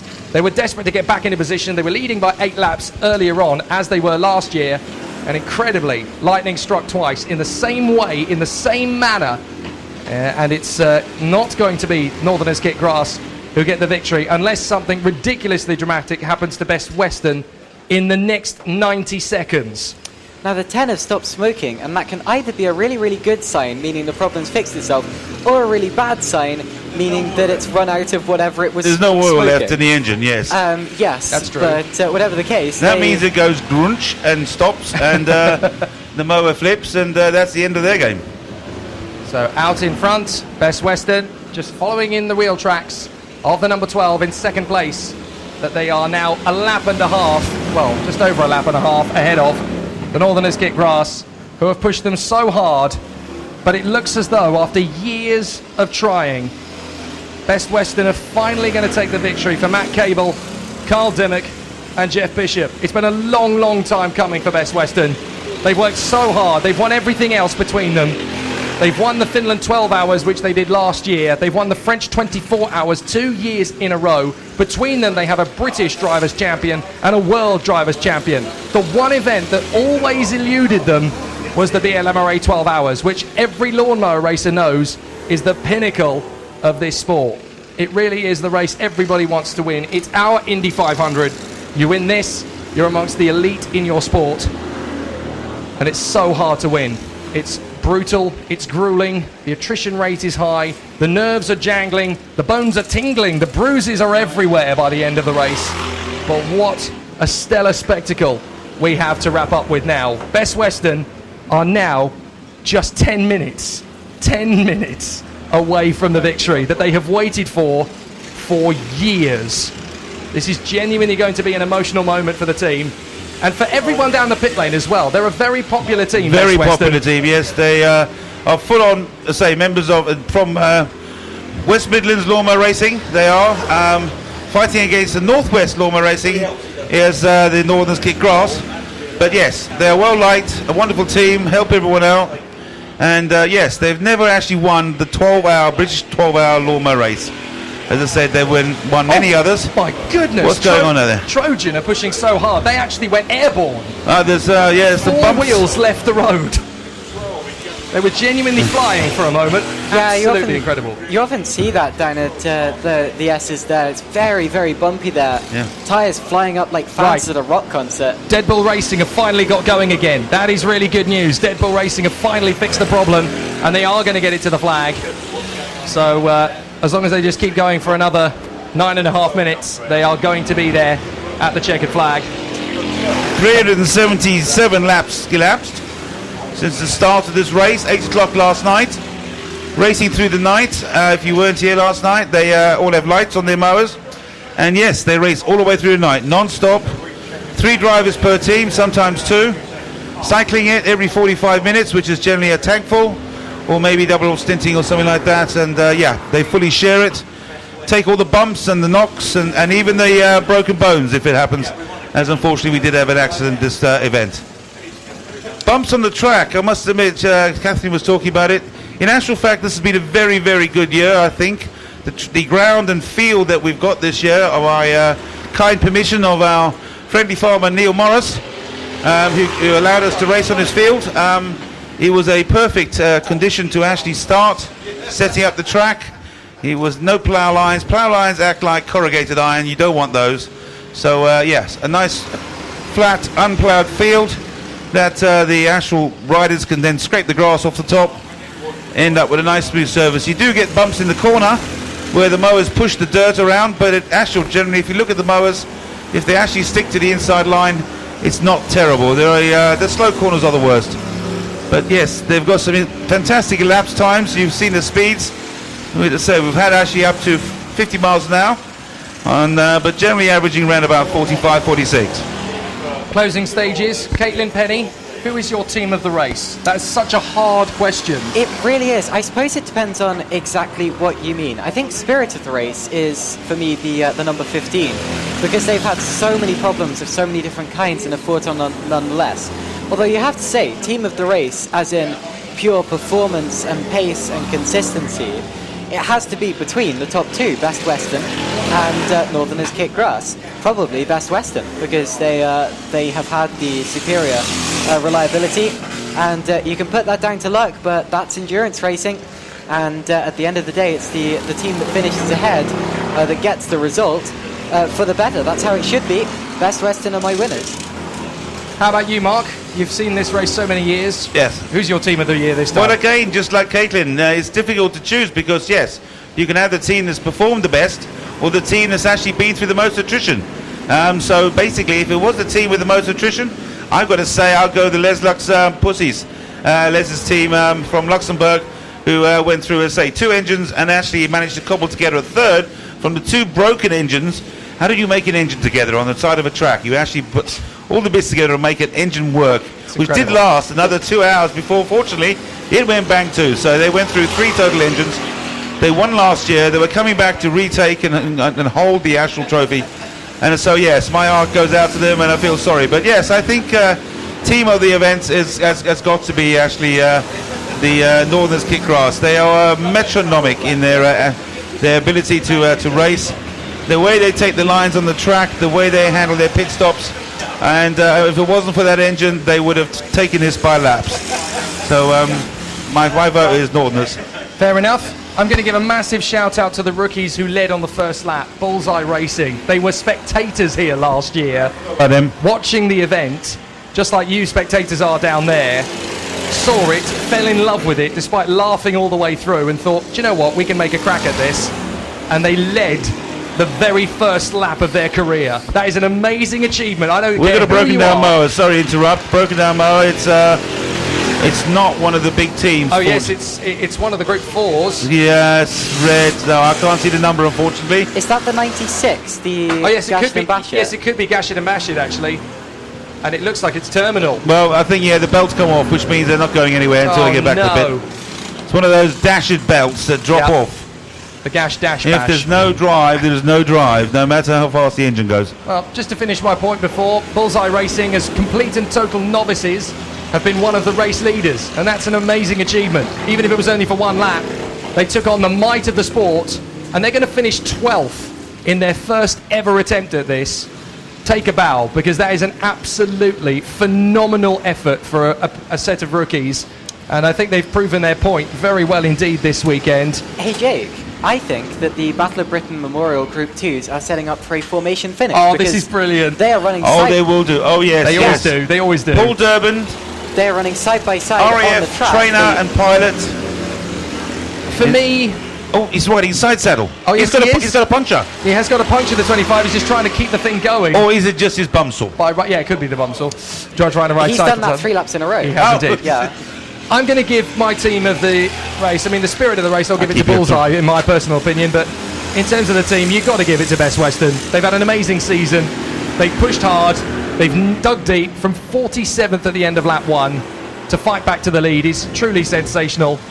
And to see them win is going to be a satisfying moment, not just for the team, but for the sport as a whole. The pit lane are going to be very appreciative of that performance, and it's going to be great. Now, of course, even though they're 2 laps ahead, they cannot be counted as the winners until they cross the line. So they've just got to keep it going to the bitter end, because they can lose it on the last lap if they break down. So they've just got to keep ploughing on. But we are in the last 3.5 minutes of what has been an epic contest, and it's been a true vintage year. We've had thrills and spills, drama, intrigue, suspense, catastrophe for rookies doing an amazing job, veterans getting in the wars. We've had mammoth fights, great intensity, great battles. It's been a true classic. If I could just take a minute for the very important thing, which is basically our thank yous from the British Lawnmower Racing Association of Wisborough Green, but based here racing in 5 Oaks. So I would like to thank the winner group for hire of their equipment. I'd like to thank EP Clark and Son, the Horsham District Council for their understanding, JC Engineering Design, Technique Design, who's done all the trophies, WC Hire, Sussex Police, who's helped us out with the various, and Neil Morris, obviously, who gave us use of his fields, and the New Ink Printing Company, Phoenix Motorcycle Training, who's sponsored the event, Mark Oliver Design, Clee Hill Plant Hire, Simon Williams Machinery Hire, Kelsey Plant Hire, and Activado. So thank you to everyone like that. I'd also like to say that all our excess funds will be going to our charity, which is the Inkfield Manor School for Disabled Children. And we've given every year of the 12 hour while we've been in this location. We like to give a lot of money to the school from our takings on the gate. But yeah, back to you, Jake, for the last 2 minutes. Best Western come through to cross the line with 2 minutes to go, and it's going to be a very historic, emotional and momentous moment. They've got to keep it going all the way through the Best Western 28. They've got to bring it home. They cannot afford to break down now. If they do and they fail to make the line, it goes to Northerners pit grass. Please be careful crossing the actual pit lane, please. Yes, please. It's still racing. Please be We're careful. still racing. This is still not finished. Please be careful. Please be careful in crossing the road to celebrate. You can go to the middle, but please be careful. They're coming down folks. that pit straight at 40 miles an hour, people. Please be careful. Please be careful. Notice how the Team Hetgarden and the Rallycross team they've got national B1s flags. Have stopped for national flags. Of course, you have the B1s with the German flag and the Hetgarden with the Belgian Please be careful. flag. Please be going careful crossing the road, folks. Please be careful. The race is still going on. Get out of the way, guys. Come on. Please be careful. Please be careful. Watch what you're doing, guys. Please don't cross the track in a dangerous place. Please be careful. But now we're going to see a momentous moment as the Best Western crew comes down the back straight. What a race it's been for them. They will continue to motor on in fine style, but what a spectacle. They've won the French 24-hour twice in 2 consecutive years. They have a world champion amongst them, a British champion amongst them, and they have won the Finland 12 hours in 2018. This race was always the one that eluded them, but now they come through out of the final turn. And I think they're either going to complete the race or they're going to begin the final lap. Yes, they're going to begin. One more lap to go. One lap forward, possibly, no. One more lap to go. Last Last lap for the 28. Best Western will have just one more tour. 0.9 of a mile left of this incredible race. And what a sweet moment it's going to be.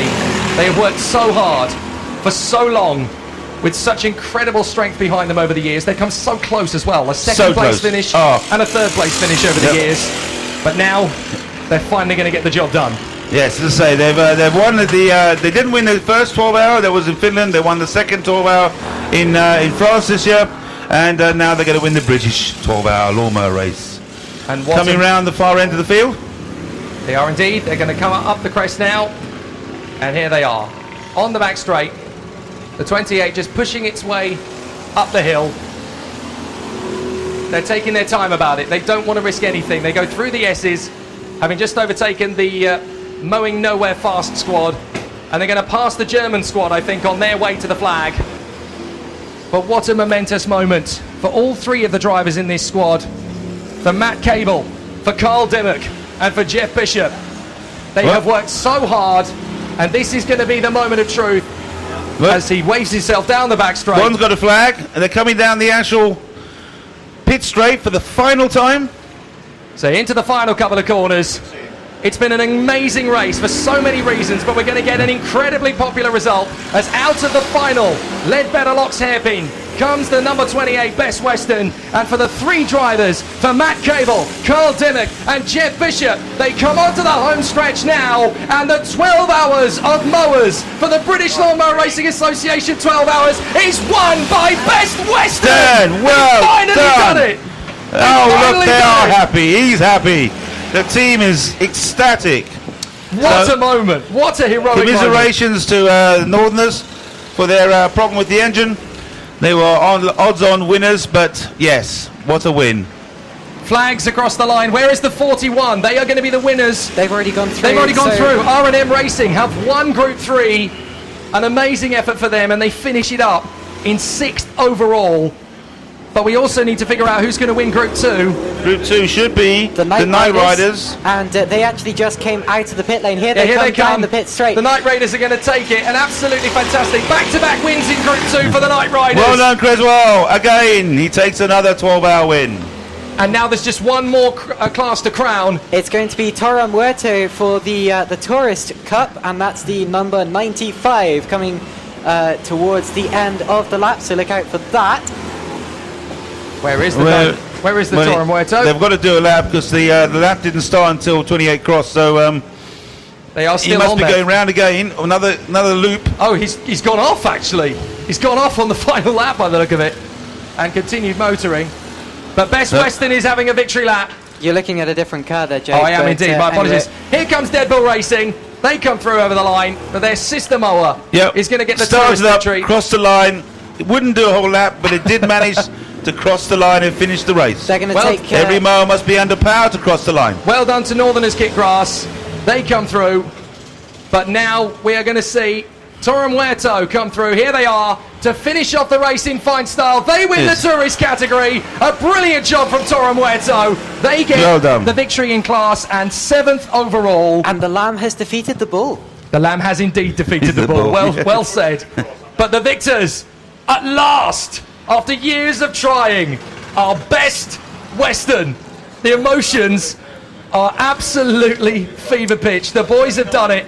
After so many years, so many near misses, they have finally become BLMRA 12-hour champions. Now, one more time around Matt with the Cable, checkered flag. Carl Dimmock and Jeff Bishop, winners. Matt wouldn't talk to you in the pits. He was so stressed, wasn't he, when you were in the lead? I'm going to go down there and have a quick word with them if I can. Absolutely. Take the mic. Go on. Yeah, fantastic performance there from the Best Westerners, Best Western, who take the victory in terrific style by 2 laps. I've also just realised that what I said a few minutes ago about the Lamb beating the Bull is wrong, because baby cows are called calves. So I've just embarrassed myself in front of all of these spectators. But whatever the case, fantastic victories. It sounded good. It was for funny. Best Western, R&M Racing, Toro Muerto, and also the Night Riders for taking their respective class victories in terrific style. And what a fantastic race this has been as well. We've got chaos and unpredictability the entire way through, just as we get every single year with the BLMRA. I don't think it's possible to have a dull 12-hour endurance race, especially when it's lawnmower racing. And I look forward to being here every single year. Last year was great. This year was fantastic. Next year, I expect, is going to be much the same. So if you're here today and you enjoyed this, as I'm sure you did, definitely make sure you come back next year, 12 months' time, handing back to Jake. Matt is too emotional to speak at this point. Congratulations to the Northerners Kick Grass. Go on, get in there. Let's go and have a word with the team. What an amazing result. And an embrace between the Northerners Kick Grass, Jason Pauly and Matt Cable of Best Western. He just doesn't have the emotions in him, Matt Cable, to speak. Guys, just what does this mean after so many years of trying, so many deserving races where it's come close but not close enough? What does this one mean? We can finally give up. You're going to retire? No, we're going to keep going now. Hopefully, 6 hour next. Give that a go with the Northwest and then make it the triple this year. Fantastic. Congratulations. I can finally tell you, Best Western, BLMRA 12-hour champions. You've done it. Cheers, thank you. Absolutely amazing. Let's commiserate the guys in second place. Jason Pauly was pushing all the way. Second place, so tough because it was air in the palm of the hands, but almost what a fight back. What an amazing fight back. Yeah, we tried our best. Pushed probably beyond the limit most of the time for the last, 2 hours. But what enough in Best Western, we're the best today, so well done to him. And now it's time to fight back again and do it all again in 2020. Yeah, and we'll be faster. Congratulations, good effort. Best Western. Good effort. Thank you. Right, I'm going to see if I can try and find Trojan. Yep. Who, of course, celebrating a mammoth third place finish. They're down the other end of the pits, of course. Also, we've also got R&M Racing, the winners of the Group 3. Oh, well, here's Toro Muerto. They've just won the... yes, they just won the Tourist Tourist class. category. Let's have a word New with class for this year. Let's have a go with the guys at Toro Muerto.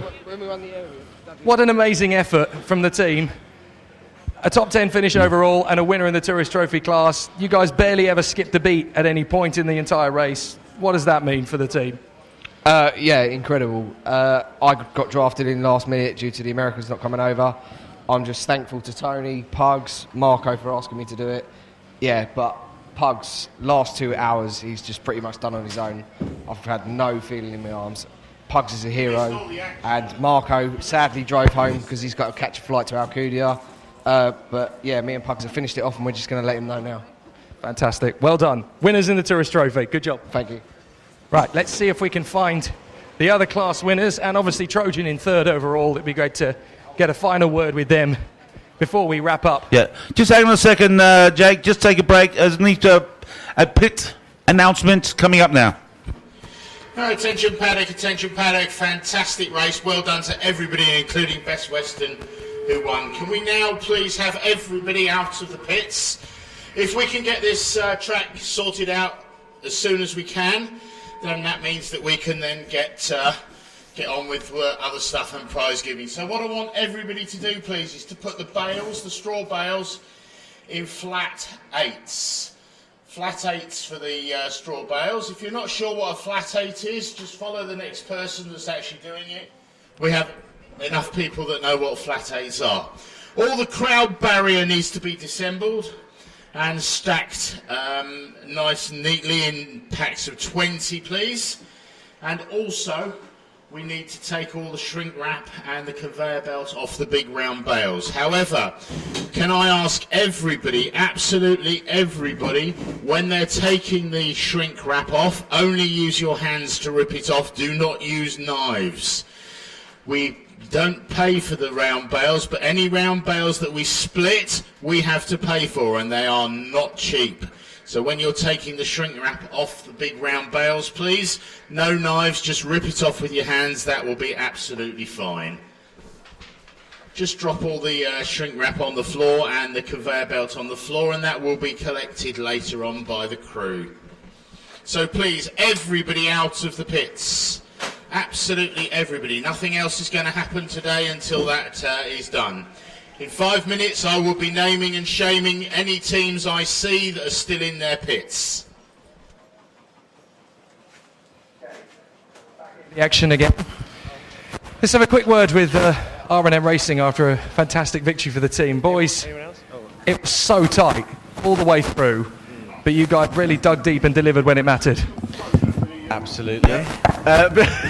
No, it was basically all down to the mower. We just held on and told it where to go. Ultimately, it's down to everybody, all our pit crew and parents and everyone that's helped out, just prepping it and getting it sorted to get ready for this race. And as endurance is, you never know what's going to happen. Another win and obviously pushing on for another successful end to the season. Let's hope so. Yeah, I mean, we because we did quite well last year, we felt a little bit more pressure and didn't know what to expect, but the mowers just performed so well the whole race. We can't fault it, so it's a great result. Group 3 BLMRA 12H champions. Well done. Woo! Thank you. You're allowed to celebrate too, right? You're allowed to celebrate. An absolutely brilliant performance. Let's head over to the winners over at Group 2. What another fantastic run from the Night Riders. Last year, they won it, and this year, they've come back and done it again. What an amazing performance from the mower, and the amazing Technicolor lawnmower did an amazing job again. It did. It's a good little mower, that. So now I guess it's just going for the hat trick next year, I guess. Yeah, we'll give it a go. I hope Derbs is coming back to try and beat us again. It never stops. Well done. It doesn't. Thank you. Mowers this year. 2 mowers to do it, still failed. Absolutely. Right, let's find one last team to speak to, and that is the 27 over at Trojan. Have I gone the wrong way? I have. I've gone the wrong way. We'll find them very quickly, and then we'll close proceedings. A massive They're thank further you. on down from you, right towards the end, near Red Rooster. Oh, right there. Are they Trojan? Oh, yes, of course they are. They're tucked away in that corner. So a massive thank you to our spectators. Thank you for joining us, and hopefully you'll join us again in 2020. And if you're fascinated and falling in love with the world of lawnmower racing, BLMRA.co.uk. Join us on the grid. Bullseye Racing did, having watched last year, and now they are race leaders. Let's find Trojan Racing after an amazing end to their weekend. Where are the Trojan boys? Oh, here they come. They had to have a bit of a breather, but what an amazing event to come third overall. Let's get in there and have a word with the Trojan boys. Lads, it's always very, very hard to get into the flow of this race, but a third position finish, you guys must be absolutely over the moon. Yeah, I can't believe it. I mean, tried so hard. I think 9th year of trying and come top 3. I can't believe it. They are sinking tomorrow, I think. So now next year, you can win.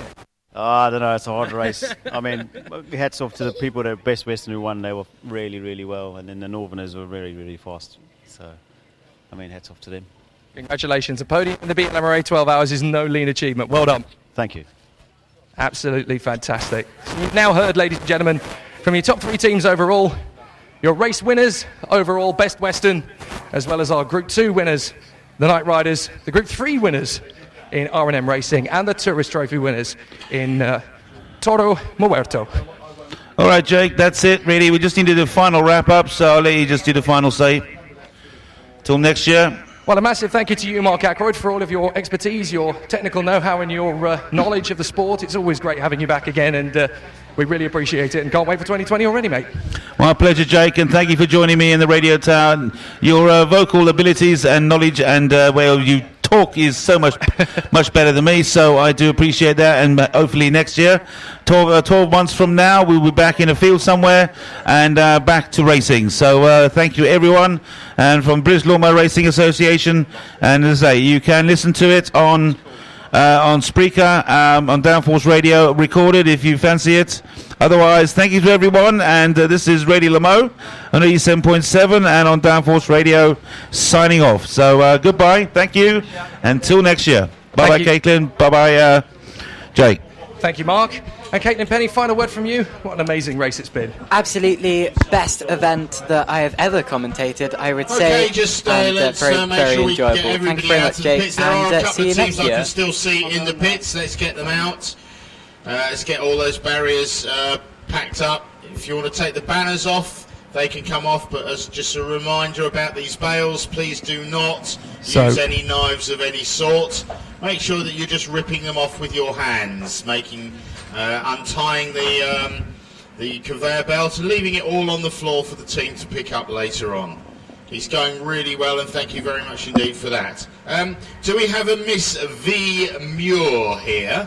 If we have a Miss V. Muir, sorry I don't know the first name, that's M-U-I-R. If we have a Miss V. Muir here, can they come to Control Tower, please? So yes, final word from you, Caitlin Penny, before we wrap up the Downforce radio stream. Yeah, as I was saying, just a fantastic event. Probably my favourite event that I've ever commentated.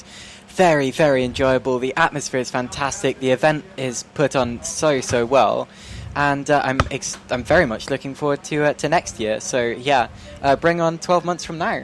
Thank you very much to Caitlin Penny and to Mark Akeroyd, and a massive thank you quickly to wrap up to everybody at the British Lawnmower Racing Association and all the adjoining clubs, to the winner group, to EP Clark & Son, Horsham District Council, JC Engineering and Design, Technique Engineering, WC Hire, Sussex Police, Neil Morris, of course, and the New Ink Printing Company, Phoenix Motorcycle Training, Mark Oliver Design, Clee Hill Plant Hire, Simon Williams Machinery Hire, Kelsey Plant Hire, and Activo. What an amazing event it has been once again in the BLMRA 12 Hours of 2019. Best Western finally lift the crown, and in 2020 we'll do it all again. From Mark Akeroyd, from Caitlin Penny, and from me, Jake Sanson, a massive thank you and good night. Good night.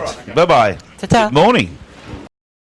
Hi, I'm Tom Ingham and you're listening to Downforce Radio. Hi, I'm Jacques Villeneuve, you're listening to Downforce Radio. Hi, I'm Bruno Senna, you're listening to Downforce Radio. Hi, I'm Chris Hoy and you're listening to Downforce Radio. Hi, I'm Landon Norris and you're listening to Downforce Radio.